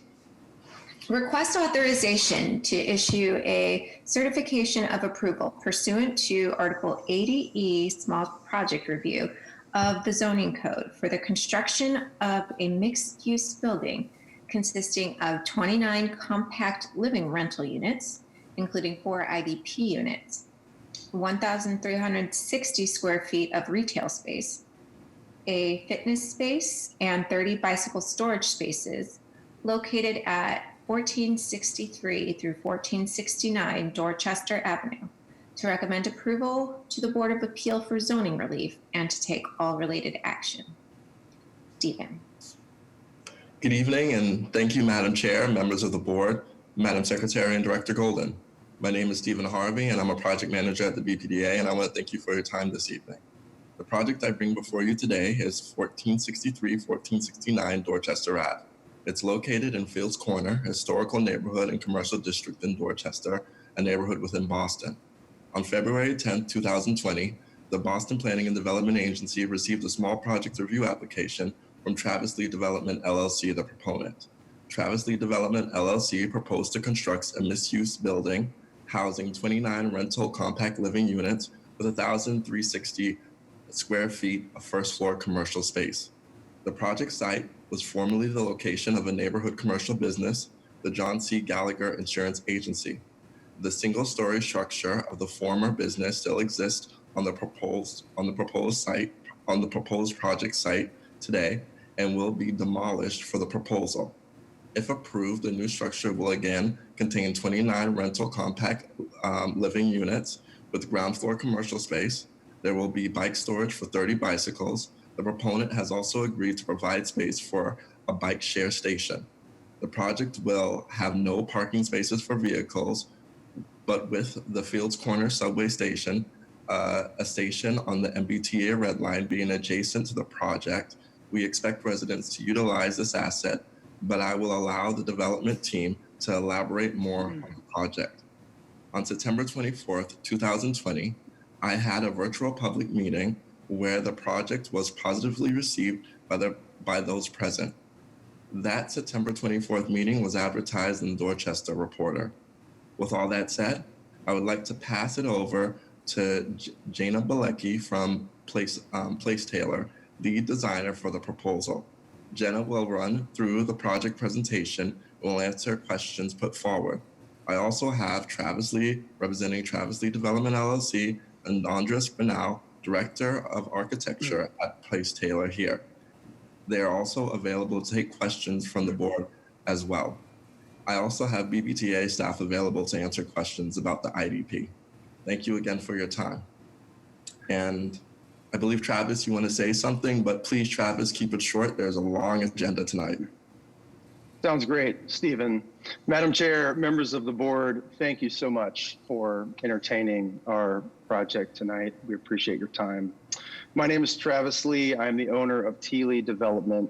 I'm a Dorchester resident, have been for about 15 years. With us today is Place Taylor, the architect of record, Jana Bilecki and Andres Bernal. We are here very excited to propose a 29-unit, 5-story elevator building in the heart of Fields Corner. The building would include 21 studio units and 8 one-bedroom units on a existing 5,000 square foot lot, as Stephen said, that currently has a 1-story, many decades old insurance building that is abandoned. The entire gross square footage of the proposed project would be about 20,000 square foot. 100% of the 29 proposed units would be income restricted to households making between 70% and 90% of the area median income. This results in a range of rents starting as low as $1,000 a month for a studio, mid-range $1,685 for a studio, upper range is closer to $2,000 for a studio. So we have multiple tiers of affordability, and 100% would be restricted to households no more than 90% of the area median income. This project, as Stephen said, is immediately adjacent to the Fields Corner train station. It is literally out the side door to access the Red Line from Fields Corner. As he said, no parking will be provided off-street. We have worked with Boston Bikes, the transportation department, to create a nook in the side of the building that could accommodate a shared bike station. And we also have planned for 29 secured indoor bike spaces per BPDA regulations. I would like to hand it over at this time. Oh, one last thing. The building will be Passive House certified. This is pretty exciting. This, many of you know what that means. For those of you who don't, it is going to be an incredibly energy efficient building, friendly to the indoor occupants and friendly to our environment. And we are very excited about that. So I'd love to hand it over to Jana Balak from Place Taylor to give you a very quick design presentation. Great. Thank you, Travis. Madam Chair, members of the board, next slide, please. Next slide. And next slide. So we began the design process by analyzing the surrounding area, a 5-minute walk or roughly a quarter of a mile, to understand public transit. Most importantly, we found that we are located directly beside the Fields Corner train station, as Travis mentioned, and an abundance of bus routes and also the main street of Dorchester Avenue, making this a great candidate for the compact living program. Next slide, please. So looking closer at the site, we found that we were on this strong border of retail and residential, the vibrant retail street of Dorchester Avenue, and then when you turn west down Charles Street, it's more of a residential neighborhood. Next slide, please. In this aerial, we can again see the border of retail and residential, but now we can see the scale, the difference in scales here. Along the commercial street of Dorchester Avenue, we see taller buildings and larger footprints, just bigger massing overall. And then along the residential street of Charles, we see the smaller footprints and scales of single to multifamily residences, most importantly, the triple decker, which is directly adjacent to our site. Next slide, please. So we explored the surrounding area to really get an understanding and to hopefully take cues from the existing architecture, which would help us to inform our design so we can speak to the surrounding context rather than, just completely not fitting in with the surrounding area. So the top image, 1460 through 1474, this is the building directly across the street from our site. And here we see repetitious window patterns and changes in materiality that we want to incorporate into our design so we can speak to that building. Next slide, please. And, okay. This is an aerial view of the existing site, and you can see it's a parking lot and single-story structure, as Travis had mentioned. But we can also see in the aerial to the left that this Dorchester Avenue has a very strong, vibrant sense of retail, this very strong street face. And the site at 1463 being a parking lot is sort of left a hole where it breaks that continuous vibrancy of the street. Next slide, please. So our design process, we started by basically extruding the site and seeing what we could do with the site available. But then again, speaking to the residential neighborhood and the retail, we broke the mass and divided the scale so that it is more similar to the triple decker next door to the west and really speaking to the retail to the east. And then adding some texture to the facade, we again mimicked the building across the street with these patterns and really broke up the face of the building this way. Next slide, please. So the ground floor level, as I had mentioned, we wanted to continue that retail corridor. So we placed the retail space, a future retail space along Dorchester Avenue and dedicated the residential spaces to the west along Charles Street. So now adhering to the compact living program, we're proposing a variety of common spaces. So you enter the building along Charles Street and you enter into a lounge which opens up to an exterior patio, which is intended to promote social interactions. And like Travis mentioned, we also have off the patio, secured bike storage, secured and covered bike storage for 30 bicycles. So inside, we have the lounge common space and a fitness space, and also a study space. It's meant to be more of a quiet area when residents want to break out of their space and, you know, find some new surroundings. And we have one studio apartment on this level to give an occupant the option to possibly have their own entry directly off the street and not have to interact with the public lobby, excuse me. And at the bottom right, you'll see we have dedicated a space for a possible bike share station in the future. Next slide, please. And here we have a typical floor plan. This would be levels 2 through 5. Each floor will have 7 units, 2 1-bedrooms and 5 studios, and also a common laundry space that they can all use. Next slide, please. And here we have the elevations. Along the Dorchester Avenue, we wanted to go with more materials that had more of a commercial feel to them. So we're proposing terracotta and brick along the ground floor.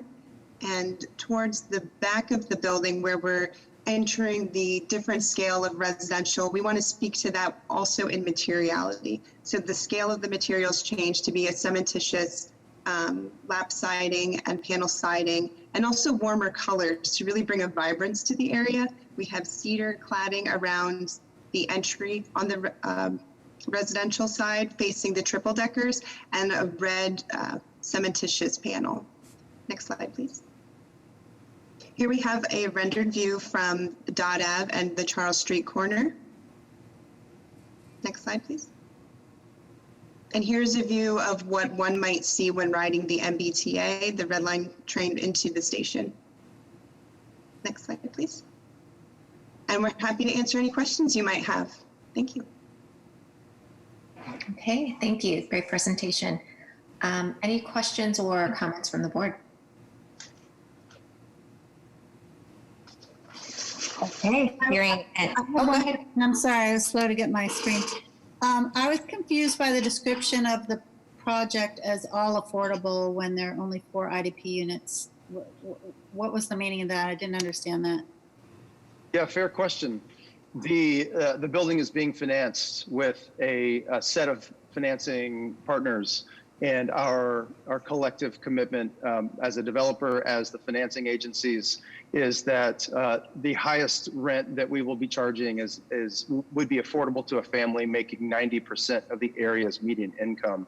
So you have the BPDA affordability requirements, which is the IDP unit. So in this particular case, there are 4 BPDA required IDP units. However, there are 25 additional units that will have affordability restrictions that cannot exceed 90% of the area median income because of the funding that comes with the project. I see. And is that in perpetuity, or? It is at a minimum of 15 years. Okay, great. Thank you. Thank you. Great question. Travis, if you could fill me in a little bit more on that. So I heard the rents are $1,000 to $2,000 and they're small units. You're looking at 90% of the average income in the area. Do the math for me for a typical person coming in and moving in. If they earn $65,000 a year, what might they pay in your scenario? So there's 3 tiers in this particular project. There's the IDP tier, which those units for a studio would be about $1,000 per month. You then have an 80% AMI, 80% area median income tier that is an additional, I forget exactly how many, 2 or 3 or 4 units that would be at $1,685 plus or minus. And then you have a tier for the remainder that would be in today's income, as reported by HUD and by the city of Boston, $2,000 would be the max for a family making 90% of Boston's area median income. As Boston's area median income changes, if it goes down, my rents when this project is over, would need to go down. If area median incomes increase over the next 2 years, then these rents would increase with the area median income. But those are the percentage affordability will not change. And as you know, the general calculation to get to rents is taking 30% of someone's income, gross income. And so that's how we would do it. All of our tenants will be income certified and each year recertified. I know one of our goals is to make sure there's affordability throughout the city, and part of that is making these units smaller. I'm just wondering how much value, how much more are we offering? So it's maybe more than just your project alone, but thanks for being direct on that. You're welcome. Thanks for asking a challenging question. Sure. Okay. Any additional questions or comments from the board? Okay, hearing and seeing none, a motion is in order. So moved. Second. Okay, roll call for a vote. Ms. Downs? Aye. Mr. Monahan? Aye. Dr. Landsmark? Aye. Mr. Miller? Aye. And the chair votes aye. Motion passes. Congratulations. Best of luck. Thank you. Thank you very much. All right, item number 29, request authorization to issue a determination waiving the requirement of further review pursuant to section 80A-6.2 of the zoning code in connection with the notice of project change for the Kenmore Square redevelopment project for the conversion of the Beacon building programming to now include approximately 127,700 square feet of lab research and development space and approximately 8,560 square feet of retail space, and to take all related actions. Ms. Kerr. Thank you, Madam Chair. Good evening again, Director Golden, Madam Secretary, and members of the board. On November 15th, 2018, this board approved the Kenmore Square redevelopment project, which, as proposed by Related Beal, included the redevelopment of two sites, the Commonwealth redevelopment parcel at 533 to 541 Commonwealth Avenue, and the Beacon redevelopment parcel at 650 to 660 Beacon Street. The approved programming of the Commonwealth redevelopment parcel called for the construction of an 8-story commercial building inclusive of approximately 8,000 square feet of ground floor retail space, approximately 119,000 square feet of office space, and 2 levels of below-grade parking for approximately 60 vehicles. As originally approved, the programming of the Beacon redevelopment parcel included the approximately 66,000 square foot renovation of 660 Beacon Street to be connected to an approximately 76,500 square foot new building. Collectively, the Beacon building was contemplated to total approximately 125,000 square feet of office space across 7 stories and approximately 20,500 square feet of ground floor and below grade retail space. On November 2nd, 2020, Related Beal submitted a notice of project change to the BPDA specific to the Beacon building portion of the Kenmore Square redevelopment project. As proposed before the board this evening, this NPC proposes revisions to the programming of the Beacon building to now include approximately 127,700 square feet of lab, research, and development space and approximately 8,560 square feet of retail space. A chart detailing how this revised programming for the Beacon building relates to the originally approved programming is available in your board memo.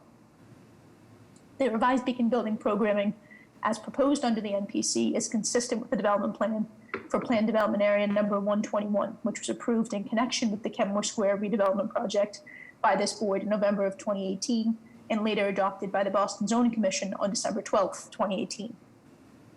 Related Beal remains committed to the extensive community benefits and mitigation measures which were included as part of the original approval of the Kenmore Square redevelopment project. We are joined this evening by Alex Provost of Related Beal, who will share with the board additional details on the proposed notice of project change and updates on the progression of the Kenmore Square redevelopment project and associated community benefits and mitigation measures. We'll be happy to answer any questions the board may have at the conclusion of the presentation. Thank you. Alex? Thank you, Aisling. Thank you, Madam Chair, Madam Secretary, Director Golden, and members of the board. My name is Alex Provost with Related Beal, and I'm here tonight with our architect, Arpita Mitra from Stantec to give everyone an update on our project in Kenmore Square. 4 years ago, we purchased 9 buildings in Kenmore from Boston University. And as Aisling mentioned, in December 2018, we were in front of you and gained approvals to redevelop 270,000 feet of office and retail space on the north side of Kenmore Square at the nexus of Deerfield, Commonwealth Ave, and Beacon. We have a couple minor updates to the project program to present to you tonight, and have discussed them with our neighbors, our great IAG, the electeds in Kenmore, as well as BU. And in the midst of this new but temporary working environment, we strongly believe in the city and its market for strong users of office and research and development space, and have worked over the last several months to ensure that we keep this project moving and change the face of such a vital corner of our city. Next slide, please.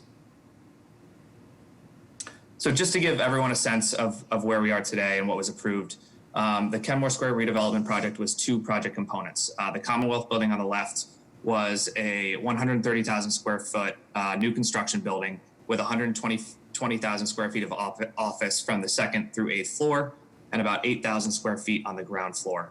2 levels of parking below grade, and there are no changes to this portion of the project, and we are very well underway with construction, which began in August of 2019. On the right, you see the Beacon building, which is the renovation of 660 Beacon Street, the old BU bookstore, and a horizontal expansion of new construction that infills the previous location of 3 buildings at 650 through 656 Beacon. While that building was originally approved as office, we are proposing to update some of the interior infrastructure here to change the use to research and development, which we believe has either no change or reduced impacts, and think it's really more of a change of attitude than a change of use. And ultimately we don't know the user, but we think it provides flexibility for all of today's lab and office users in the market. Next slide, please. So I thought this would be helpful for those of you who have not been to Kenmore in a while. I wanted to give everyone a glimpse of where the project stands today. On the left, you can see the Commonwealth office building with superstructure up to the 5th floor. We expect topping off to occur at the end of January 2021 and deliver the building by the end of next year. On the right is the Beacon building parcel where the previous existing buildings existed, and demo is more or less complete as of pre-snowfall tonight. So exciting there. Next slide, please. I'm going to pass it off to Arpita to just run really quickly through the plans. But bottom line here is there are no changes to our public realm program. There's no change to the ground floor linear retail frontage, which was so important to the neighborhood. And there's minimal, if any, changes to the design of the building. Give all the credit to our architects and project team for, ensuring that we could deliver a lab R&D building within the approved design. One which battles an existing building, which of course houses the Citgo sign. Additionally, there are no view corridors impacted by this change. So happy to discuss any questions following the presentation, but I'll just have Arpita quickly go through some of the square footage changes quickly.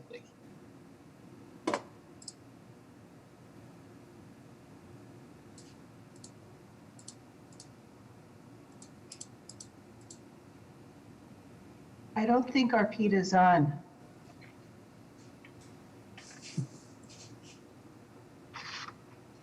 It looks like she does not have access to present, so maybe I will just run through these quickly, given the time. This is the rendering of the project. So the infill portion is new construction, and then, as I said, to create one contiguous floor plate, we connected it with the old bookstore there at 660 Beacon. Next slide, please. So all in all, really net change of about 9,000 feet in reduction. That's due to all of the vertical penetrations and mechanical infrastructure that needed to go into the building. Again, we really focused on not impacting the design of the building. There were some windows that needed to go to louvers on the back of the building to take in some new outside air for airflow and exhaust through the building. Otherwise, what we did is we actually converted the basement space below grade in the existing building to ancillary use and storage space for the lab space rather than retail. So we have kept the same amount of storefront at the ground level as the original proposal. Next slide, please. You'll see that here more or less as a pedestrian. The approved project at the ground floor is more or less unchanged outside of some back of house loading and logistics space at the rear. Next slide, please. You'll see here a typical floor, a small mechanical room to take outside air in for the air handling units. Next slide. The big thing we did here was an exhaust air handling unit typically is about a 10-foot unit with exhaust stacks that rise up another 10 or 12 feet. Rather than put that on the mechanical penthouse, which could have impacted view corridors from the street or of the sign, we dropped that down to our 7th floor to mitigate any impacts there at the roof. Next slide, please. And here you can see how we squeezed everything onto the existing mechanical rooftop. Next slide. So cycle track unchanged, streetscape and furnishings unchanged, and ultimately we're really excited about where we are in the project and continue to push forward at this time. Thank you, Madam Chair. Thank you, Aisling, and the rest of the BPDA who've gotten us to this point. And I'll take any questions that you have. Okay, thank you very much. Do we have any questions from the board? Okay, just a comment. Kudos, like on that reconfiguration. I know that is not an easy task, but yeah, I mean, now's the time to do it if you're going to do it, right? So cool, that's exciting. A motion is in order. So moved. Second. Okay, roll call for a vote. Ms. Downs? Aye. Mr. Monahan? Aye. Dr. Landsmark? Aye. Mr. Miller? Aye. And the chair votes aye. Motion passes. Thank you. Good luck. Thank you. Thank you, Madam Chair, members of the board. Happy holidays to everyone. Take care. Item number 30. Request authorization to issue a scoping determination waiving further review pursuant to Article 80, Section 80B-5.3D of the Zoning Code, subject to continuing BPDA design review for the WBZ-TV CBS replacement station project located at 1170 through 1200 Soldiers Field Road, and to take all related actions. Lance. Thank you, Madam Chair, members of the board, Director Golden, Madam Secretary. The proposed project will replace the operations of the existing WBZ/CBS studio facility on Soldiers Field Road. The office building at 1200 Soldiers Field Road will be demolished to make way for a new facility. The net effect will be to significantly reduce the impact on the neighborhood by eliminating the office building at 1200 Soldiers Field Road. Altogether, by replacing the outdated WBZ TV facility operation with a modern building that will measure 63,000 square feet and the height will be 55 feet tall, containing fewer square footage and a more compact footprint. Tonight you'll hear from Naomi Mayo, who will list the community benefits, and Doug Gensler, the project architect, will give a brief overview. Naomi? Thanks, Lance.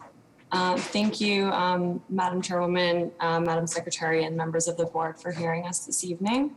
I'm joined by my colleagues Sherry Clancy and Ted Ty from National Development, as well as Doug Gensler from Gensler Architects. If you wouldn't mind going to the first slide, please. We'll try to be brief. I know it's a late night. You can keep going if you don't mind. And again, please. So this is the site that we're talking about this evening. The entire perimeter here you see in brighter color represents the existing studio, which WBZ first occupied in 1948, and they have been continuously broadcasting for 72 years in this facility. It's certainly outdated and cannot keep up with just existing today year over year, let alone the advances in technology. The subject of where we'll be talking about this evening, if you go to the next slide, please, is the balance of this site. The challenge with this site is that we are going to be replacing the WBZ building while keeping the existing station building open, fully operating and broadcasting. The impacts from the project are to reduce parking, reducing traffic. We're making a very efficient layout of the building on a smaller site. There are 3 stories, as Lance mentioned, for a height of 55 feet. And we are creating new public realm on all 4 sides of the site. Whereas this previously had been one private open space, we are now able to make some connections through. If you go to the next slide, please. It's little examples of what the condition looks like on the perimeter of the site. We have some old sidewalks on Soldiers Field Road and Everett Street. Both Soldiers Field Road and Everett Street are DCR roads, but we were working collaboratively with them and the BPDA to make sure that these areas are updated. And then on the left-hand side, you see McDonald Ave, which currently serves as sort of an alley loading service road. Next slide, please. So we are absolutely enhancing all 4 sides of this site. New sidewalk along Soldiers Field Road. We're actually providing a 10-foot easement to DCR along Everett Street for the public realm improvements. We are doing a full upgrade of McDonald Avenue, which is, as I said, a very dark loading street right now with new public sidewalk, street trees, lighting, landscape buffer, much more safe for pedestrians and definitely traffic calming. As well as this urban feeling sidewalk and street presence in between McDonald Avenue at the south and Soldiers Field Road to the north to create new pedestrian and bicycle connections. We are actually able to preserve a lot of really mature trees that are on Soldiers Field Road as well, which is a really nice benefit of this project. Go to the next slide, please. I will turn it over to Doug Gensler, who will do a quick overview on the building architecture. Good evening.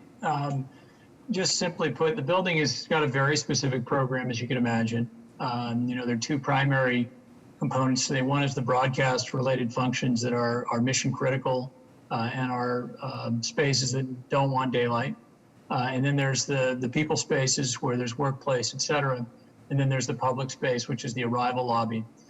This is a view from the northeast, looking at the building. The idea is basically to create very transparent building into the newsroom and other areas along Soldiers Field. It's the north side of the building. It's got views of the park. We're obviously setting back from the Greenbelt Protection Overlay and all the landscape along Soldiers Field. And then we're bringing the building down to the street at the future extension here on the east end of the building. Instead of just a very simple box, we took the opportunity to create some scale moves to break down the mass of it and essentially have, because of the geometry that we're dealing with, if you remember the site plan, you've got sort of 2 boxes that are interconnected. The palette of the building is, again, intended to be fairly light, where it's glassy with predominant glass and light metal system. And then where the studio boxes are, which is on the southwest side, it's more of a dark masonry building. That obviously houses those components. The subtle accents are really to work with the brand of the station while being, I think, fairly universal to the broader neighborhood. But again, the idea was to very simple, very efficient, high performing building that really gives them, I think, a contemporary, modern, forward-looking identity along Soldiers Field and done in, I think, a very efficient, compact, and thoughtful way. I'll leave it at that. Thank you, Doug. We go to the next slide, please. Just a quick synopsis of the approvals that we're seeking from you, as well as going forward. So obviously some approval on the Article 80 process we have before you this evening, and also your support as we go forward with the conditional use permit. As Doug said, we are in the Greenbelt Protection Overlay District, so we will need a conditional use permit from the ZBA, as well as a height variance. The underlying zoning here is 35 feet. We're asking for a variance for 55 feet. There is some parking for news vans under the building. That is really a security reason for WBZ, really operationally driven. And so that is the reason for the height variance. And, we've been staying very close with the Western Ave overlay corridor study that's been going on. And we believe that 55 feet is right in that range of what is consistent with existing massings as well as the future development to fit in pretty seamlessly. Go to the next slide, please. So I won't go through all of these. I know it's a lot of information here, but I think that the best thing that we can say is that we worked very closely with Lance and BPDA staff amid the past few months, 6 months-ish of COVID world, but had a really great community process with the IAG and the neighborhood, and came to some very positive mitigation for specifically this neighborhood as well as the city. So thank you very much for your consideration this evening, and we're happy to take any questions. Okay, thank you very much. Do we have any questions or comments from the board? I have a quick question for Doug around the resilient design components of this particular building. So Ted, I mean, we thought about the kind of the ecology of the site and the orientation. We've intentionally put most of the transparency in areas where we can maximize the daylight harvesting and minimize the solar heat gain and glare implications. The southern facade obviously is treated with more opacity, which is where the studios are. Obviously, the performance of the envelope has been looked at to maximize the efficiency of the building.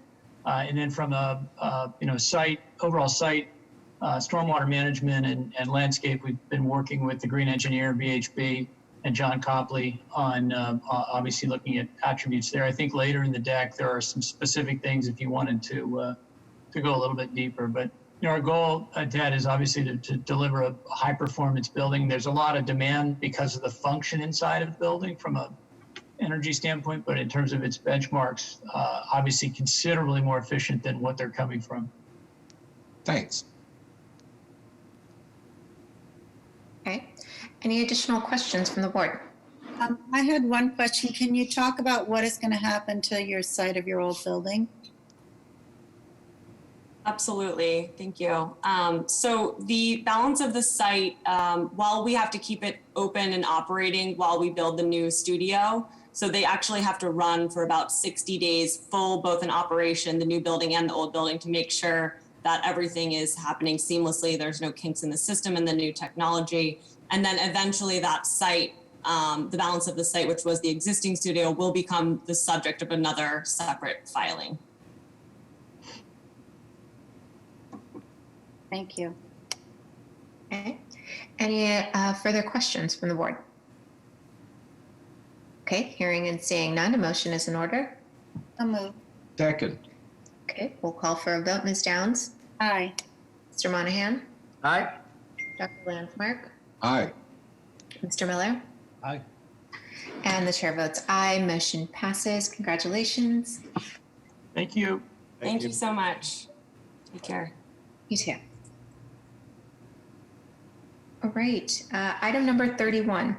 Request authorization to issue a scoping determination waiving the requirement of further review pursuant to Article 80, Section 80B-5.3D of the Zoning Code for the Alston Green Project, including the construction of 3 buildings consisting of 349 compact living residential rental units, of which 6 will be artist live work units, 4,455 square foot ground floor retail gallery space and artist co-working space, 125 garage parking spaces located at 20 Linden Street, and to take all related actions. Lance.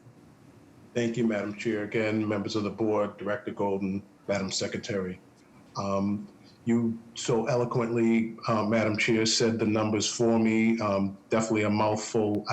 The project also will include 2 new privately owned public spaces, one measuring 3,600 square feet, which is will be a passive courtyard.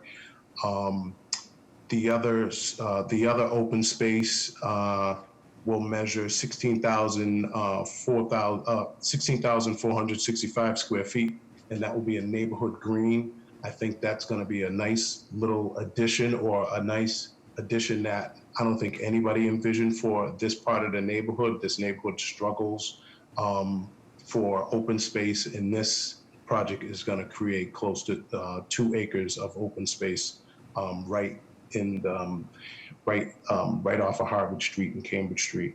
The project also incorporates a strong commitment to the artist community.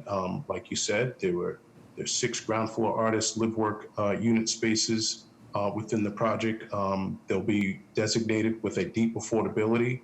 They'll be bordering what we will term the artist row. An open space area will be intended as we get into the project. Actually, if you want to just advance the slides, this will be helpful. At the corners of Linden and Cambridge Street, the proposed project will provide 1,800 square feet of retail gallery space.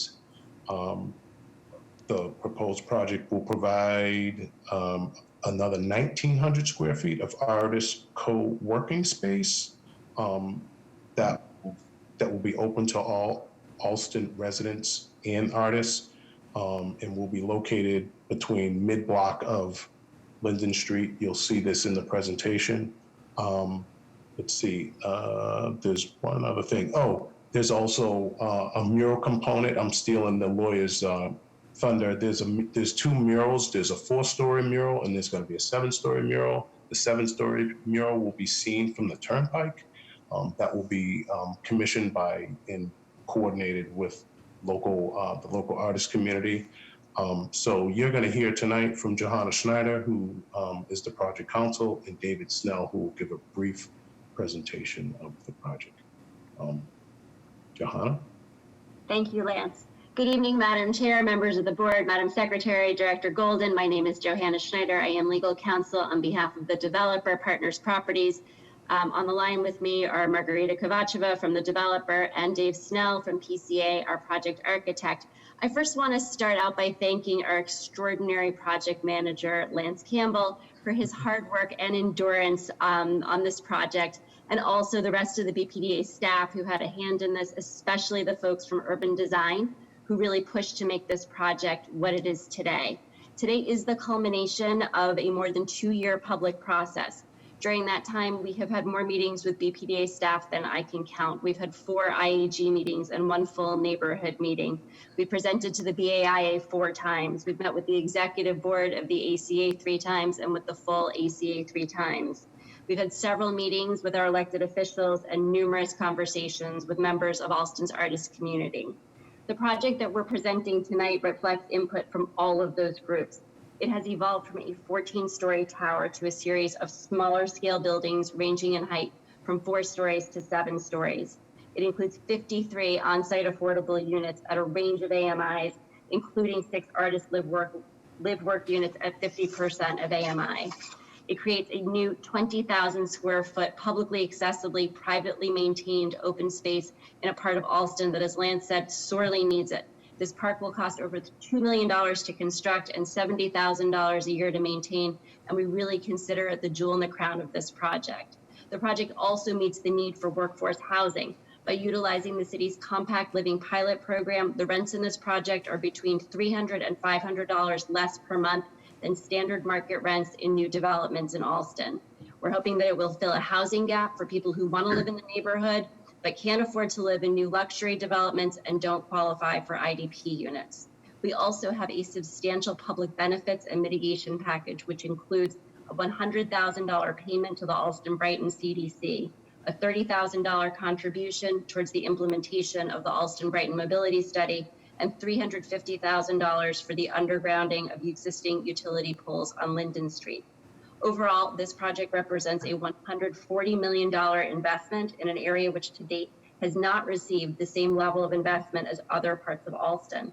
It is our hope that this project will not only revitalize the corner of Linden and Pratt Streets where the project sits, but will also serve as a catalyst for further investment in the immediate neighborhood.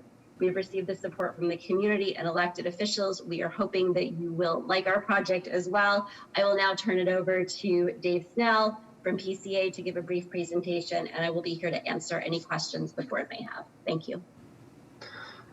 Thanks everyone for your time. I will be brief. So if we go to the next slide, we can start. Oh no, my text is all over the place. Well, This slide is just showing the original iteration of the project. And as we mentioned, it started as a 14-story tower, and it has since evolved in a number of ways that, drop the height, increase the open space, and just retool the project from all the feedback we've gotten. Next slide. So why don't we go to the next one, actually? So there's 3 buildings, buildings A, B, and C. Building A being on the left adjacent to Cambridge Street, B in the middle, and C along Pratt Street. Buildings A and B are 7-story buildings. Building C is 4. You can see our neighborhood green here in the center along Linden Street. And you can also see a number of our public uses and active ground floor uses throughout the project. We are trying to make a transformation of this neighborhood, as we've said, that will be a catalyst. So we've invested a lot of time designing a really robust public realm that fits the needs of this neighborhood with their feedback. And we're really excited to, see how everything in this neighborhood can evolve over time. Next slide, please. So starting at the entrance here to Linden Street, and we're standing on Cambridge Street. Building A is here on the left, the Jack Young building on the right here, which is part of the Alston Square project, if you're familiar. You'll note that we have 5 stories along Linden Street here, and taller portions are set back from the street. The primary building massing is actually held back from the street in most cases as well. If you go to the next slide, please. This is actually the view from Cambridge Street. So this is looking across the tracks here. And you see building A in the foreground and building B in the background. We were using a variety of materials that are bringing warmth and a palette that is works well with the existing nature of this neighborhood. There's a lot of masonry in the neighborhood and warm tones with metal accents, and we've been playing those through in the design as we've evolved it with urban design at BPDA. Next slide, please. Along Linden Street here, the new character, I'm not sure how familiar you are with the street today, but the street is very tight. On the left edge, there's a building that's currently built right up to the property line. And so our buildings here are set back, as I mentioned, creating this large courtyard of building A here on the left. And then beyond is the neighborhood green. As we move down, you'll see the active ground floor uses here. We have the retail gallery space on the left of this image. And then within that courtyard is the entry to the building. At the mid-block here, we have the artist co-working space. So as Johanna mentioned, or maybe it was Lance, this is a space that will be offered to the artist community to use free of charge. Next slide, please. This is the neighborhood green. So we worked diligently with the community, with the artists community, with the urban design staff and the BCDC to really make sure that this is a space that it can take on a lot of different uses and have a lot of different character throughout the year. So you're standing here in this flexible open space with building B fronting on it, and you're buffered from the street by a double row of trees. And we have benches throughout. We really want to encourage people to come in, sit, enjoy the space. Next slide, please. Looking back, you'll see here at the corner, building B here in the foreground, building A in the background. This is the corner of Linden and Pratt Street.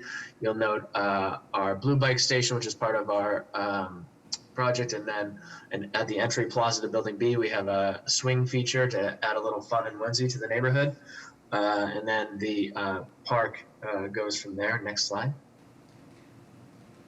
This is just giving you a little bit more of the program here. So we have at the far right side, we have the swing plaza at the main entry here. So that's meant to be a larger gathering space. All the brown here you see are wood benches along all these edges. The flexible open space, which we imagine being utilized for lots of different things, from movie nights, performances, just laying out and being with your family. We have this area here, which is our forest hangout. It's a social fun play for kids and families alike. That will have these special cubes that we will commission from Alston-based artists. Then we have Artist Row up against our artist live work units and the co-working space at the left edge here.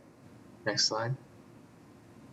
This is just giving you a sense of some of those artist blocks within the space. And so as we mentioned, we also have the 2 murals, one on building B, one on building C, which are visible from the Mass Pike and Cambridge Street. And next slide. So next slide is looking at Pratt Street, where we have a smaller scale residential building. And so we've spent some time to work the massing of this, set it further back from the street, break it down into these three blocks, which are more in keeping with the scale of the street, and created these deep recess points, which if you go to the next slide, we'll show you some of the activation. We've brought the artist blocks here along the street as well, and widen the sidewalks to really create a far more generous feel of the street. There are no street trees here today. We're putting street trees throughout, and really, like we've said, trying to change the character of this neighborhood with this huge investment. And if you go to the next slide, which I believe is the last. Oh, well, that is it. Thought there was one more in there, but just leave it there for any questions. Great presentation. Any questions from the board? This looks so cool. Very beautiful. As a former member of the Boston Cultural Council, definitely just excited to see the incorporation of art and our artists. It's just really cool. All right. If there are no further questions, a motion is in order. So moved. Love it. Second. All right. Roll call for a vote. Ms. Downs? Aye. Mr. Monahan? Aye. Dr. Landsmark? Aye. Mr. Miller? Aye. And the chair votes aye. Motion passes. Congratulations. Good luck. Thank you. Thank you so much. Thank you. Bye-bye. Thanks. Okay, moving on to item number 32. Request authorization to issue a scoping determination waiving the requirement of further review pursuant to Article 80, Section 80B-5.3D of the zoning code for the residences at Reedville Station project, consisting of 151 condominium units, including 23 IDP home ownership units and 122 residential rental units, including 18 IDP rental units, 3,617 square feet of ground floor retail space, and 200 garage parking spaces located at 1717 through 1725 Hyde Park Avenue, and to take all related actions. Lance. Again, thank you, Madam Chair, members of the board, Director Golden, Madam Secretary. The project consists of 331,719 gross square feet of development, including 273 units. This project, just to spare you some of the numbers, the rental building has 122 rental units in it. The condo building has, I'm just scanning my numbers here, the home ownership building has 151 units and the condo building has 122. The condo building's unit mix is 11 studios, 75 one bedrooms, 59 two bedrooms, and 6 3 bedrooms. The rental building unit mix consists of 8 studios, 51 one bedrooms, 58 two bedrooms, and 6 3 bedrooms. Other project elements include on-site parking below the level at the railroad level.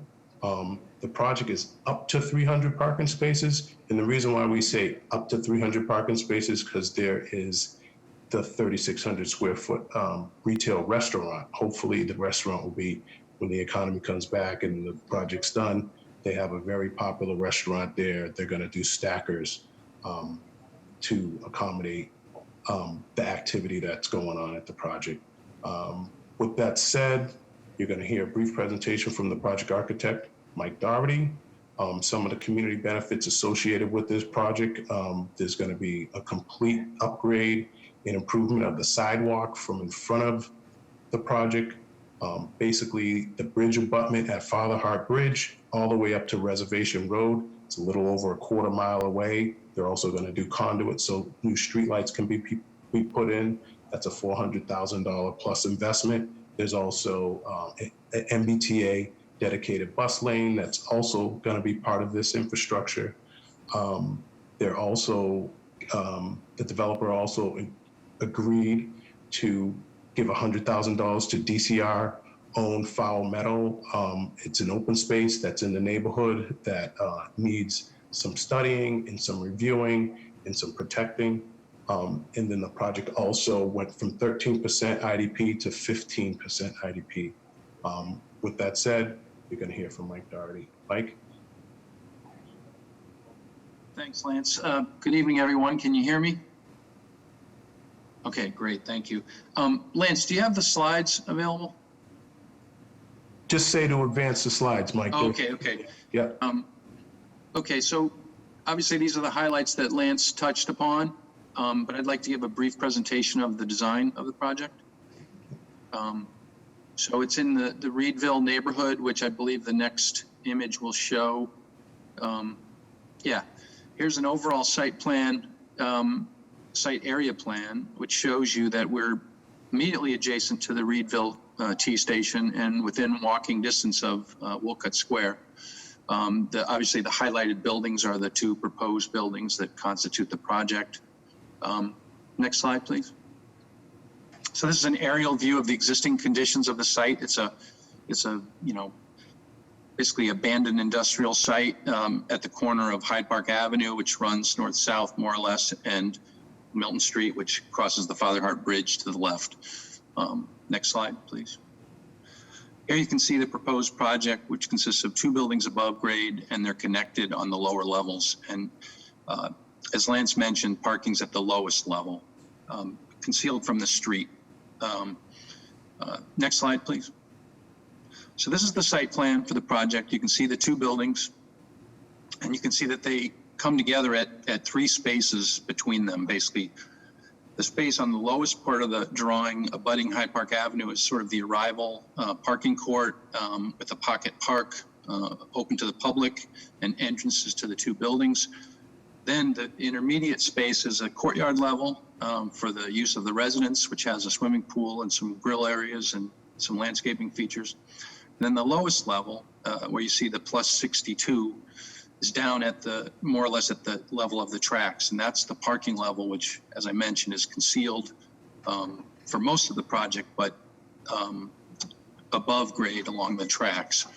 Another important feature of this project is we've worked with the city through the Article 80 process to have the loading and service done completely internally, and that's accessed on the right-hand side of the plan. Where the ramp goes down to the parking level. Along Milton Street itself and Hyde Park Avenue, there's currently in existence a WPA era stone wall. And some places it's in good shape and some it's not. Where it's in good shape along Milton Street, we're going to keep it. But where it's in tough shape on Hyde Park Avenue has been broken into and removed in several areas, and where in this location it's at odds with the Complete Streets initiative of the City of Boston that we worked so hard with the BPDA to try and address.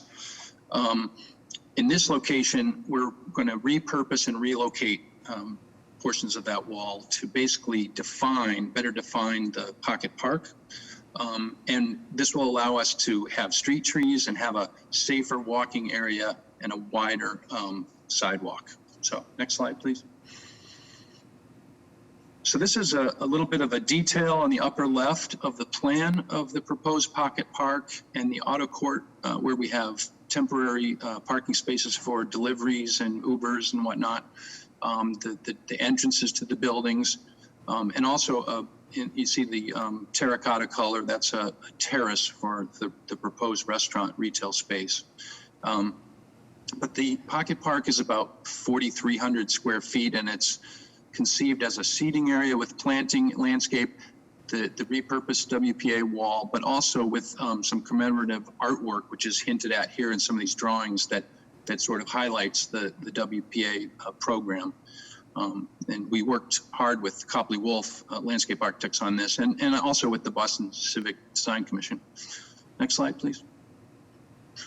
So here's a section through the 3 spaces I mentioned.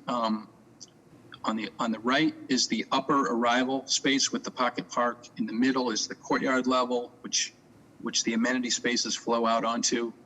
On the lower end is the parking, and you can see the train tracks to the extreme left in the drawing.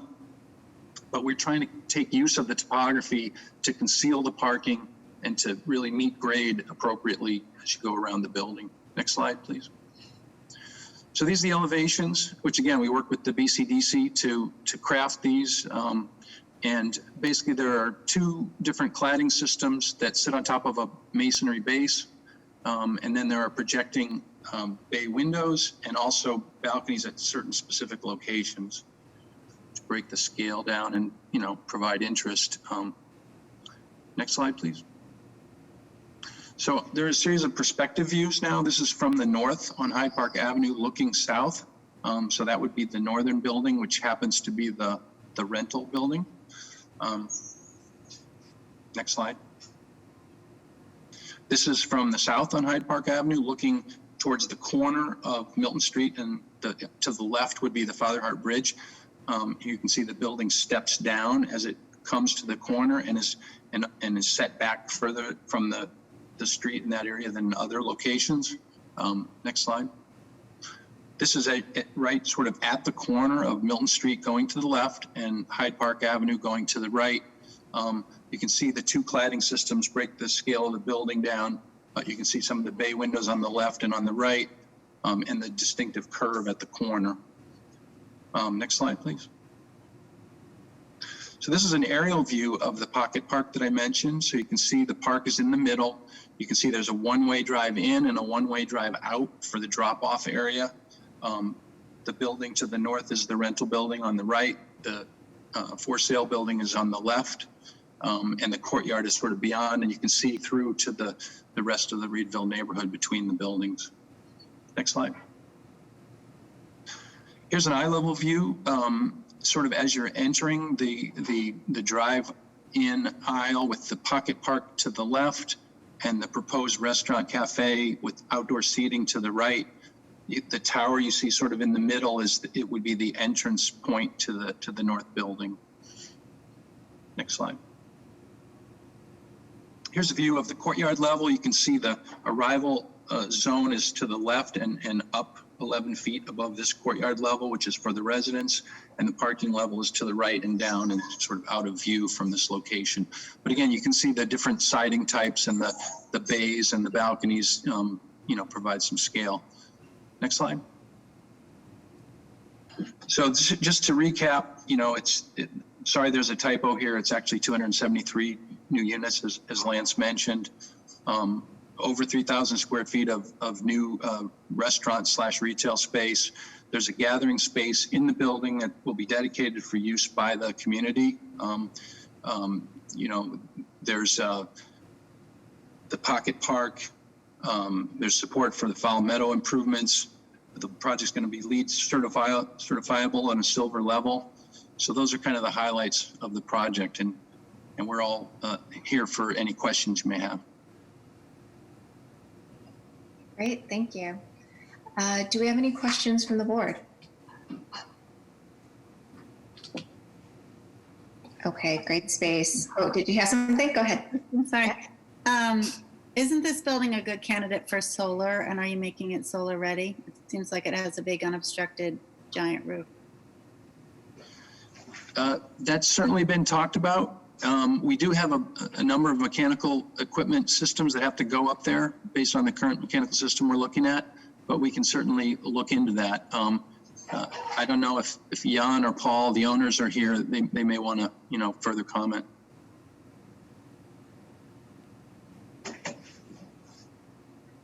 Well, I just encourage, oh, sorry. I was just going to add to what Mike said, Mitch Fishman, permitting consultant. So all of these buildings have to be solar ready. And again, as we go through the process, we will actually have to go through what's called the Article 37 filing. And at that point, if we think it's feasible, we'll consider proposing it at that point.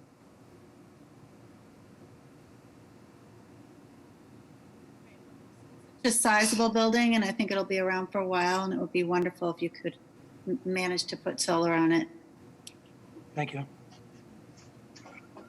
Okay, any further questions from the board? Hearing and seeing none, a motion is in order.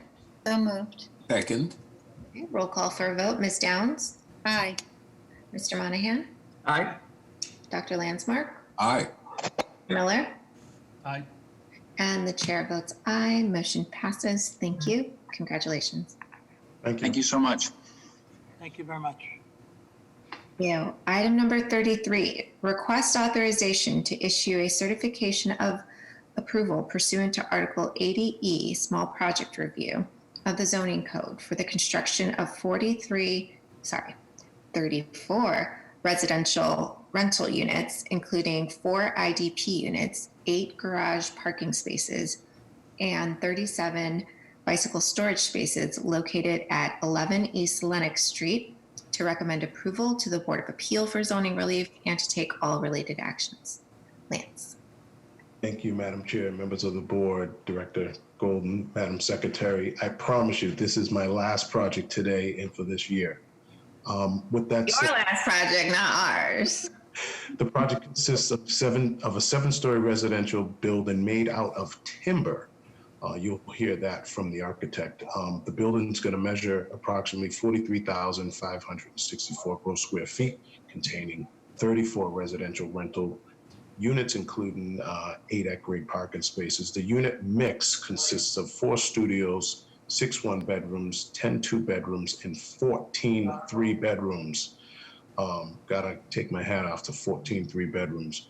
Residential amenities include residential lounge / common area, at the entry level, in-unit laundry, private open space on balconies, and on-site bicycle parking facility. The development team's here to answer questions, and you will have a brief presentation by Alex Yoon, the project architect. Alex?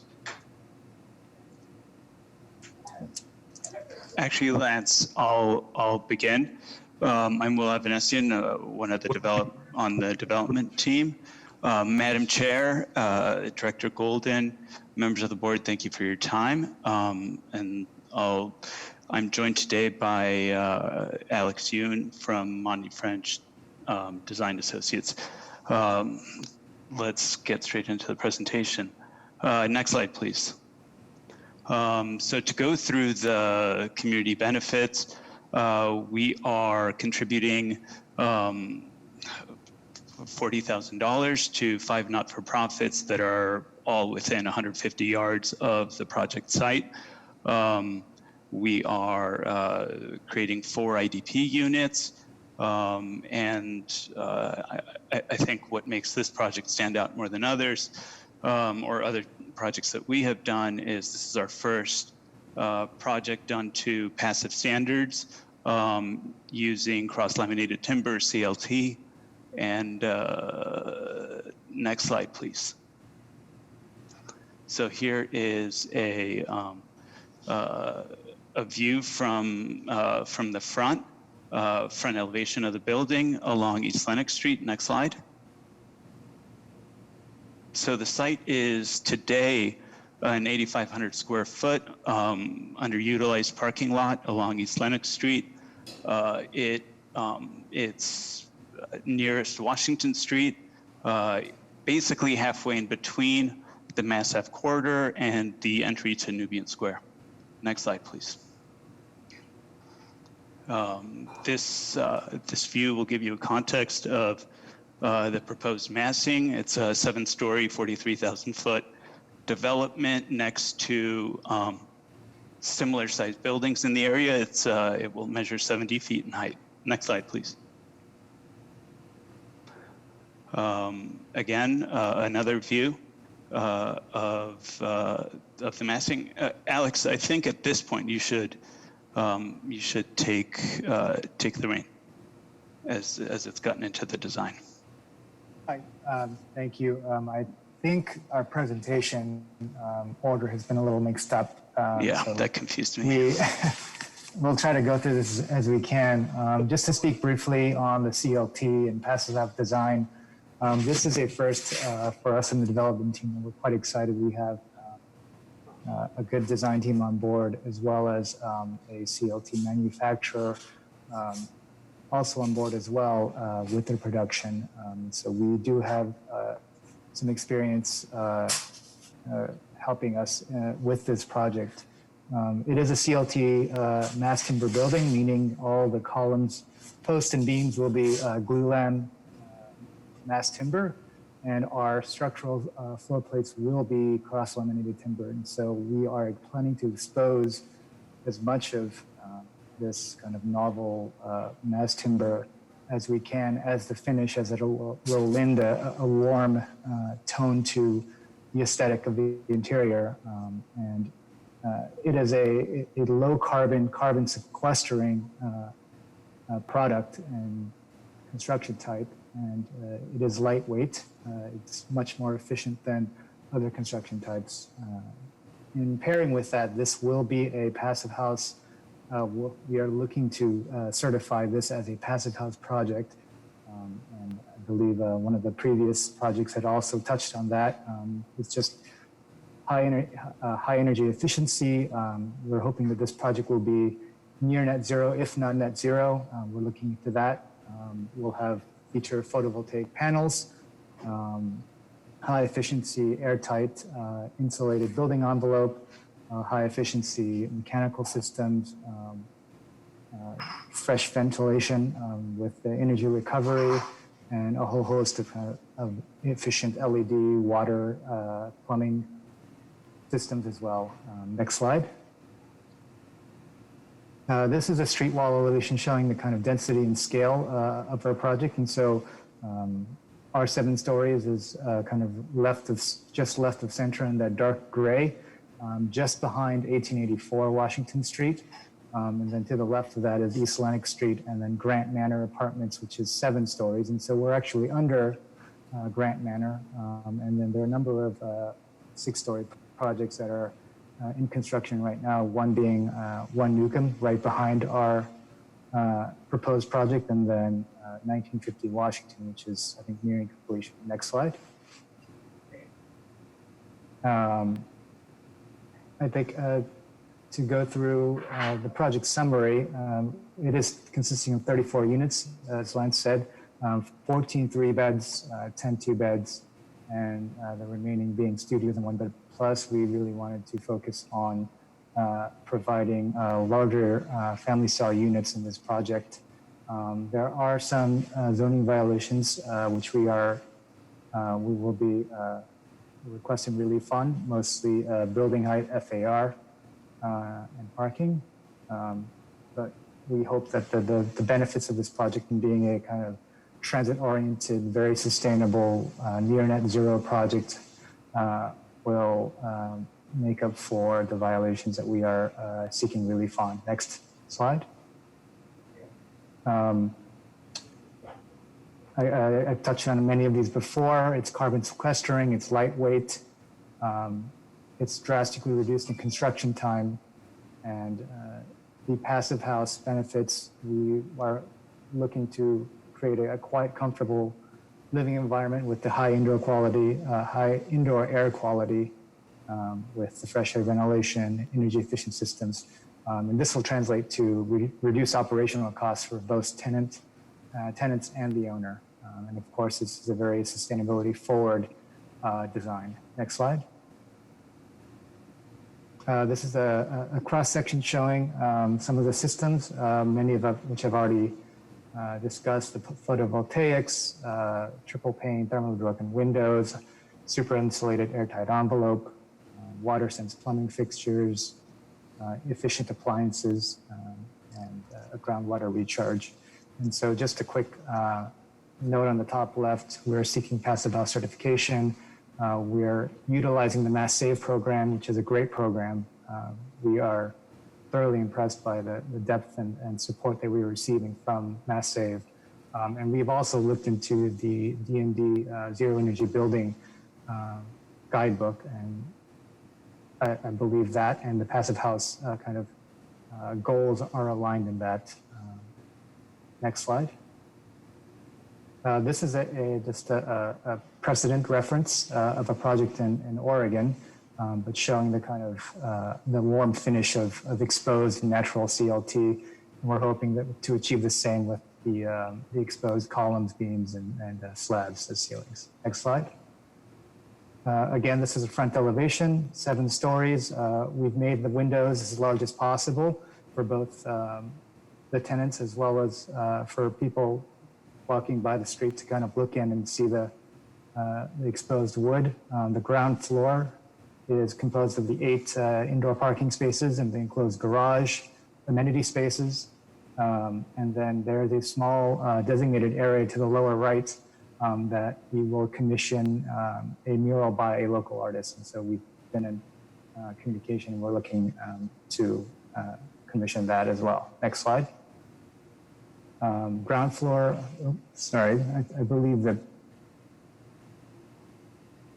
translation from PDF to PowerPoint has caused some errors, but ground floor with the 8 parking spaces on the left, the amenity space, the lobby, the dedicated bike room, and just this building services in the rear. Next slide. This is just an enlarged view of the front, showing the entry at grade for the lobby. Next slide. Just to touch briefly on the exterior materials, we are looking for lightweight materials given this is a lightweight construction. And so currently we have a mixture of metal cladding and cementitious paneling, and we have been in discussion with community stakeholders and elected officials, and this will be subject to further review during the BPDA design review, but we are looking to use lightweight kind of progressive modern materials, and we're certainly open to discussing that with the community as well. Next slide. Just a view from the corner of Washington and East Lenox Street. Next slide. This is a complete streets diagram just showing our compliance with that. It's a relatively narrow sidewalk. We are committed to improving the sidewalk condition with street trees and some greenscaping. Next slide. I believe, Will, do you want to discuss this slide? I had already gone through it, Alex. Oh, yes, sorry. Next slide. I think that's it. Yeah, I believe, Lance, sorry, if you can keep on hitting the next side. Actually, that's it. I think that's it, Alex. That is it. Okay. Yeah. Thank you. We usually open and close with that slide, so it's usually in here. Very neat. So do we have any questions or comments from the board?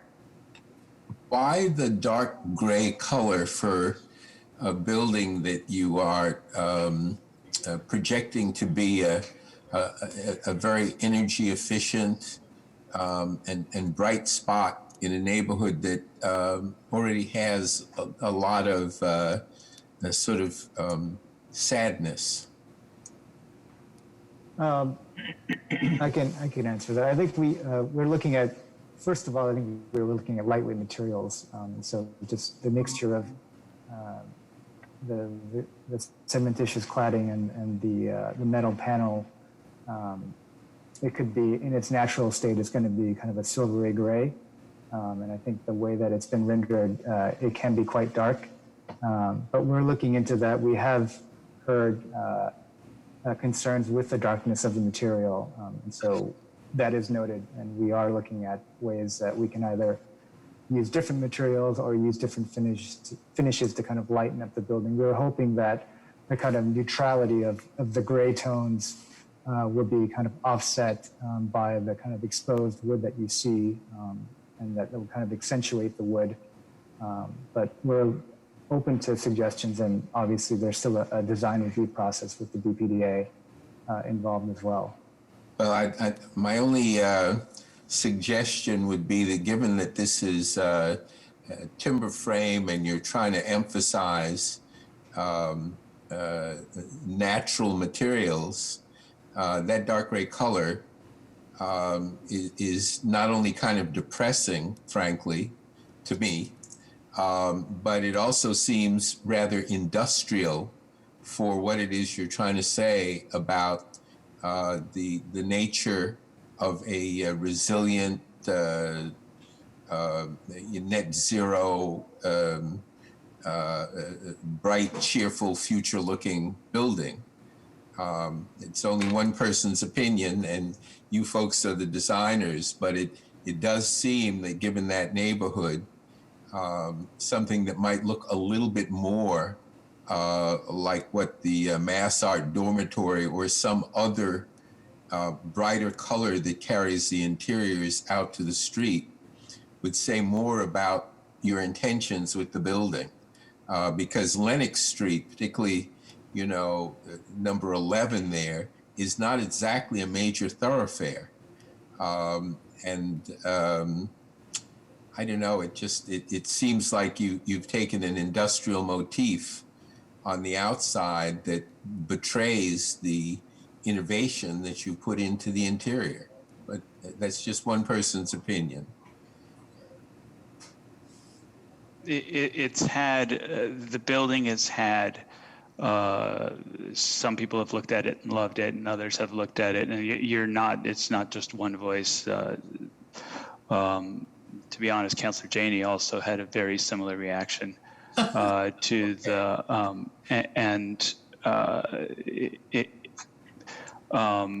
we are exploring what else we can use, and we'll incorporate it if and when approved. Okay. Yes, yeah. I mean, we're not stubborn by any means. We're not trying to push this design through.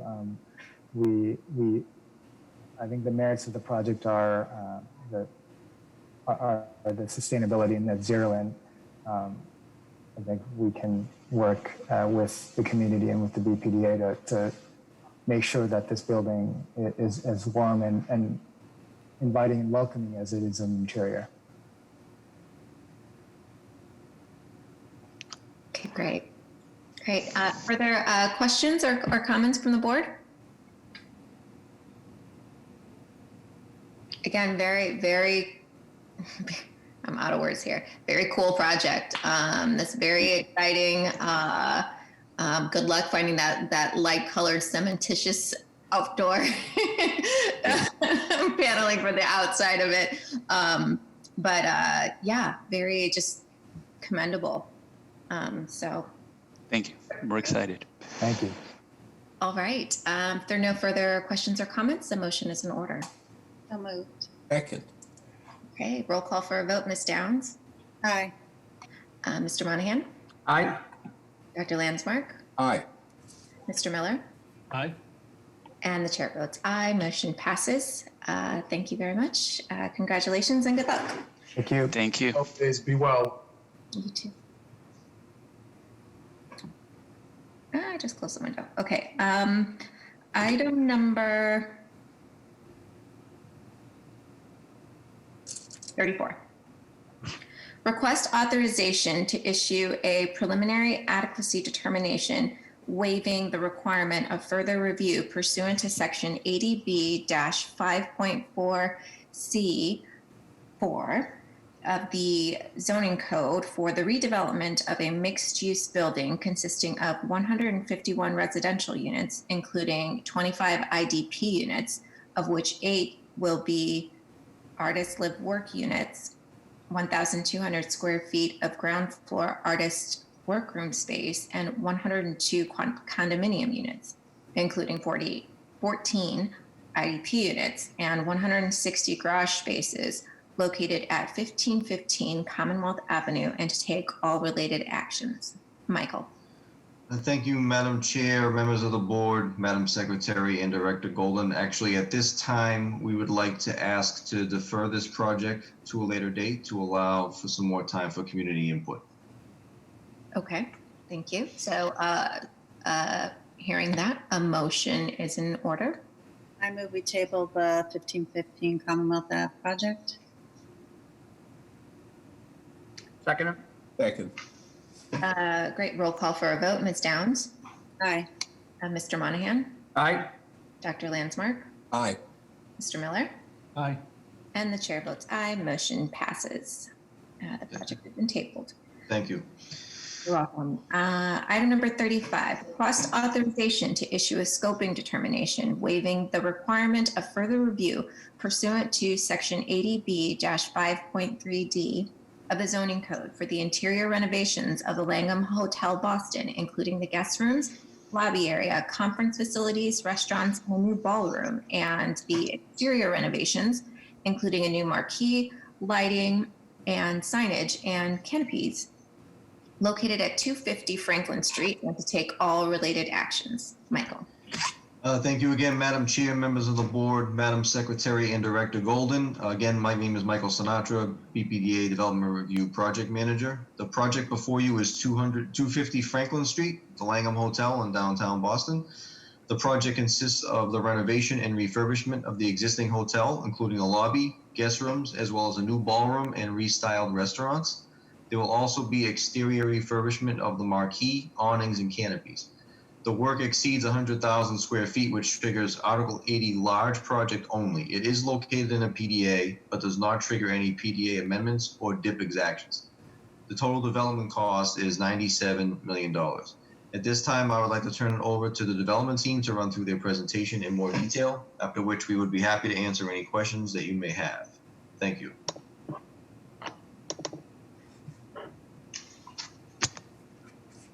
Josh Colantoni, if you're on, you can take it away. Hello, this is Josh Colantoni of Dyer Brown Associates, project architect. Thank you, Madam Chair. I'd also like to thank the board and Mike Sinatra. Also on the call with me, I have the owner's representative, Garrett Ingalls of Peak, Jessica Wall and David Wiener of Anderson and Krieger, who are the legal counsel. So our project is the Langham Hotel at 250 Franklin Street, Post Office Square, adjacent to the One Post Office Square project. It's a renovation of a historic hotel. We submitted the P&F in January 2020 and had a public meeting in February. So we're requesting tonight the scoping determination waiving the further review. For the history of the building, so this building's exterior is included in the State Register of Historic Places and a Boston landmark. It's designed in the Second Renaissance Revival style and built in 1922. It was the Federal Reserve Bank up until 1980 when it was converted to Le Meridien Hotel. It's a 9-story building with the last 3 stories built in 1980. Next slide. So a majority of the work is interior and done in the existing building footprint, and there's some exterior upgrades, which Mike alluded to. So the ways that the project works with the goals of the city, for the live requirement, we're refurbishing 312 guest rooms. We have a new amenity space on the 8th floor overlooking Post Office Square, upgrade and restyle food and beverage options on the ground floor, including a bar and a restaurant. And the restaurant now has a direct connection with terraces on Pearl Street that overlook Post Office Square. Under work, we've got 5 upgraded function spaces, including a new ballroom and improved workspaces within the guest rooms. Under Connect, we've got a new marquee at the main entrance, upgraded a new, now accessible entrance on Pearl Street. We've also had new lighting to highlight the building's architectural details and new signage. And then under sustainability, we've got upgrades to comply with the LEED sustainability requirements. We're making stormwater improvements. We have a 25% reduction in indoor water use and new LED light fixtures and controls. And that's just a few items. Next slide. So this is a locus plan. So the site is located adjacent to Post Office Square, which is across the street. Plan northwest of the site is One Post Office Square. We're also doing a major project. And then the streets bounding the site are Pearl Street to the west, Franklin Street to the south, and then Oliver Street to the east. Next slide. This slide is just kind of talking about a few of the upgrades. I've referenced a lot of them already, and I'll get into a little more detail going forward. So I think we can go to the next slide. This is showing an existing photo of Franklin and Pearl Street. Just a summary of the exterior improvements. We're replacing the existing canopies on Franklin and Pearl, the two public entrances to the building. We have new branded signage, new lighting. On Pearl, we're replacing two existing first floor windows adjacent to the entries with doors to allow direct access onto the existing terraces. We're also making some repairs to the original cornice and repointing the mortar of the facade. If you go to the next slide. This is just showing a piece of each facade on each street. So the left photo is showing the Pearl Street facade and the existing terrace. The center photo is showing Franklin Street, and then the right photo is showing the Oliver Street side, which has the service entrances. If you go to the next slide. So this is the ground floor. The main entrance is off of Franklin Street on Plan South. From there, you can get to the restyled restaurant, which is to the left of it, kind of in the corner of Pearl and Franklin. And then the two terraces, as I mentioned, are on Pearl Street, so you can kind of see that in the left of the plan. Pearl Street also has the secondary public entrance that leads you to what used to be Bond, which is the all-day dining restaurant. On the north side of the plan, there's an internal connection to One Post Office Square, which you can get through what we call the rear lobby.